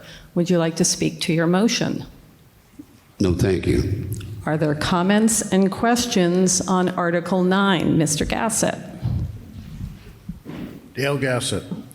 I think everybody is painfully aware there is the position You're going to get it by the end of the night, I promise. I could take this home. No. There's a position on the ballot for a town treasurer. Only one person is on that. It's not a contested on the ballot. So that person will be elected. And then in 45 days, you know, the select board will have to figure out what they want to do. But I'm going to reiterate the point we had before, was the fact that the treasurer, being an elected person, answers to the people who elect them, not to the select board. I just think there is incredible conflict of interest. And again, I'll reiterate, I'm not casting any aspersions on any of the select board, but we've always had an elected treasurer. And I know this particular malfeasance that took place just prior to the last year's town meeting turned everything upside down. But previous years, we have done very well. Sally and a slew of other people that did well as a treasurer.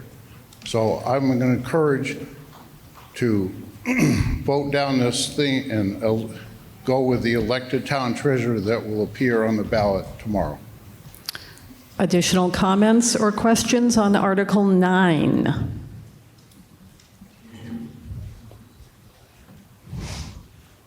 Hi, Sarah Moy.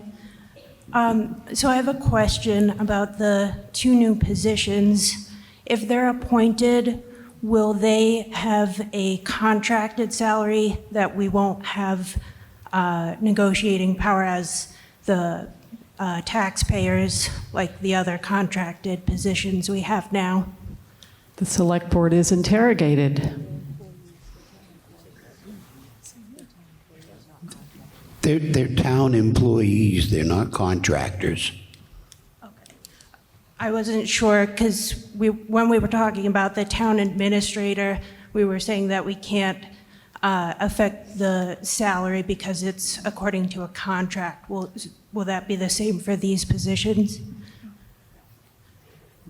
No. Additional comments or questions on Article 9?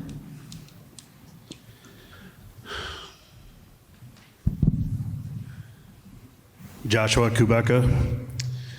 My question is, if there is somebody on the ballot, why would you like to appoint somebody else? I will follow up with, if you are going to appoint, are you going to take, resumes? Because I would like to know what you feel is qualified to be the treasurer of this town. Can you please answer that? Yes, we're going to take resumes, and we're going to have interviews. What are your qualifications? I can list all of mine if you'd like. Additional Thank you comments for your or time. questions on Article 9? Just for information purposes, we'll hire a contractor to help us with that selection process. Ms. Baldwin? Catherine Baldwin. So I had said earlier, I believe you guys have already appointed a finance director. So are you saying that the person you've already appointed, Kathy Walker, is going to be removed and you're going to start the process over if this amendment passes? Or is Kathy Walker going to remain in that position? The decision you guys already made before the town had an opportunity to even vote on whether we'd allow you to do that. I really can't hear what you're saying. I can't hear what you're saying. So you've already appointed Kathy Walker as the finance director. However, you're asking us to give you permission to appoint someone. So I'm a little confused about how you were able to do that, but now you're asking us. So it sounds like no matter what we say, it's not going to matter. Got it.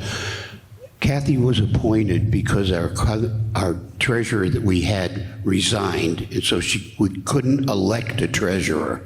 So we had her in the position of assistant treasurer.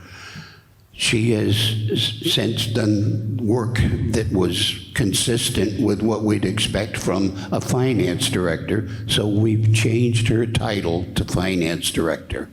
And she's a town employee. Does that answer your question? That's why she was appointed, because we didn't have an election cycle to vote for one in. The last treasurer resigned without an opportunity to vote one in. Isn't it standard practice when someone leaves a position before an election to appoint someone to that position until the next election? I thought that's what Correct. happened That's with what Kathy Walker. That's what we did.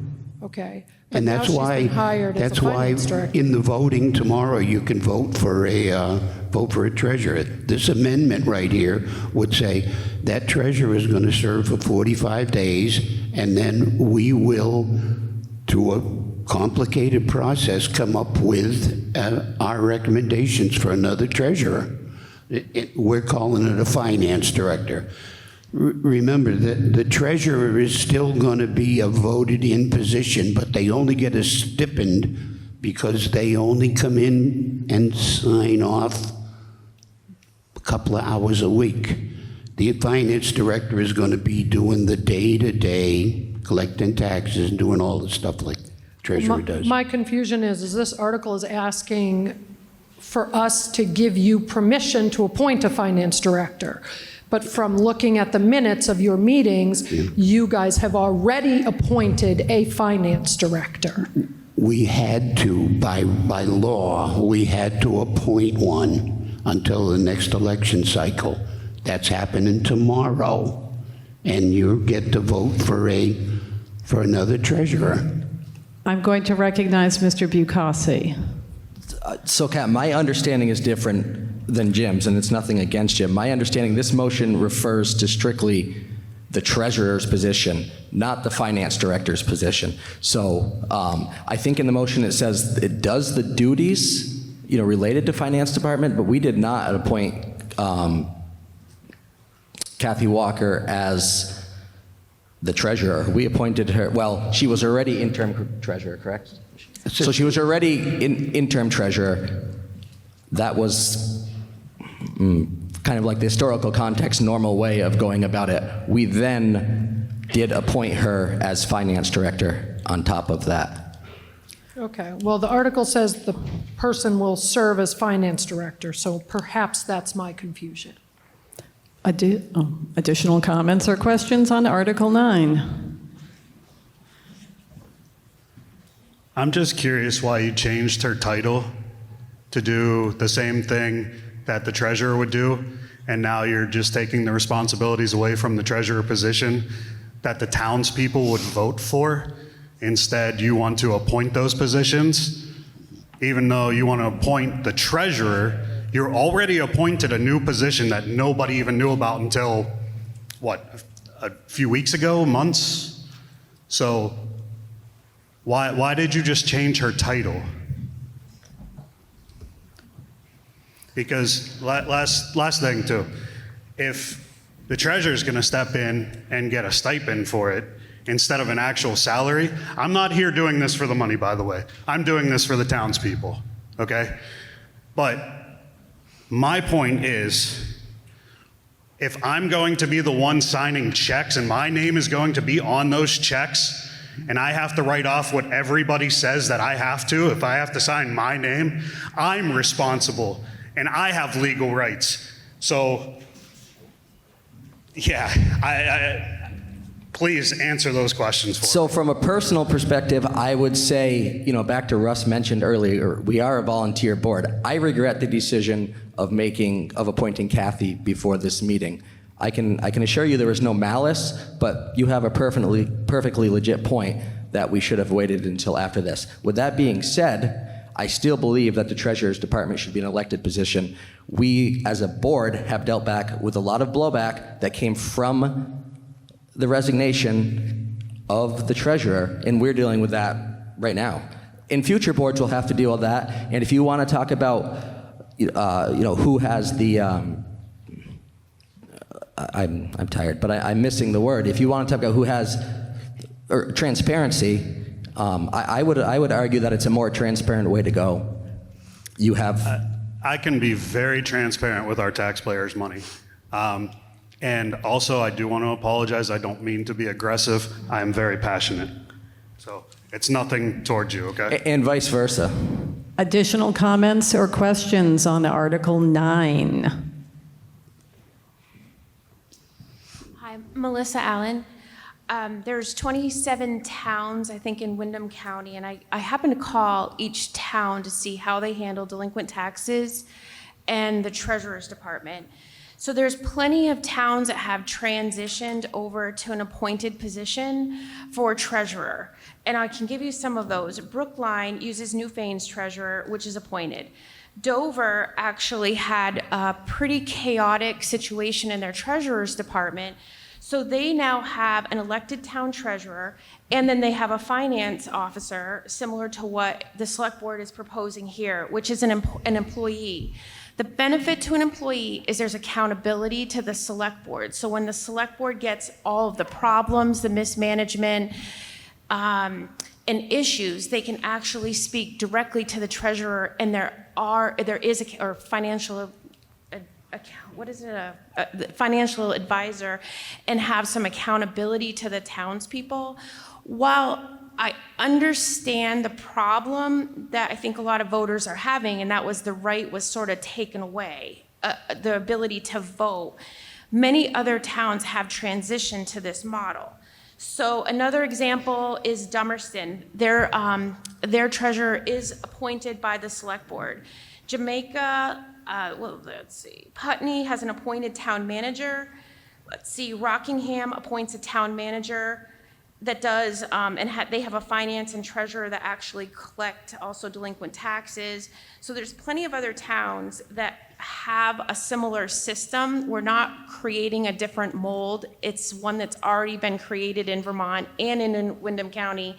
Many other towns are doing it, and it does kind of give a consistency of financing throughout. So that's all I have to say. Thank you. Additional comments or questions on Article 9? If not, all those in favor of moving that the voters authorize the select board to appoint the town treasurer as authorized in 17 VSA 2651F, who shall have the professional qualifications to serve as finance director with the same powers and duty of a town treasurer. All those in favor say aye. Aye. All those opposed say nay. Nay. The chair is in doubt. All those in favor, please stand and hold your voter card. It'll get the blood moving.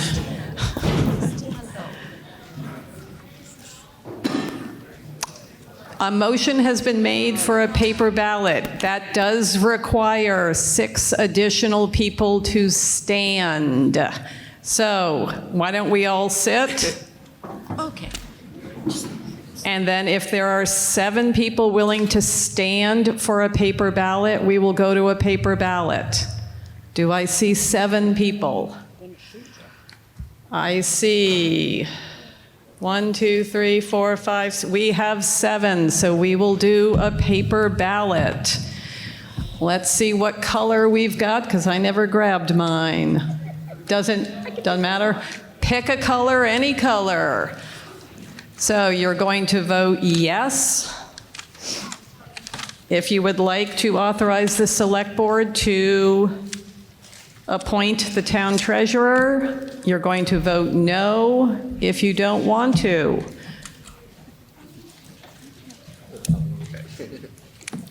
The ballot box is over here.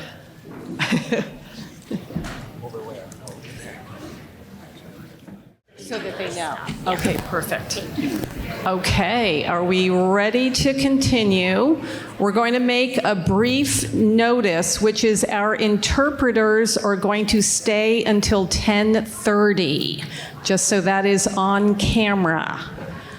Okay, so if we can all come back to order, we're going to move on to Article 10, while the vote on Article 9 is counted. Is there a motion on Article 10? Who's Heather? Where's Heather Frost? Heather, I think we need you. Where is Heather? Okay. Heather Frost, are you in the building? Oh, Heather's in the bathroom. Madam Chair.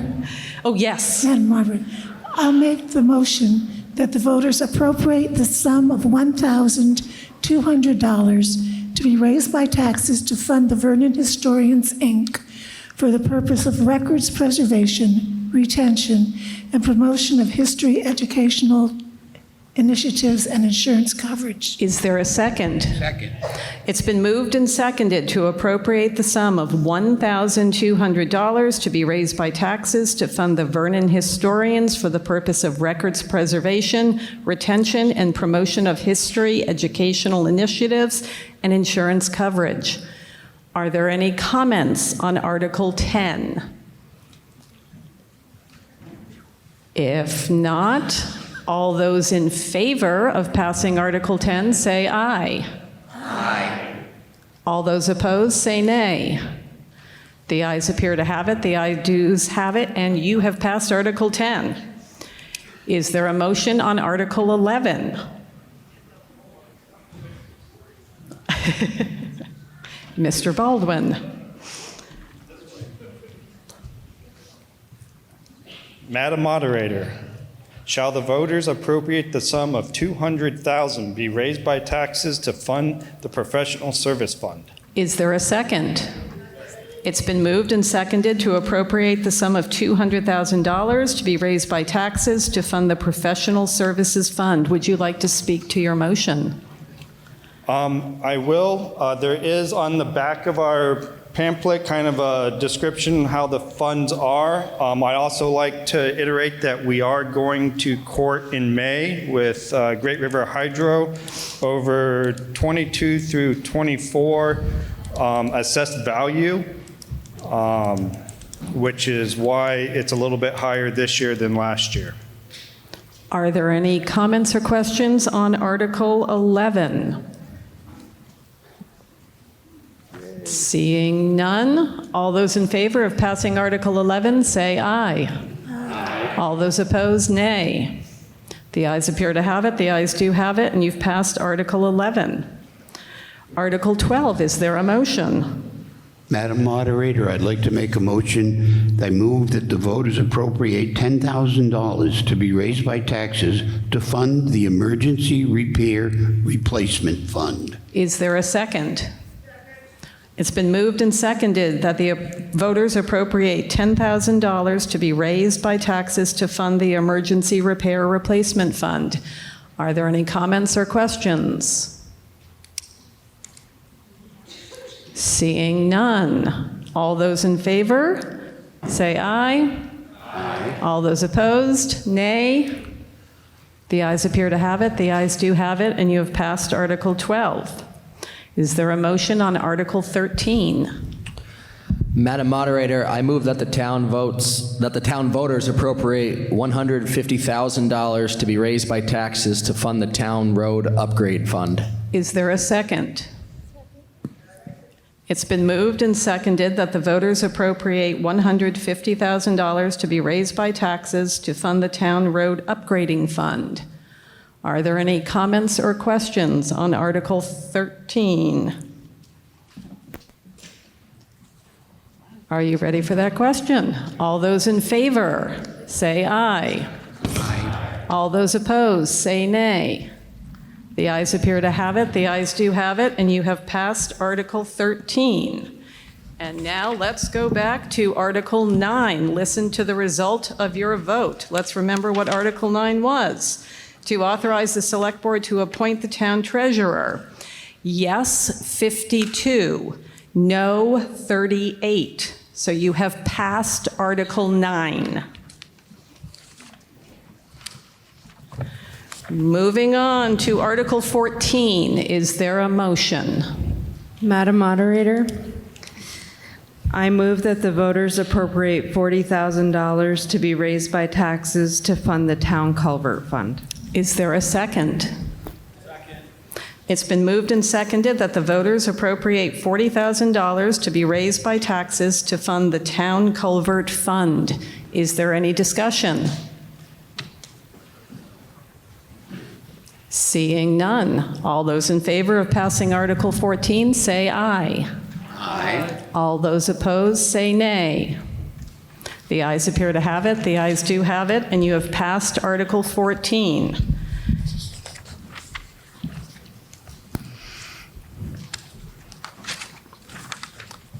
Is there a motion on Article 15? Madam Chair, I'd like to move that the voters appropriate the sum of $10,000 to be raised by taxes to fund the Town Parking Lot Maintenance Fund. Is there a second? Second. It's been moved and seconded that the voters appropriate the sum of $10,000 to be raised by taxes to fund the Town Parking Lots Maintenance Fund. Is there any discussion? Seeing none. Oh. Nope. Seeing none. All those in favor of Article 15 say aye. Aye. All those opposed say nay. The ayes appear to have it. The ayes do have it. You've passed Article 15. Is there a motion on Article 16?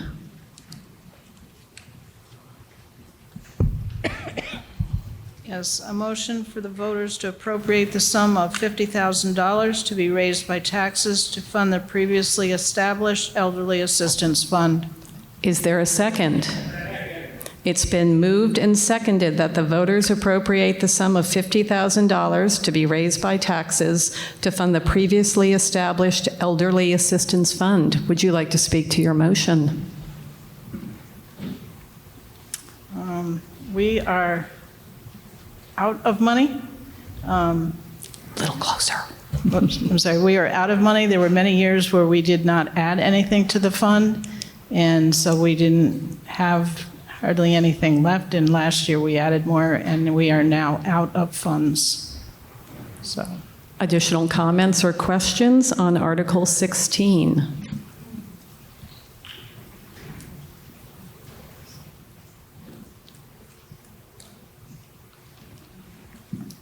Melissa Allen, just a quick question on the brief mission statement for what the monies will be used for, and just sort of a brief explanation of the seasons and how the $50,000 will be used. the purpose of the elderly assistance program is to help seniors remain in their homes. So it's hard to tell what we will be asked for. At one time, I think all the ramps that people had in town, we had installed, were built by elderly assistants and were installed. The last few years, the prime thing we've done is snow removal. We've taken down trees that were in danger of falling on roofs. I think we've done some help with people that have had surgery and weren't able to do some basic needs short term. We don't do long-term things. I've referred people to Senior Solutions for that. We've done a variety of things over probably the 20 years that I've been on the Elderly Assistance Board. So we've done probably most anything. Additional comments or questions on Article 16? Joyce Goodnow. I want to know, is this going to be enough? What? Since what happened this year, is $50,000 going to be enough to cover everything? Marilyn is interrogated. I hope so. The answer is she hopes so. Have you run out again? Well, we didn't expect the influx of people that we have this year. Yeah, okay, as long as you're sure. Additional comments on Article 16? Jesse Jobin. So my question is, or I guess it's more of a, get me to understand it a little better. Right now, I believe there's only 2 requirements to be on elderly assistance, give or take. Are either of those requirements, do the requirements currently have anything to do with income?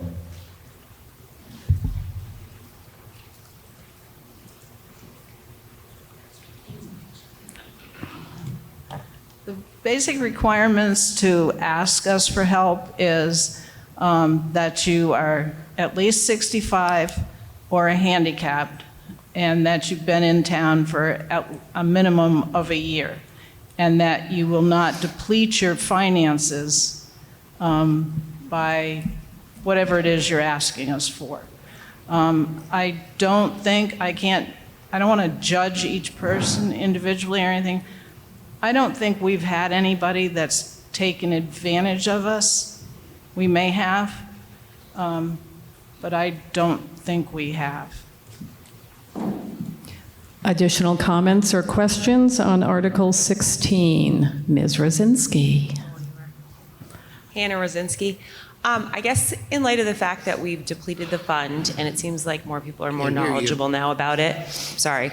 In light of the fact that we've depleted the fund and more people seem to be more knowledgeable about it now, I'm curious if we can, this may be more rhetorical, come up with clearer guidelines. So if there does need to be an income threshold, or if there should be other qualifiers that allow people to access the funds, even, is it first come, first serve? Is there a hard stop with certain folks? And so I think that it would be great to disperse it among the elderly and not have it be first come, first serve, but we obviously don't want just a few people to liquidate the entire fund. And so I'm curious how the group plans to potentially address that.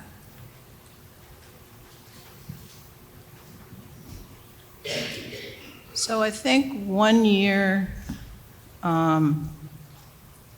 we had maybe 3 or 4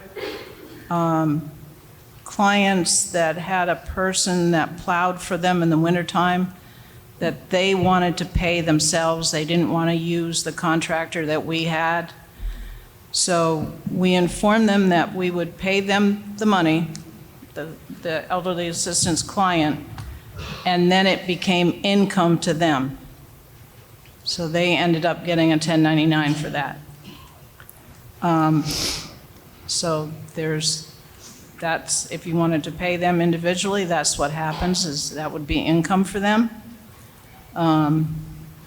We did repair a couple septic systems in town, and because of that cost, we took liens on the property.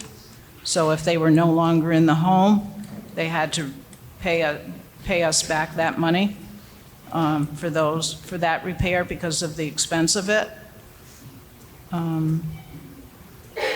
I guess if the board chooses, because that's who we technically work under, if they wanted to come up with some guideline incomes, then we could do that. So, I mean, I guess that income thing where we paid the client and then they paid who they contracted with kind of addresses that first come, first serve. Additional comments or questions on Article 16? Please come to the mic. Eleanor Thomas. I am all for doing whatever we can do to help elderly people stay in their homes. However, this is a lot of money, and I feel that historically, this committee has not done a very good job of stewardship of the money or being transparent. I personally have a family member who requested help and was denied. She is both handicapped and also income at the poverty level. Therefore, family helped out. So I do have some concerns about how this money is going to be distributed to people. And one of the reasons that it got significantly depleted this winter is because all of a sudden, everybody was made aware that they could have their yards plowed because it was in the town clerk's messaging frequently, so more people found out about it and applied for it. So therefore, did all these people really need help to get their plowing done in order to stay in their homes? I think the organization, the committee, needs to look at what their mission is and ask themselves if what they're doing is really going towards the mission. Additional comments or questions on Article 16?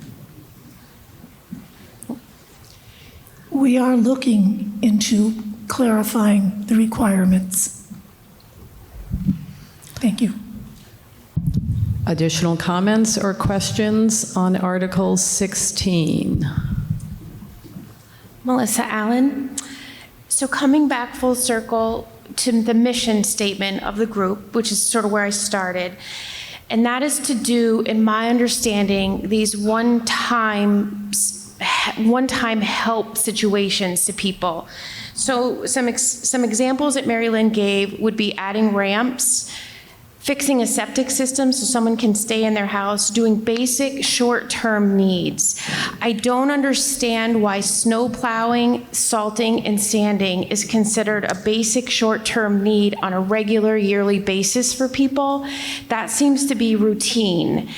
And I think that we should maybe reevaluate what the Elderly Assistance Fund is for, how it's used, because I think this year it was depleted for a routine service that people are now relying on, and then the funds ran out. So it put them in almost a worse situation. Thank you.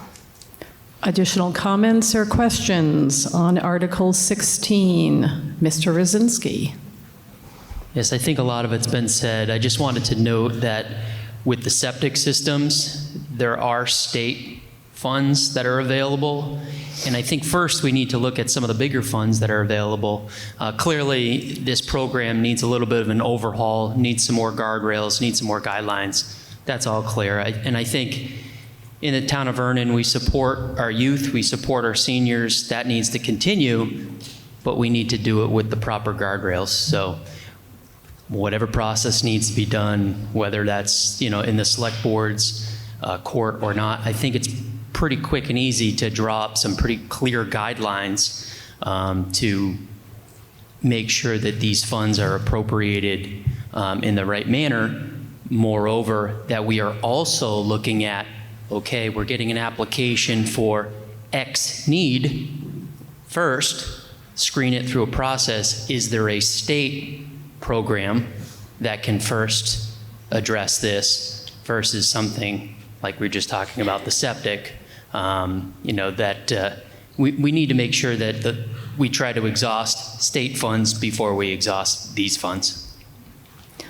Additional comments or questions on Article 16? The motion is, shall the voters appropriate the sum of $50,000 to be raised by taxes to fund the previously established Elderly Assistance Fund? Seeing none, we will take the vote. All those in favor, say aye. Aye. All those opposed, say nay. The ayes appear to have it. The ayes do have it. You have passed Article 16. Is there a motion on Article 17? Madam Moderator, I move that the voters appropriate $20,000 to be raised by taxes to fund the previously established James Cusick Scholarship Fund. Is there a second? It's been moved and seconded that the voters appropriate $20,000 to be raised by taxes to fund the previously established James Cusick Scholarship Fund. Would anyone like to talk to the motion? Seeing none. All those in favor of passing the motion say aye. Aye. All those opposed say nay. The ayes appear to have it. The ayes do have it, and you have passed Article 17. Is there a motion for Article 18?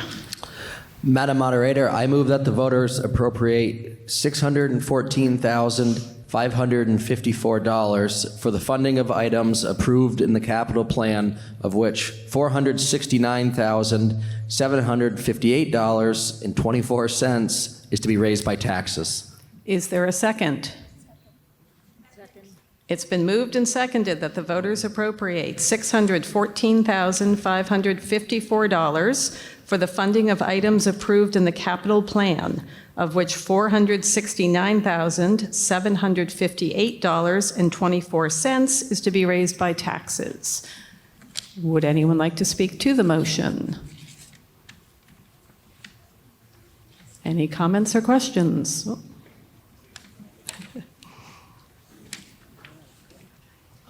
Catherine Baldwin. Is there any members of the Capital Plan Committee here? The Select Board is the Capital Plan Committee. Okay. So Article 33, March 7th of 2000, this town voted for the policy on administration of the capital plan to be done by the Finance Committee.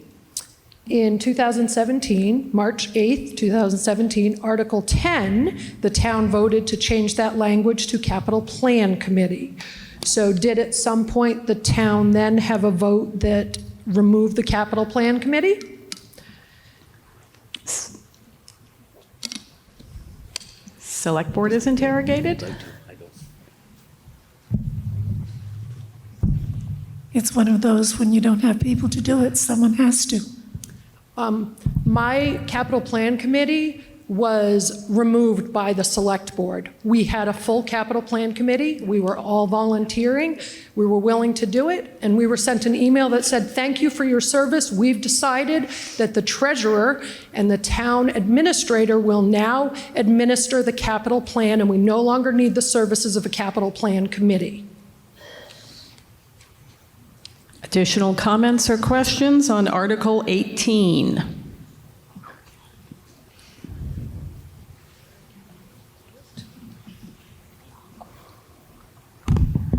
Jesse Jobin again.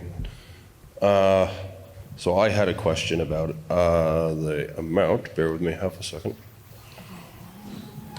I know that the capital plan has some numbers in there for the tanker, but the tanker's been postponed again, if I remember right, for another year, correct? Because we don't have the funds for it? If you're looking to follow along, I think we're on page 8 of the town report. So the tanker has been postponed. I'm not sure that year is an official date, but we did want to take a year to see if we could find additional financing to see, what our other options are to fund this. The reason I ask, I didn't mean to interrupt you, is it seems like the further we put it out, the higher the price goes of the truck. And if we'd have just, 2 years ago figured out how to come up with the extra couple $100,000, we wouldn't be almost $700,000 behind the ball now. So how much more money do we think should realistically go into the capital plan fund so that we can try to make some headway with the tanker before we're at the 2 million mark? Do we know? I'm just trying to figure it out, that's all. So I'm more than happy to make a motion to up the funds if we can put it towards the tanker. I'd like to know how to get this thing ordered, because as far as I know, it's 3 to 5 years out, even if we ordered it today.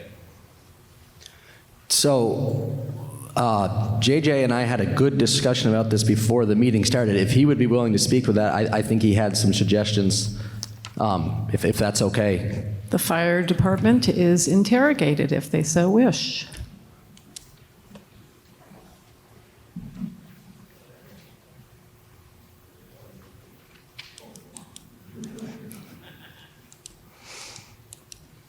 I'll speak some to this. Hopefully I'll answer your question, Jesse, as well as maybe some of the other questions that we have about this. So we've had a truck committee working on this for the past couple of years. It's been difficult to get a grasp on what does a fire truck cost and what's it going to cost us when we purchase it? We've had Crystal Flam as a community member join us on the committee, John Wielden, Travis Franklin, who's not here, and Michael Root have been working diligently to try and put some information together for us to make an educated decision on how we move forward with this purchase. So we made a presentation to the select board back in October, November timeframe, presenting some different options to the town. We've looked at refurbishment costs, which are somewhere in the neighborhood of $400,000 to $500,000. We've looked at a commercial chassis type tanker, which is somewhere in the neighborhood of $750,000 to $800,000, and then we've also looked at a custom chassis tanker, which is purpose-built for what we're looking for, in the neighborhood of $950,000. We've received one price. We've received a proposal from a vendor to, if you sign on the dotted line tonight, this is your price.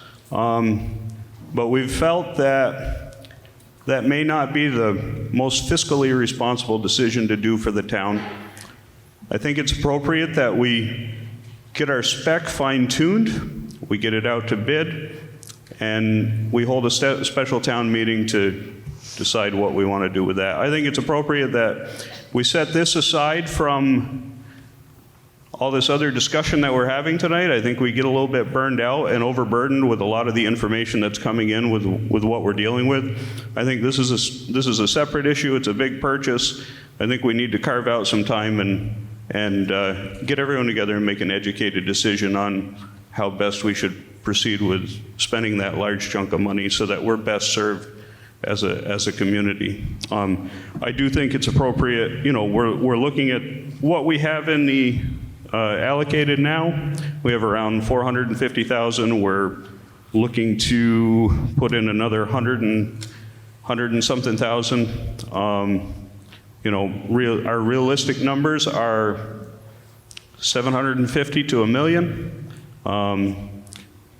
Our current tanker is it's a 94. It's got some mechanical issues. It is aging. It's aging rapidly.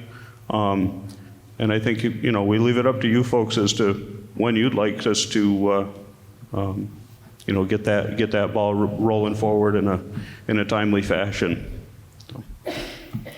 Additional comments or questions on Article 18?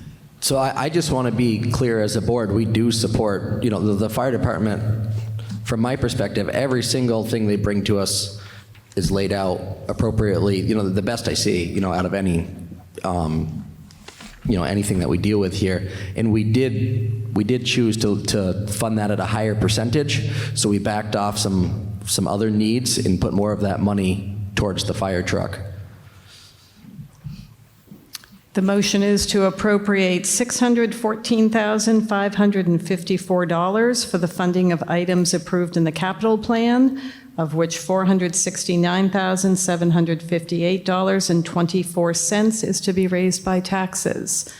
Any additional questions on Article 18?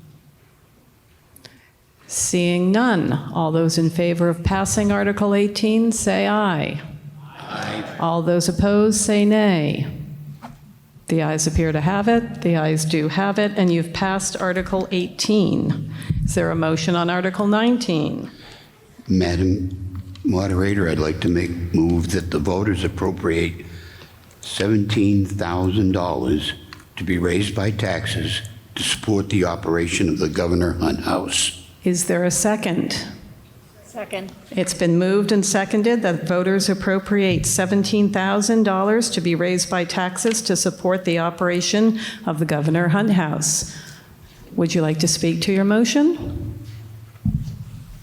I defer it to the Governor Hunt House Board of Directors. Comments or questions on Article 19?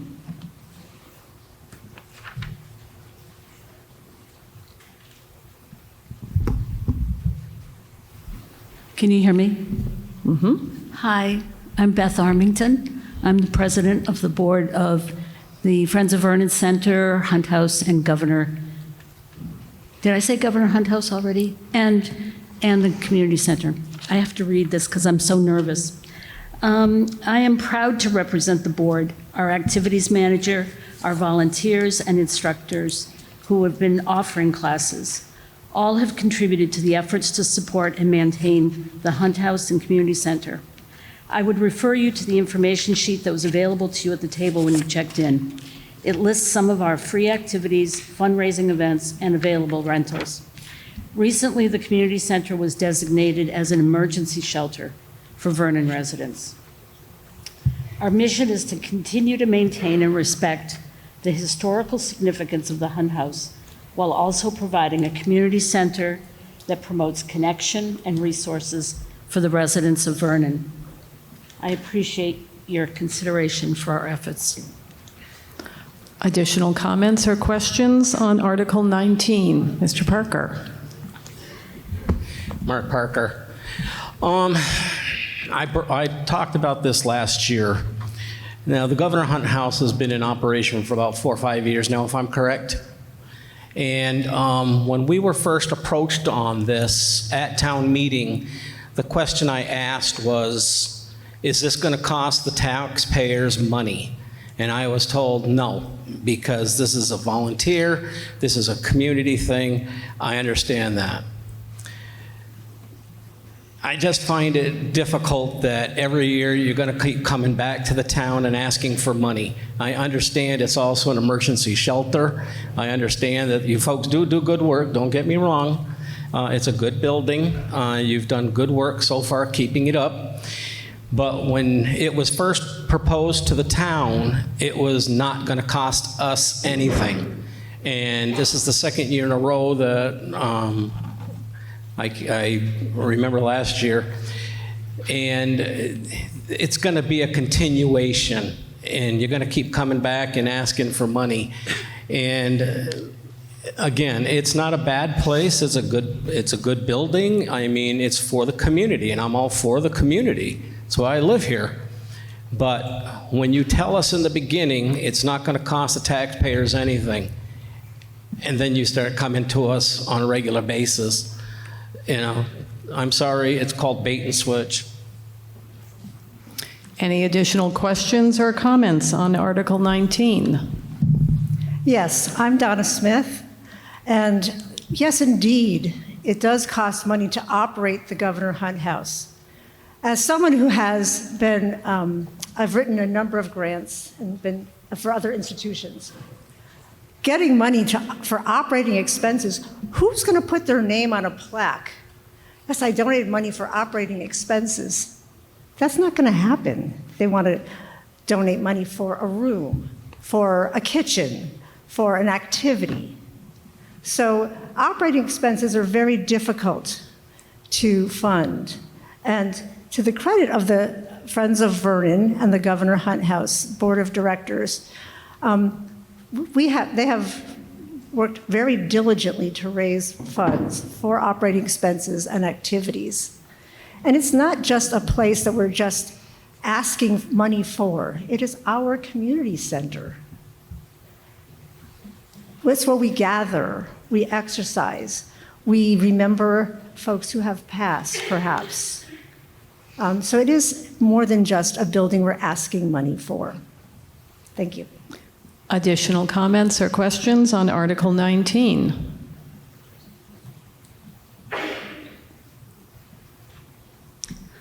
I think I think we should support this. It's a beautiful historic building. I think we should support this. It is a historic building. It's center of our town. And it's an asset.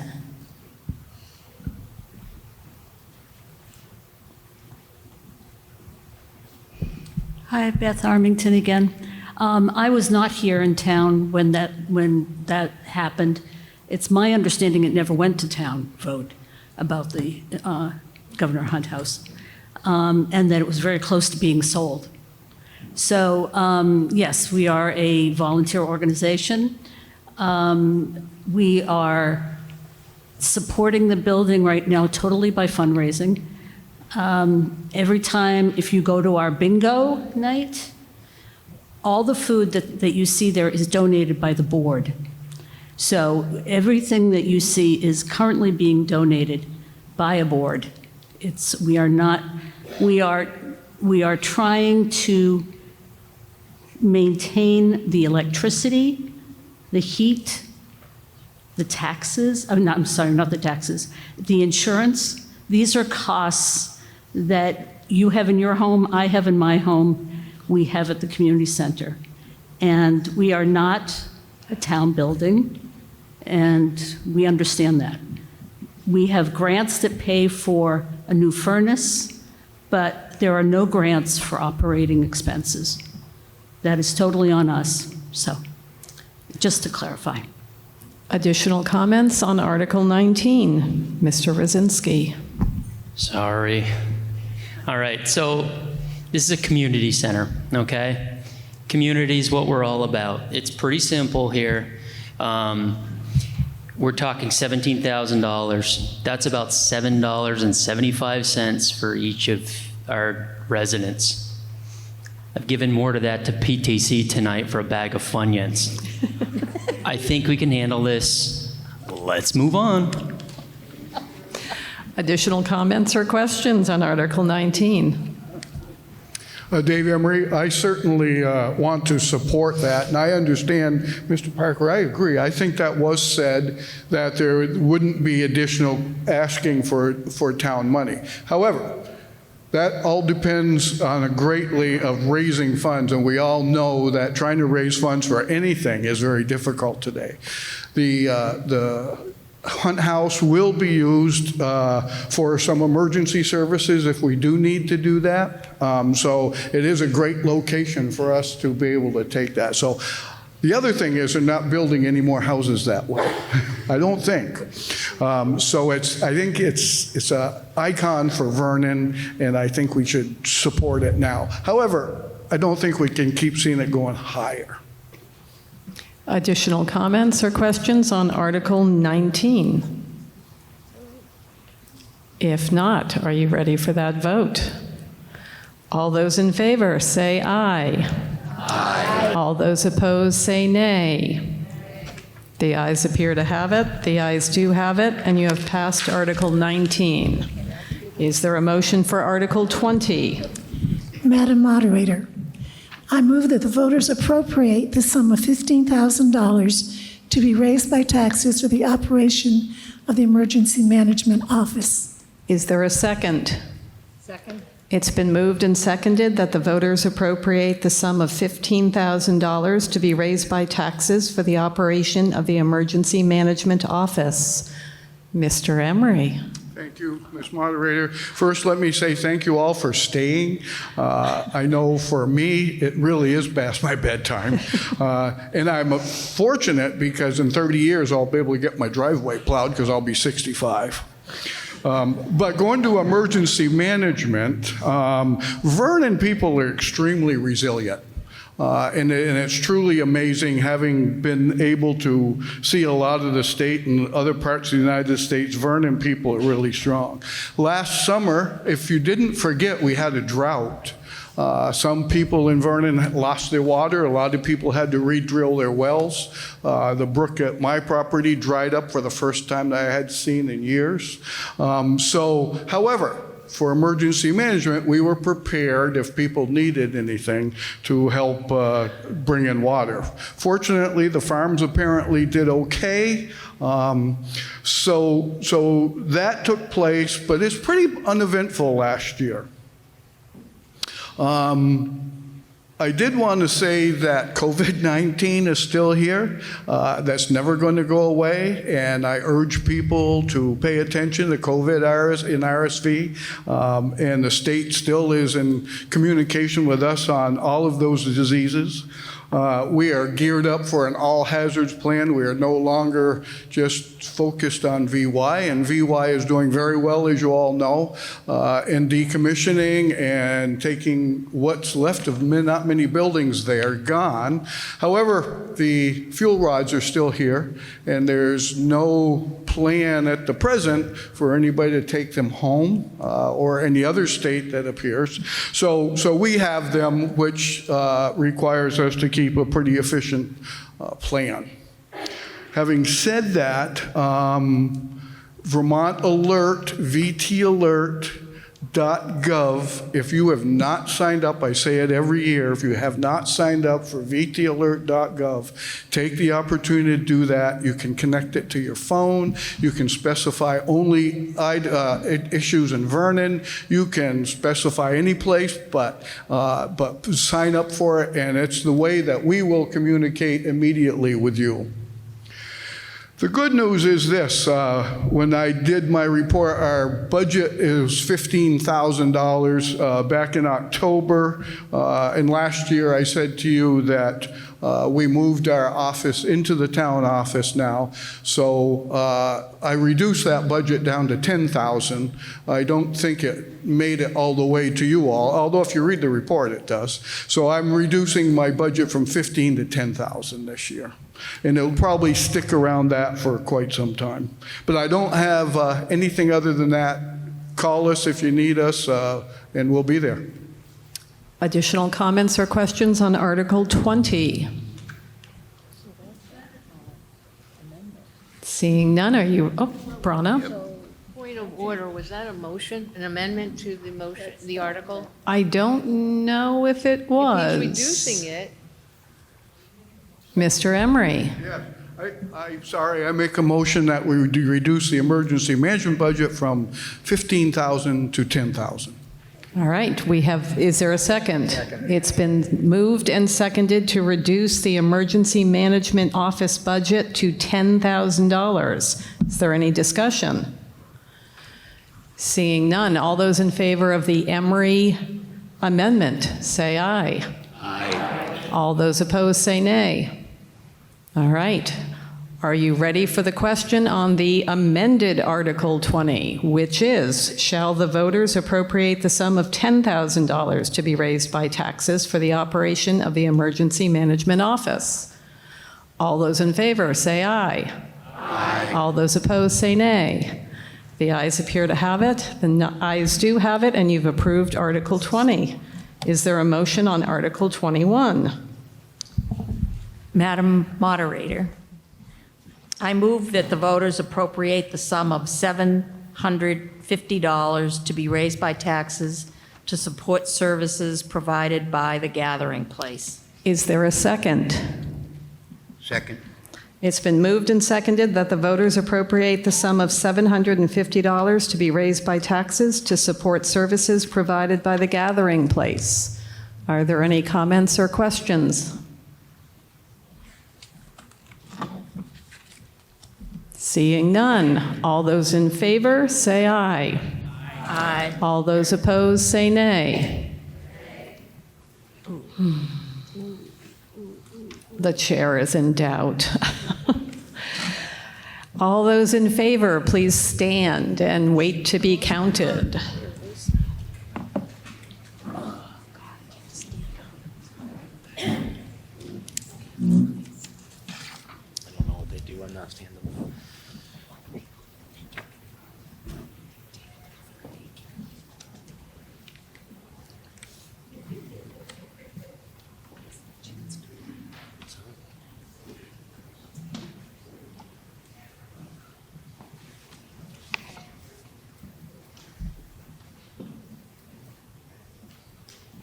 You may be seated. All those opposed, please stand and remain standing until counted.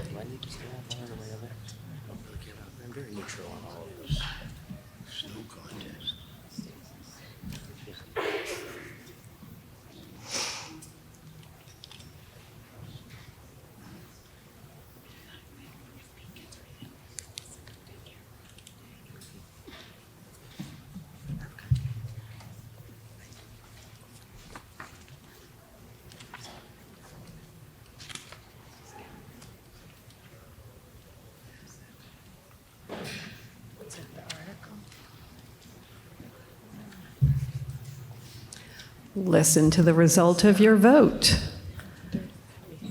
Those in favor, sorry. 45. Those opposed, 24. You have passed Article 21. Is there a motion on Article 22? Madam Chair, moderator, shall the voters appropriate the sum of $850 to help support the Women's Freedom Center? Is there a second? Second. It's been moved and seconded that the voters appropriate the sum of $850 to be raised by taxes to support services provided by the Women's Freedom Center. Are there comments or questions on Article 22? Seeing none. Oh. I just have a question. What is the Women's Freedom Center? Article 22, actually, I do not have a page number in the town report. Here? 45? I'm being told page 45 of the town report.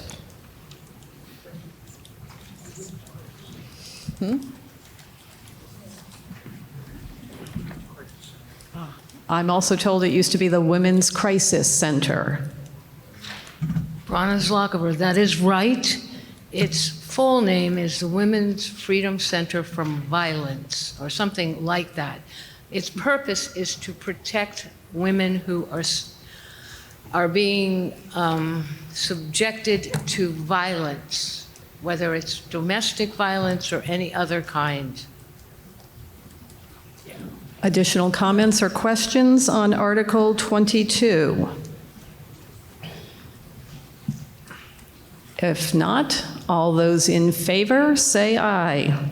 Aye. All those opposed, nay. The ayes appear to have it. The ayes do have it, and you have passed Article 22. Is there a motion on Article 23?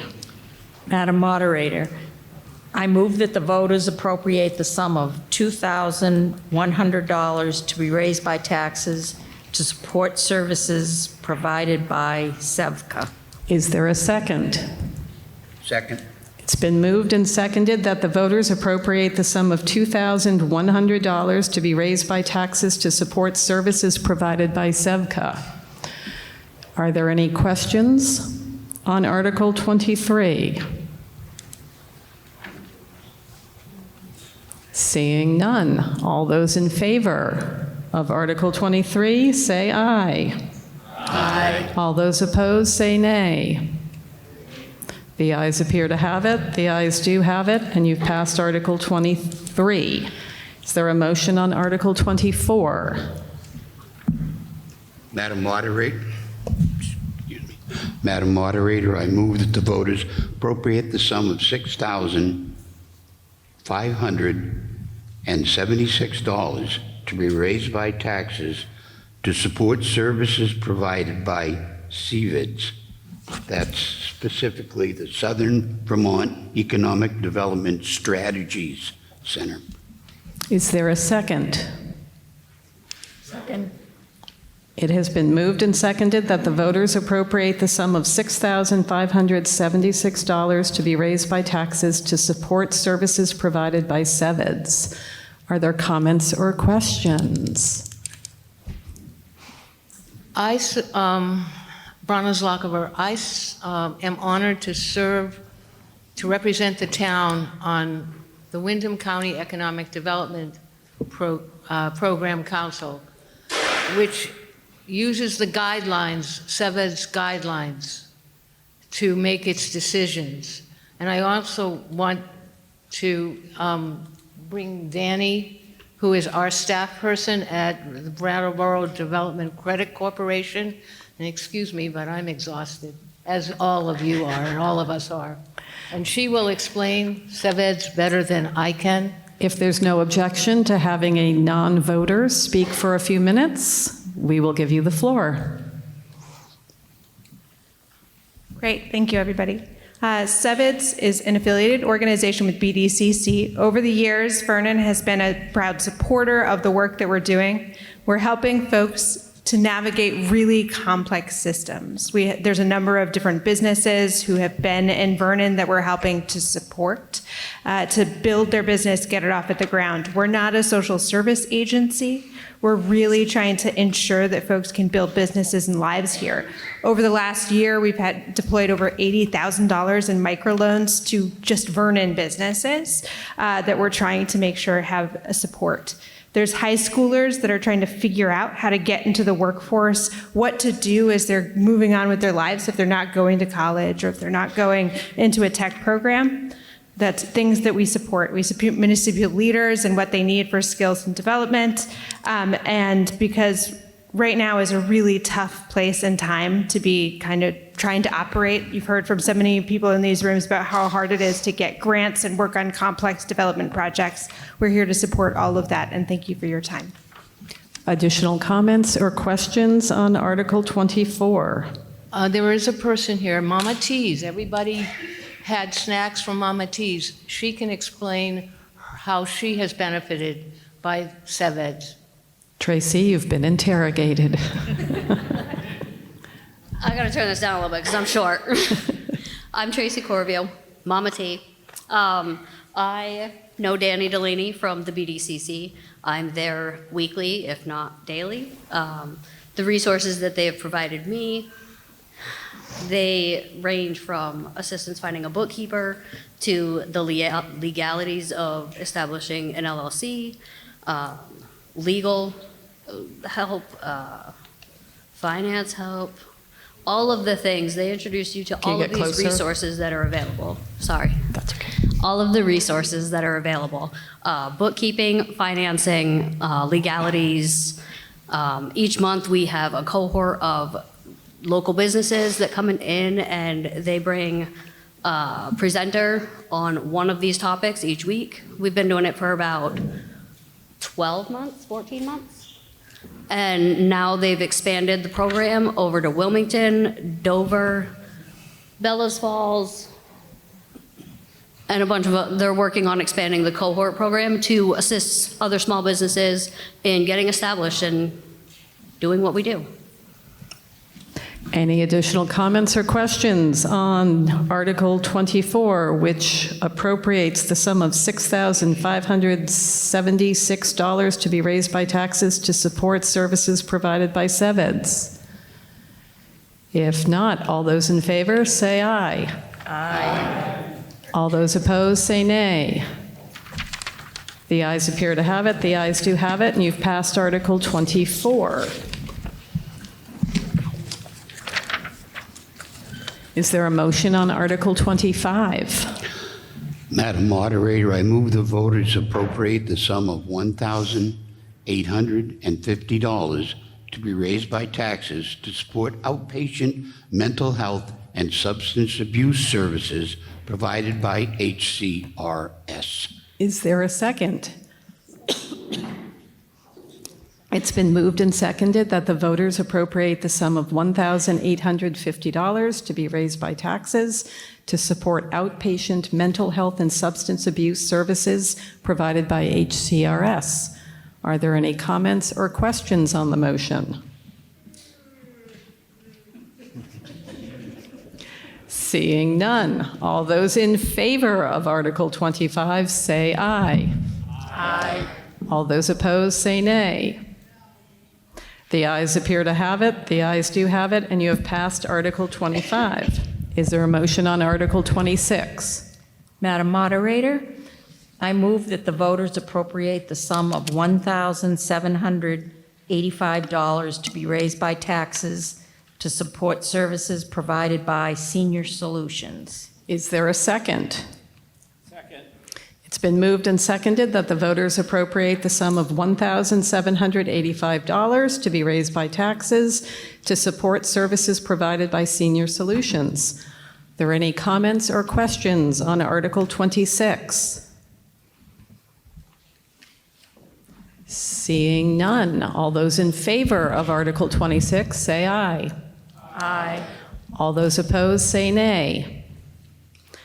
The ayes appear to have it, the ayes do have it, and you have passed Article 26. Is there a motion on Article 27?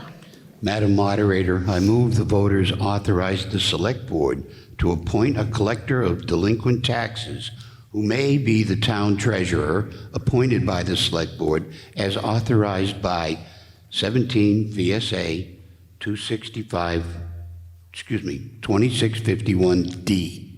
Is there a second? Second.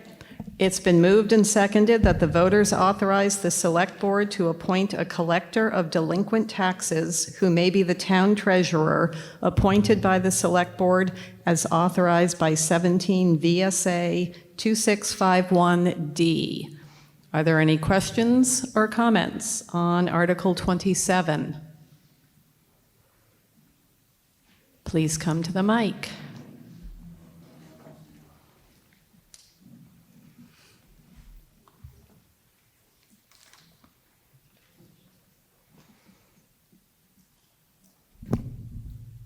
Munson Hicks.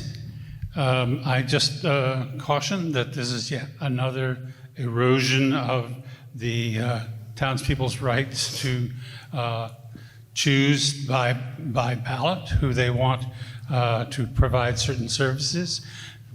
And I oppose it because it's once again, as I spoke earlier, a consolidation into a small group of people who will be making choices for you.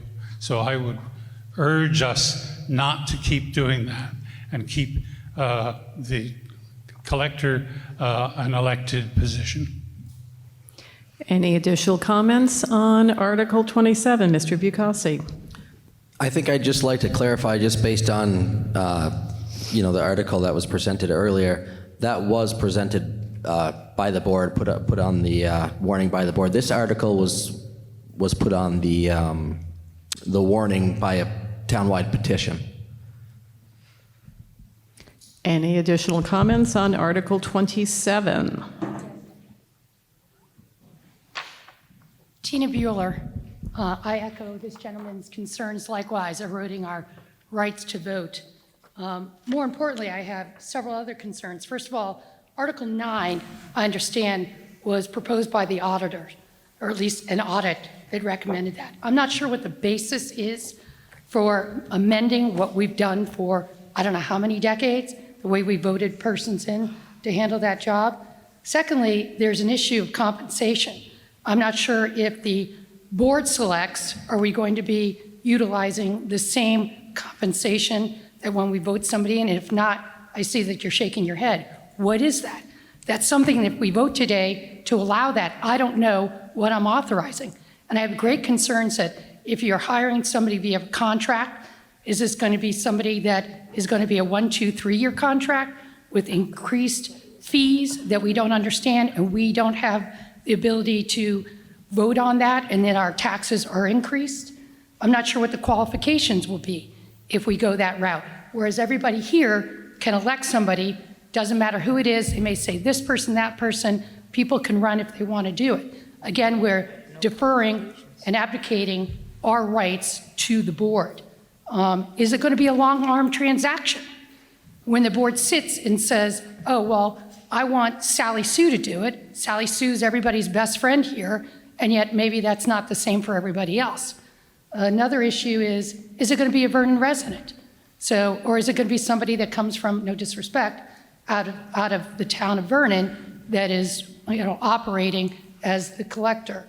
And if it's going to be, and again, I'm not sure of the compensation because it sounds like it could be the town treasurer appointed by the select board. Is there going to be dual compensation? So I have a lot of questions about turning this over to the board. And again, no disrespect, but those are my concerns. Thank you. Additional questions on Article 27? Faith Jobin. So I have a concern about it being in the treasurer's office. Wouldn't it be a conflict of interest? Delinquent taxes being collected by the treasurer's office, like being dual paid for that position. Don't shake your head, no. Let me finish. because that person would be doing two jobs. Would they be clocking out to do delinquent taxes and then go back to the treasurer's office? That's one. And I'd like to say that the person that's doing delinquent taxes right now is elected, and she's doing a wonderful job. And I hope she gets reelected. Additional comments on Article 27? Hi, Melissa Allen. So I'm the one that initially drafted this, and I can kind of go through some of the history of how I understand the delinquent tax collector in Vermont. So initially, when the delinquent tax collector was elected, what the state, in my understanding, had in mind is this person would be on an island unto themselves. They would be this ethical pillar that could treat everyone equally who was delinquent in their taxes. So for example, if a town official was delinquent in their taxes, the delinquent tax collector would treat them just as a factory worker or just as a neighbor. They were all sort of treated equally, and this person sort of was not supposed to be part of other functions in government. So it's kind of like my general understanding of it. In the past few years, what I've noticed is, and many people may not know this, is that we've recently had a delinquent tax collector collect, I think it's 31 cents. There was a lien on a property right off Huckle Hill from Zachary Lopez. So this 31-cent lien cost the town hundreds of dollars to create, to talk to council, and to actually write up the mortgage. I'm happy to share this with anyone if anyone would like to see the 31-cent lien that was created by our delinquent tax collector. So in addition to this ethical person, I don't believe they also should owe delinquent sales tax on their own property and have a lien from the state of Vermont. I think that this person should be ethical and fair and pay their own taxes. Lastly, I'll just say, so how my article was initially stated was that we would have the delinquent tax collector and we'd have just the treasurer take over the position. But since the position is currently an elected position, the town attorney had to actually change the wording to make it appointed. While I was disappointed by this, we can change it back to elected if we make that transition. So this year it would be appointed, and then next year we could bring it back to the ballot to be an elected position again if we decide to make the transition. But this year we did have to have it be an elected or an appointed position to transition to the town treasurer. Now, why the transition to the town treasurer makes sense is currently the town treasurer puts all their information into their computer system. They tally it up and they figure, oh, here are all the delinquent taxpayers. Then they give all that information over to the delinquent tax collector. The delinquent tax collector then puts it in her own system, which doesn't correlate with the state-approved systems. Technically legal, but also makes for a lot of extra work for our town treasurer.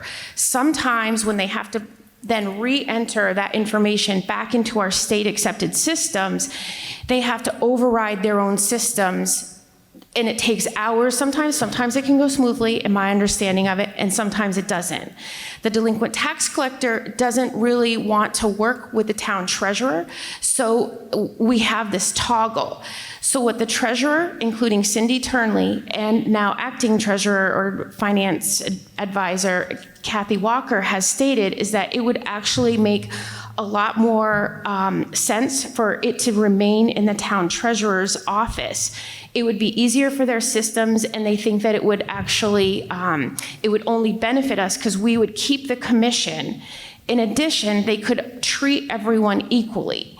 So what I noticed when we went around and collected all of the names for our petition to be here tonight, is that many people didn't want to sign the petition because they were afraid that their great deal that they got on their delinquent taxes would go away in the event that our article failed. So I would like to ask, when we do go to vote, if possible, that we maybe vote by paper ballot, just to have more anonymity. 6 people. I think that's kind of explains, I think, some of the questions that may have arisen in Tina's, I hope I answered all your questions. In my understanding of it, the commission would actually stay with the town treasurer. It would actually be easier for the town treasurer to do the job. And if in the future we want to bring this back as an elected position, we can do that. It's not a forever situation if we don't want to make it a forever situation, but it might be best to make it a now situation. Thank you. A paper ballot has been requested. If there are 6 additional people who will stand for a paper ballot, we will go for a paper ballot. I see 1, 2, 3, 4, 5, 6. I do see 6, I see 7. So we will do a paper ballot. Is there additional comments or questions on Article 27 before we go to the paper ballot? Catherine Baldwin. I just wanted to reiterate what a couple people have said. It seems like even just tonight and previous, our voting power is shrinking as the evening goes on. This is just one more example of something that has now been taken away from the people and is now in the power of a select handful of people, which I am very troubled by. So just want to say that. Mr. Hicks.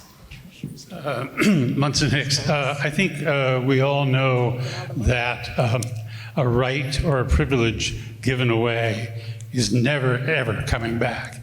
The fact that I know Melissa says, well, we can do it for next year and then we can vote to take it back. That just doesn't happen. It's very important to hold on to the rights you have rather than expect to get them back. Additional comments or questions on Article 27? Thank you, Tina Bueller. I agree with you, Melissa, that we do want people Into the mic. We do want people that are ethical. And if I'm understanding that the current collector went after a late tax due of 71 cents, 31 cents, that's ethical. Somebody could have ignored that. And I'm hoping that if this resolution were to pass, that our new town collector would still go after that 31 cents, and it would cost the same amount of money. So, Additional comments or questions? State your name. Daniel Amadon, I'd like to call the question. Question has been called, and we are going to do it by paper ballot. Let's do it the way we did before. You are... Oh, thank you, sorry. It's been moved and seconded to end debate. All those in favor, say aye. Aye. All those opposed?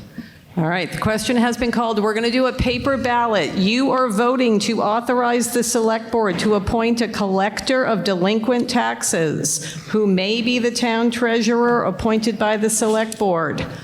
If you put your ballots in, get right back to your seats, and we'll go on to the next article.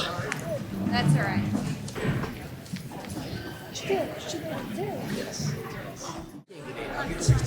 All right, if we want to move on, let's see if we can get a motion on Article 28 while the votes are counted.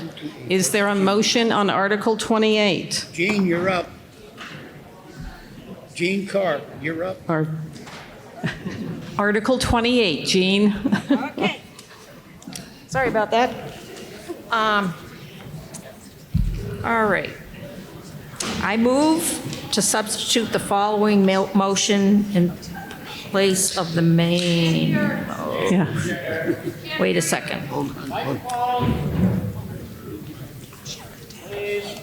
No. So, should I read what the article was first? Yes. Okay. Usually you. Yeah. shall the town establish a community harvest festival reserve fund to be used for the purpose of funding the community harvest festival in accordance with 24 VSA 2804. Is there a second? All right, so it's being moved and seconded that the voters shall authorize, no, hold on, establish a community harvest festival reserve fund to be used for the purpose of funding the community harvest festival in accordance with 27 VSA 2804. Do you want to speak to your motion?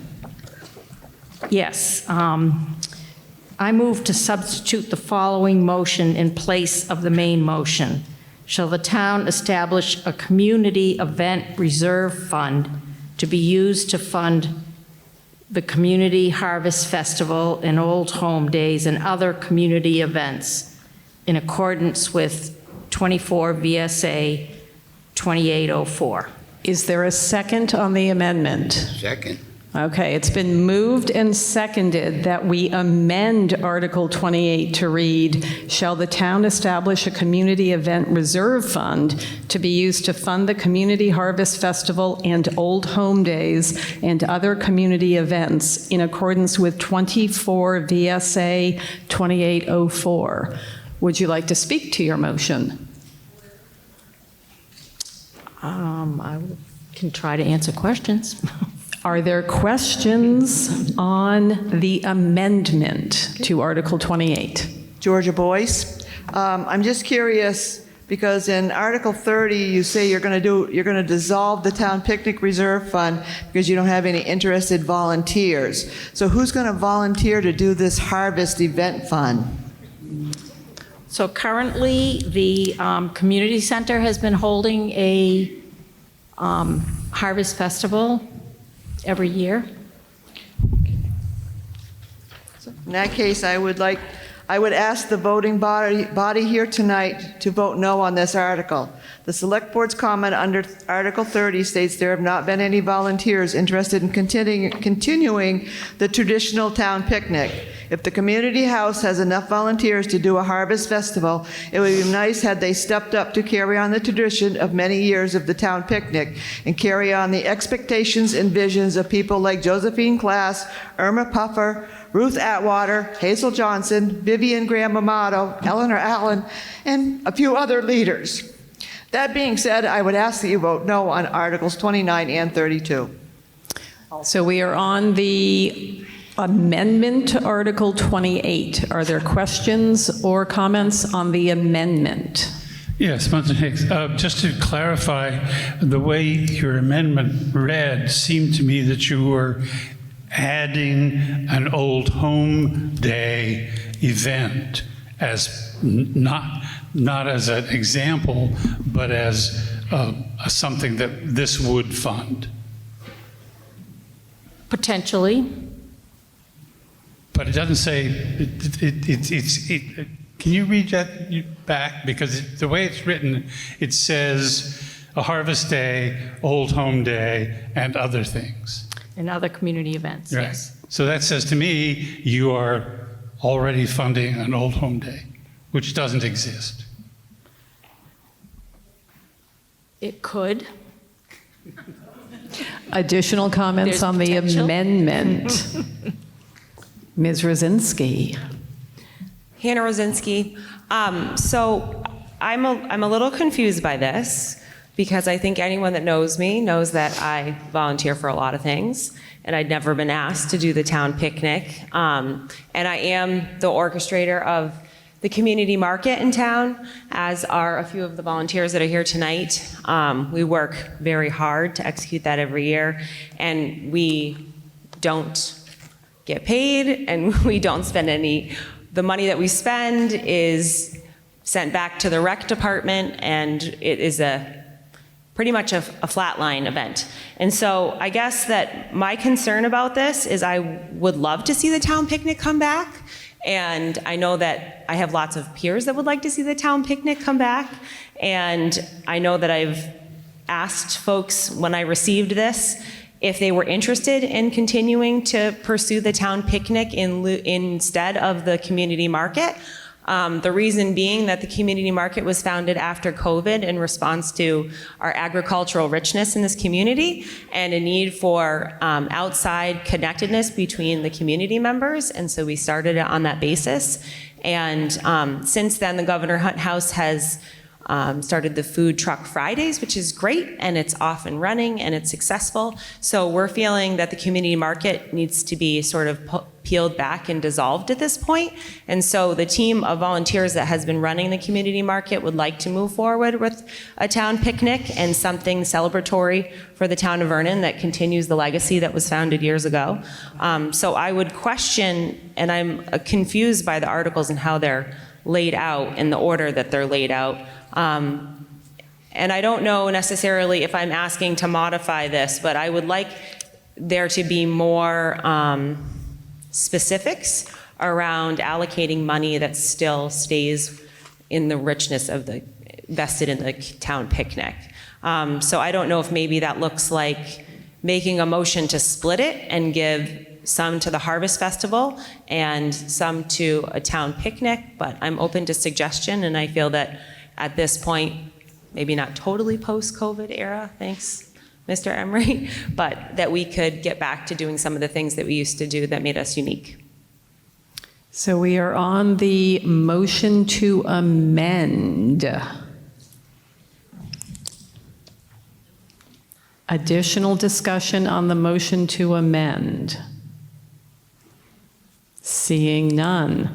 You are moving that the substitute language is, shall the town establish a community event reserve fund to be used to fund the Community Harvest Festival and Old Home Days and other community events in accordance with 24 VSA 2804.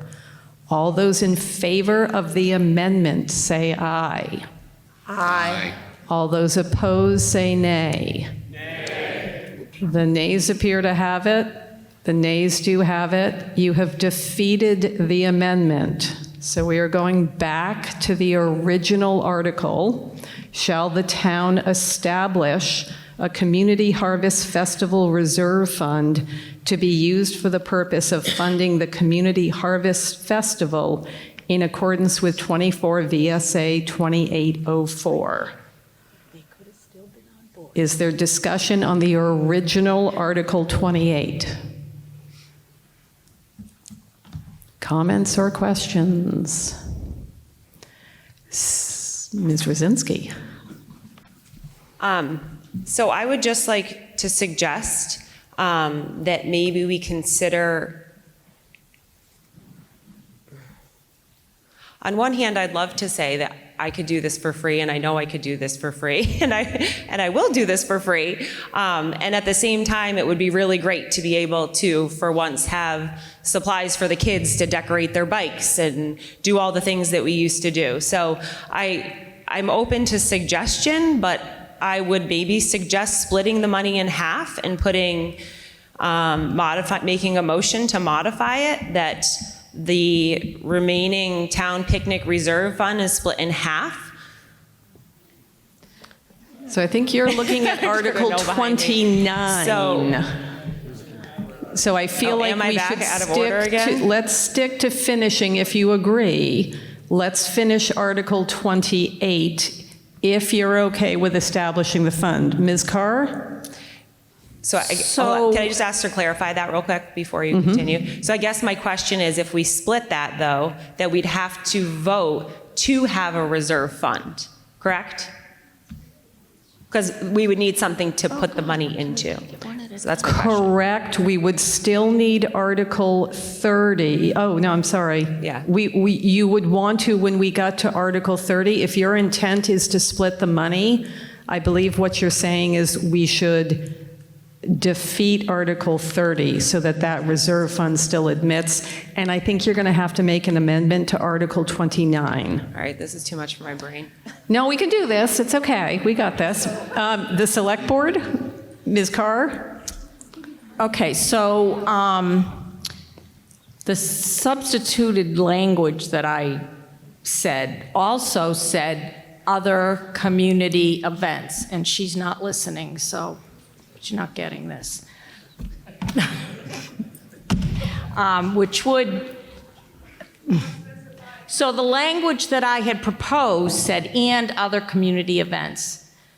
So any funds are dispersed when the select board is approached and asked.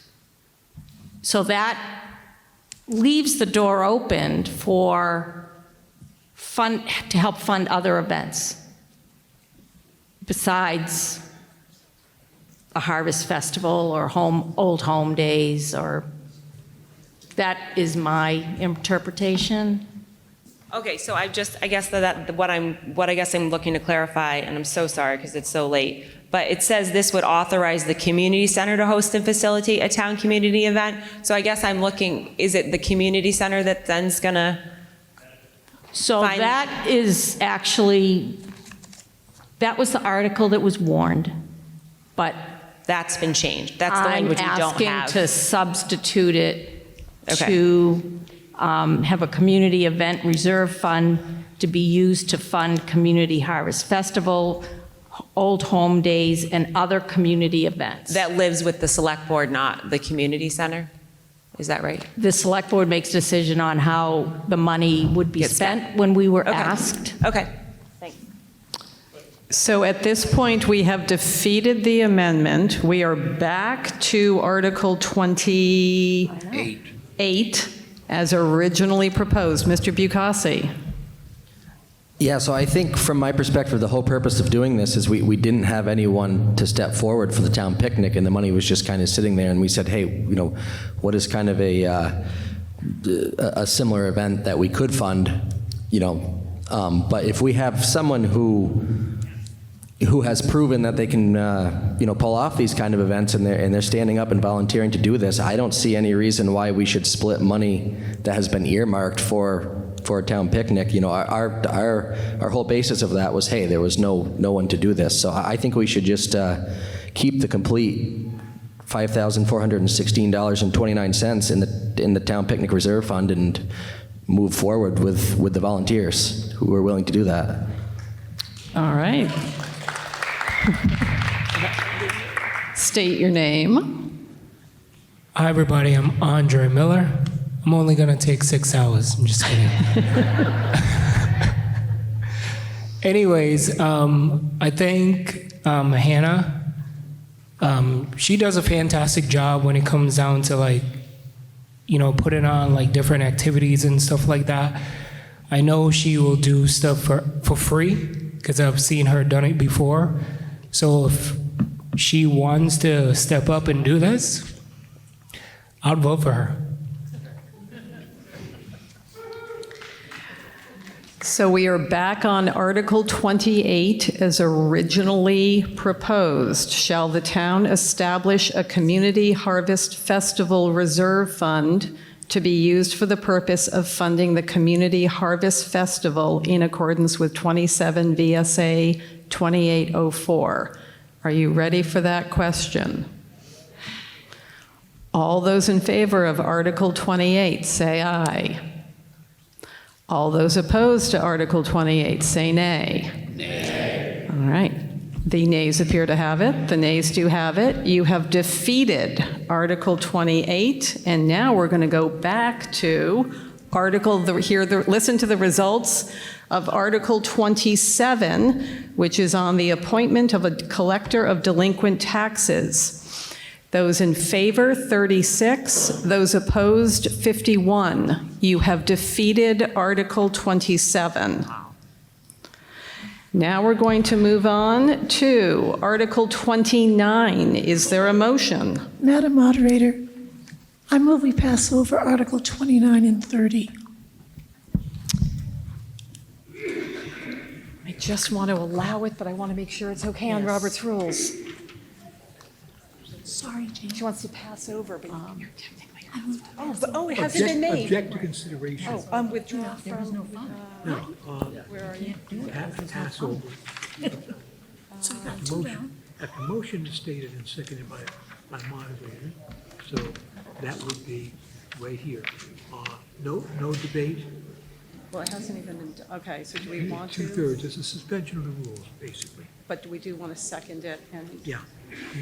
So what we're going to do is you're going to state the motion, we're going to get a second, and then you're going to object.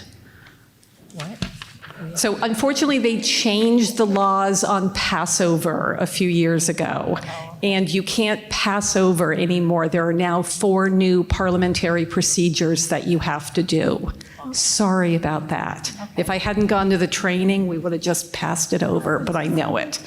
So you're gonna, after the motion is seconded and restated by the moderator, but before we discuss it, we're gonna do this. So make your motion. Madam Sorry. Moderator, I move that we pass over Articles 29 and Article... No. You actually have to give me the thing. Move the article. No. Move Article 29. Okay, I move that the town deposit $5,416.29 into a fund that we didn't vote. Is there a second? It's been moved and seconded that the town deposit $5,416.29 into the Community Harvest Festival Reserve Fund.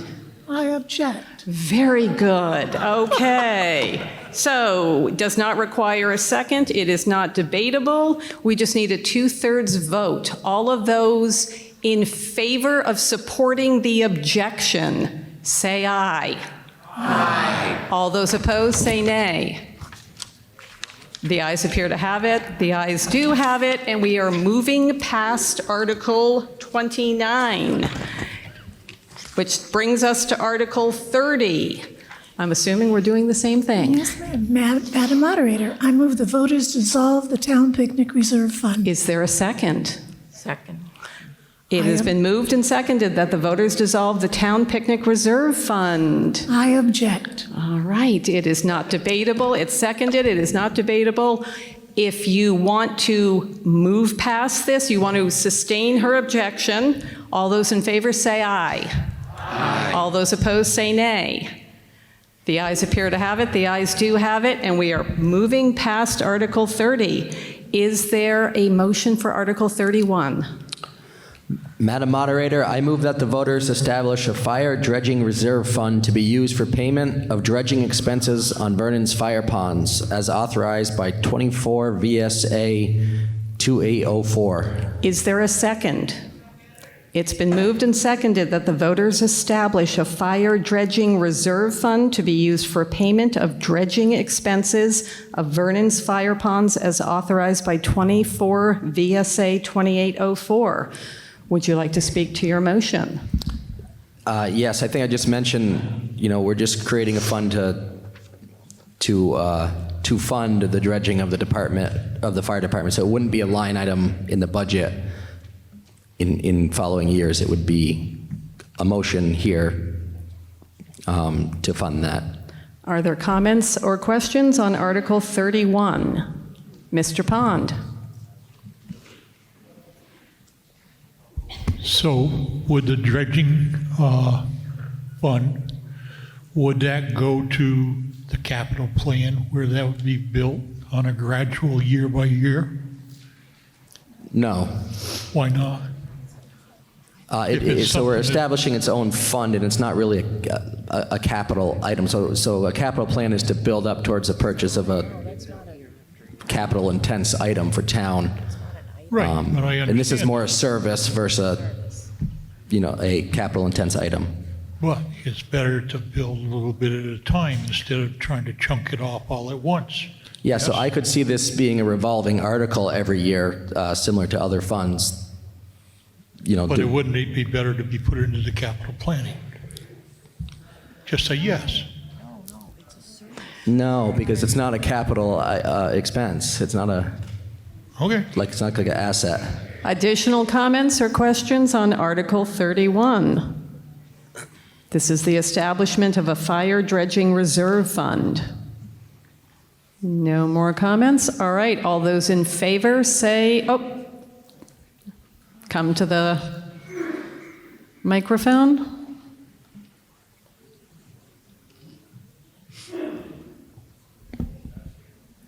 Faith Jobin.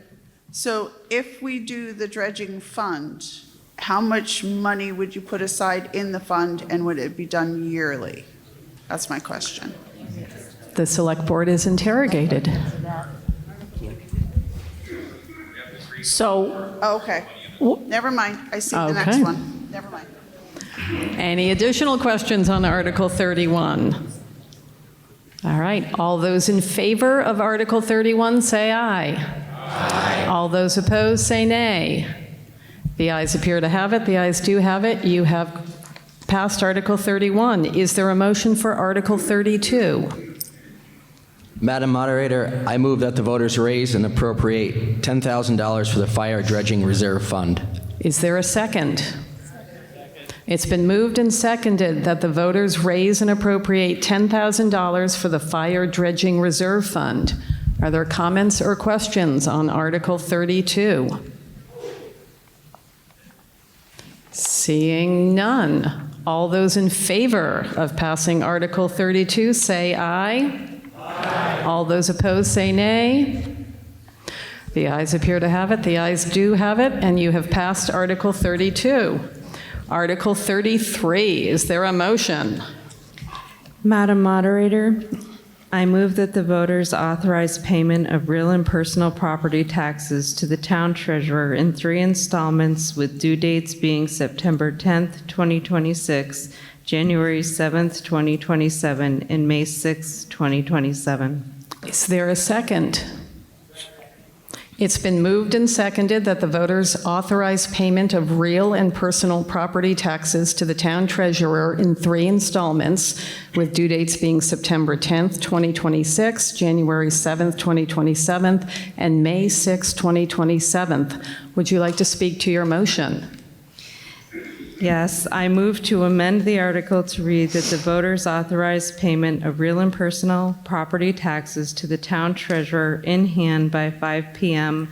on these dates in 3 installments, with due dates being September 9th, 2026, January 6th, 2027, and May 5th, 2027, as postmark payments will no longer be honored. One moment, please.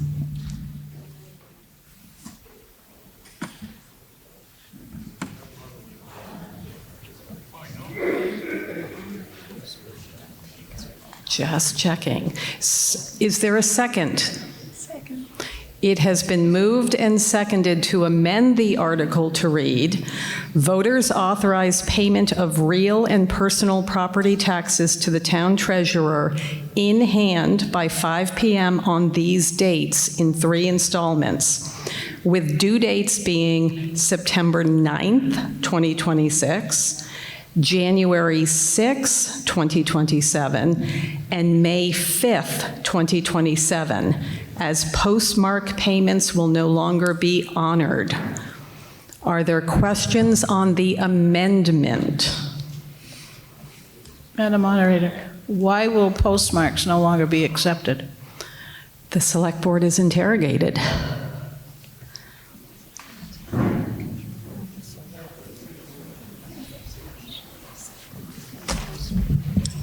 Due to some people using meters? That's not a postmark. Metered mail has not been accepted since Sally was the treasurer. That's a meter, not a postmark.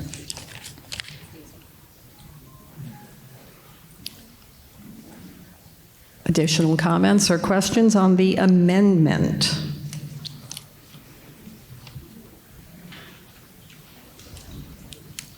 Catherine Baldwin.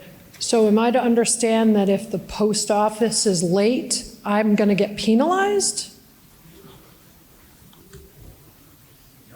Because it's not really our fault if the post office, like if we get it in the mail at the proper time. Sorry. It's not really our fault if we get it in the mail at the proper time and it doesn't get delivered on time. I mean, I don't know, every bill I pay postmarked is accepted. And the federal government accepts a postmark. So. Additional comments or questions on the amendment? Munson Hicks. The question I have actually goes back to the earlier part. Does the new treasurer have the authority to collect taxes if the treasurer is only going to go in once or twice a week to write checks? Because the amendment requires the treasurer to collect.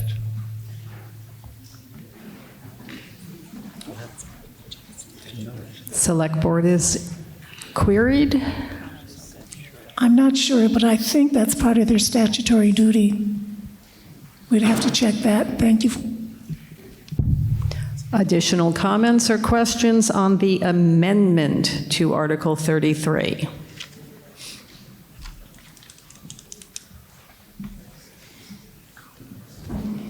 Can we have a friendly amendment and just delete that last sentence about postmarks? Mr. Bukowski? Just vote the amendment down. Just vote the amendment down, and then the actual the article without the amendment would state that. But the important part of the amendment are the dates, because the original article has the dates as Thursdays, and those are always hard for staff in the treasurer's office to get, because they have to work. They don't work on Fridays. So the amendment has dates which are Wednesdays, which are more appropriate, in my opinion. So one option is to vote the amendment down, go back to the original, and you are welcome to make an additional amendment, if that's your intention. All right, are you ready? We are voting on the amendment. All those in favor of the amendment, say aye. All those opposed, say nay. Nay. The nays appear to have it. The nays do have it. You have voted down the amendment. We are now back to the original article, which has real personal property taxes due to the town treasurer in 3 installments, with due dates being September 10th, January 7th, and May 6th. Is there any discussion? The Zlockover amendment, woo, I got an amendment, is to change the dates on this article to September, well, also by 5 o'clock, that taxes should be paid by 5 o'clock on September 9th, 2026, January 6th, 2027, and May 5th, 2027. We have an amendment. Is there a second? Second. The motion has been amended and seconded to change the language to read that the voters authorize payment of real and personal property taxes to the town treasurer in hand by 5 p.m. on these dates in 3 installments, with due dates being September 9th, January 6th, and May 5th, period. The years are. Is there any comment on this Zlockover amendment? Questions? Mr. Pond. There is a way around all this, and gee, it just came to my mind that, they work until Thursday. Maybe when the select board has their next meeting, they could arrange to have all our town workers go back to a 5-day work week like it should be. Any additional comments on the amendment? Seeing none, are you ready for that vote? All those in favor of the amendment say aye. Aye. All those opposed say nay. The ayes appear to have it. The ayes do have it, and you have amended Article 33. We now go to the vote on or discussion on Article 33, which reads, the voters authorize payment of real and personal property taxes to the town treasurer in hand by 5 p.m. on the dates in 3 installments of September 9th, 2026, January 6th, 2027, and May 5th, 2027. Are there any comments on the main Article 33?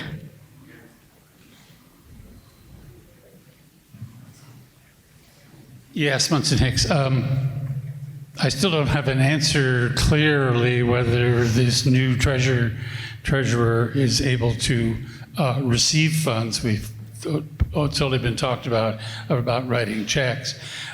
Will the select board ensure that this new treasurer will be in the office on September 9th, January 6th, and May 5th to get the checks in hand? Either the treasurer or the treasurer's designee. The treasurer can designate Shelley to take it if she's not in the office. Okay. Or the town clerk. Sort of a workaround. Additional comments on Article 33? Seeing none. All those in favor of passing Article 33, say aye. Aye. All those opposed, nay. The ayes appear to have it. The ayes do have it. You have passed Article 33. As amended, thank you. Article 33 as amended. And we'll put your name on that, Brana. Is there a motion for Article 34? Oh, yeah. Madam Moderator, I'd like to move that the voters approve the provisions and notice and availability of the town report and auditor's report by postcard mailed to all registered voters at least 30 days prior to town meeting in lieu of mailing or otherwise distributing the town. I have to change the page here. Report and the auditor's report as authorized by Vermont Law 24 VSA Section 1682A2. Is there a second? It's been moved and seconded that the voters approve the provision of notice of availability of the town report and auditor's report by postcard mailed to all registered voters at least 30 days prior to town meeting in lieu of mailing or otherwise distributing the town report and auditor's report as authorized by Vermont law and 24 VSA Section 1682A. Is there any discussion on Article 34? Dale Gassett. Madam Moderator, I make a motion to amend Article 34 to say, shall the Vernon voters direct their annual town reports to be mailed through the United States Postal Service to all Vernon households no later than February 10th each year, and to direct a digital copy of their annual town report to be posted on the town website no later than February 10th each year. Can I have that in writing? I can give it to you in writing. That would be good.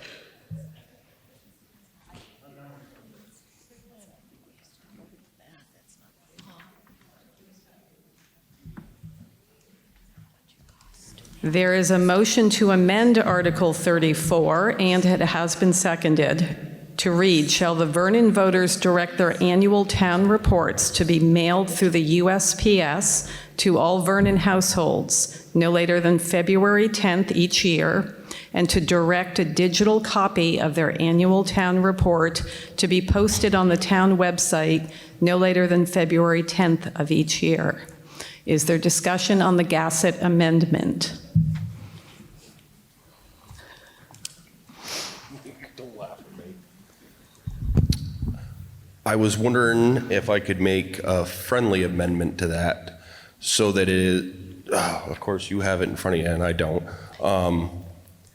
just so that it gets mailed to the registered voters, because some households have 3, some have none. So the language says to all Vernon households. It doesn't say registered voters, and it doesn't say the amount. So if I have 3 registered voters in my house, I should get 3 copies. But if your household has none, then you shouldn't get any. It'd be a waste of funds, in my opinion, if we were just sending them to every house. Mr. Gassett, how do you feel about his friendly amendment? I'll accept an amendment to the amendment. We'll change it. So, Mr. Jobin, your amendment is instead of to all Vernon households? To all registered voters. So as long as the person who seconded the first amendment approves of the friendly amendment. So we are now saying, shall the Vernon voters direct their annual town reports to be mailed through the USPS to all registered voters no later than February 10th each year, and to direct a digital copy of their annual town report to be posted on the town website no later than February 10th each year. So the friendly amendment is accepted. We are now discussing the Gassett amendment. Is there any comment or question? Julie Nevins, I have a question about the difference in cost between mailing the full report through the USPS and the postcards, which we currently do.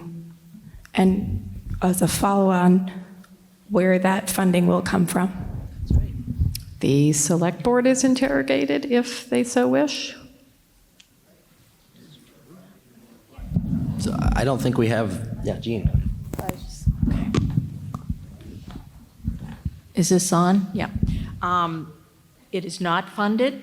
We have passed that budget already, and there was no funding to mail all the town reports. I don't recall how much it used to cost when we mailed them all, but you can imagine for every registered voter, that is going to be a huge cost.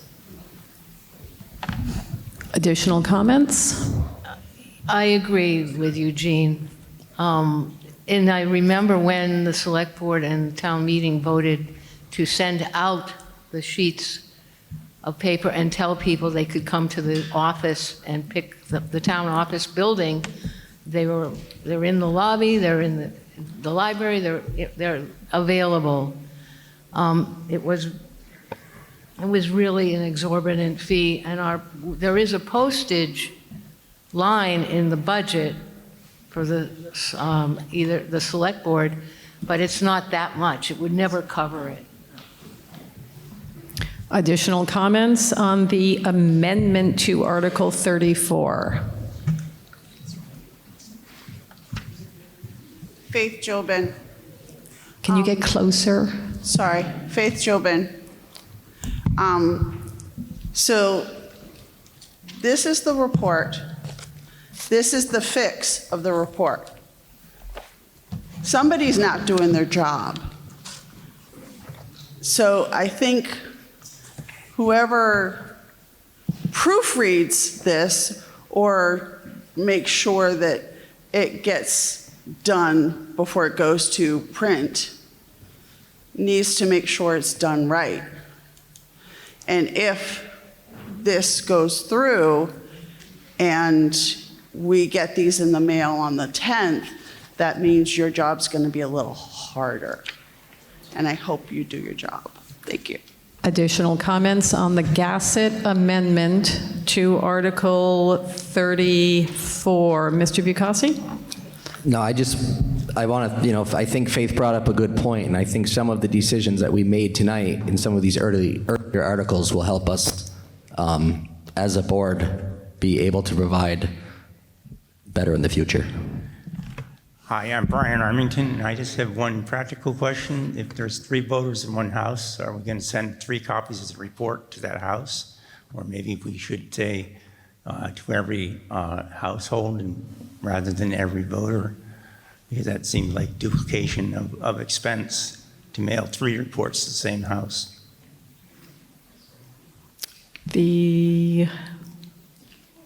Someone is inquired onto, is that possible?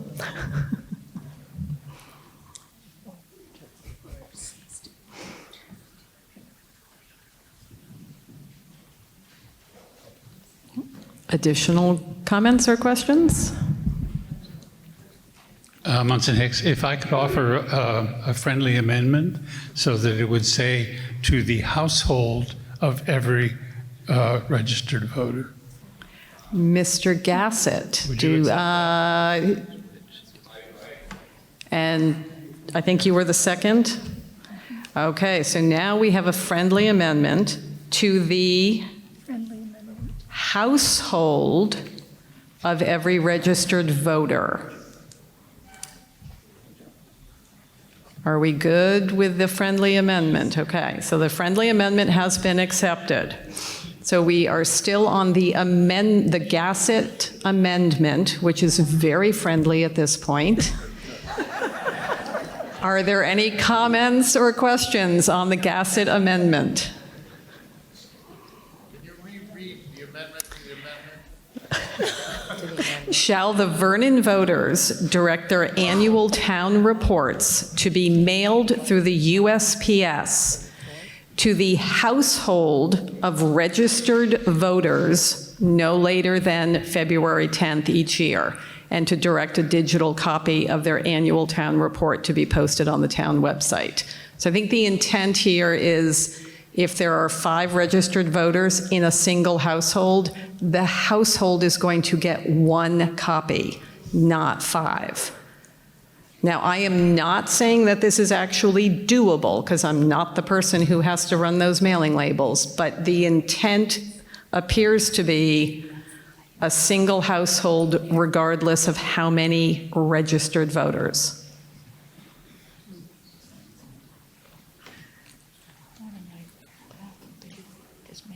It could be a lesson in how to share.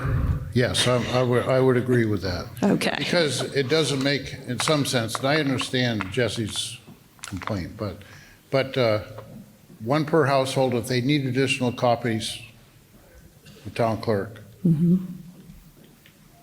Additional comments on the Gassett amendment? Catherine Baldwin. If it's too cost prohibited, perhaps a suggestion will be that the town report be available by February 10th at the town office and available electronically by February 10th. So we all have time to actually look at it. As we saw this year, we got them like last week or the week before, and then learned a few days later that there were some errors, and we could come pick up another copy with corrections. And then tonight we got even another set of corrections. Perhaps we could have had this information all ahead of the meeting had we all had more time to review the report prior to the meeting. Just to be clear, the amendment clearly states to be mailed through the USPS. I'm just throwing out another suggestion, or I don't know, another amendment or another friendly gesture, I don't know.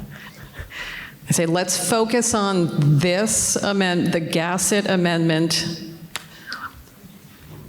Additional comments? Hi, Georgia Boyce. I don't know what it will cost to mail the town reports, if you mail 1 to each household, but you do have a miscellaneous line item of $1,000, and you have $250 for postage. That's $1,250. That's a start. That's not even. Additional comments on the Gassett amendment to Article 34?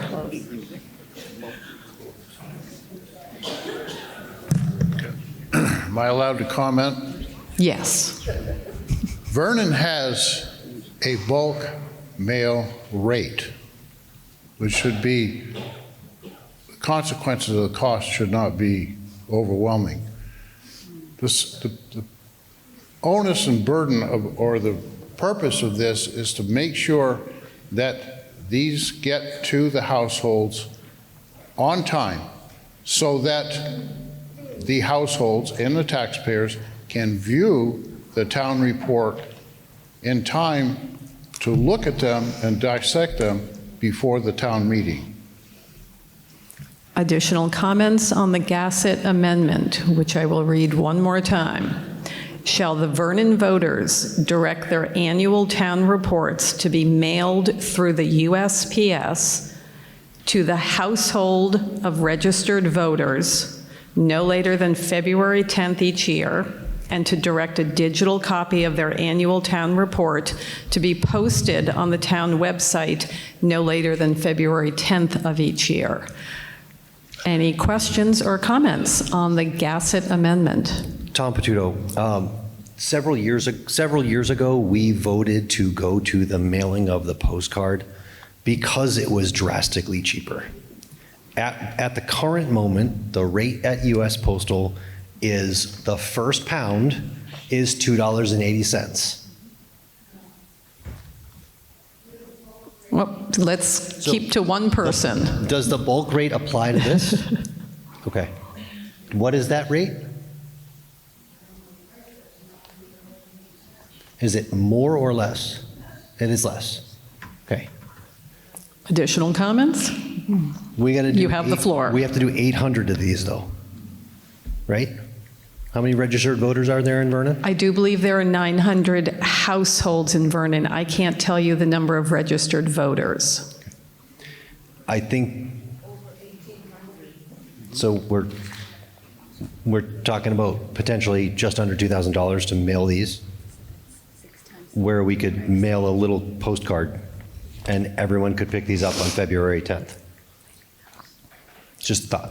Additional comments on the amendment to Article 34?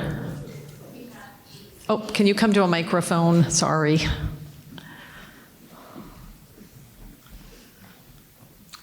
Heidi Johnson Clement, and I just wanted to say that we have 1,807 registered voters. Additional comments or questions on the amendment to Article 34? Are you ready for that vote? So we are voting on the Gassett amendment. All those in favor, say aye. Aye. All those opposed, say nay. Nay. The nays appear to have it. The nays do have it, and you have defeated the Gassett amendment. So we are going to return to the original as warned. Voters approve the provision of notice of availability of the town report and auditor's report by postcard mailed to all registered voters at least 30 days prior to town meeting, in lieu of mailing or otherwise distributing the town report and auditor's report as authorized by Vermont law and 24 VSA, section 1682A2. Is there any discussion on Article 34? Comments or questions? Seeing none, we will move to voting on Article 34. All those, Mr. Gassett? The only comment I want to make about the Article 34 as it's written right now, all it says is you're going to get a postcard notifying, but it isn't going to say that the town report will be done on that date. Do I read that article correctly? It says notice of availability. The purpose of the defeated amendment is to ensure that we don't get into the same thing that we got into this year with, rather than an unprofessional, haphazard, grab this page and this page here, because the town report was not complete. All I'm trying to say is if we get this ahead of the curve, we got a complete town report. Whether it gets mailed or not, the focus was to get the report done on time for the tax-paying voters to look at it. That's my comment. Additional comments or questions on Article 34? Seeing none. All those in favor of passing Article 4 as originally written, say aye. Aye. All those opposed, say nay. The ayes appear to have it. The ayes do have it, and you have passed Article 34. Article 35, to transact any other business that may lawfully come before said meeting. Mr. Arsenault.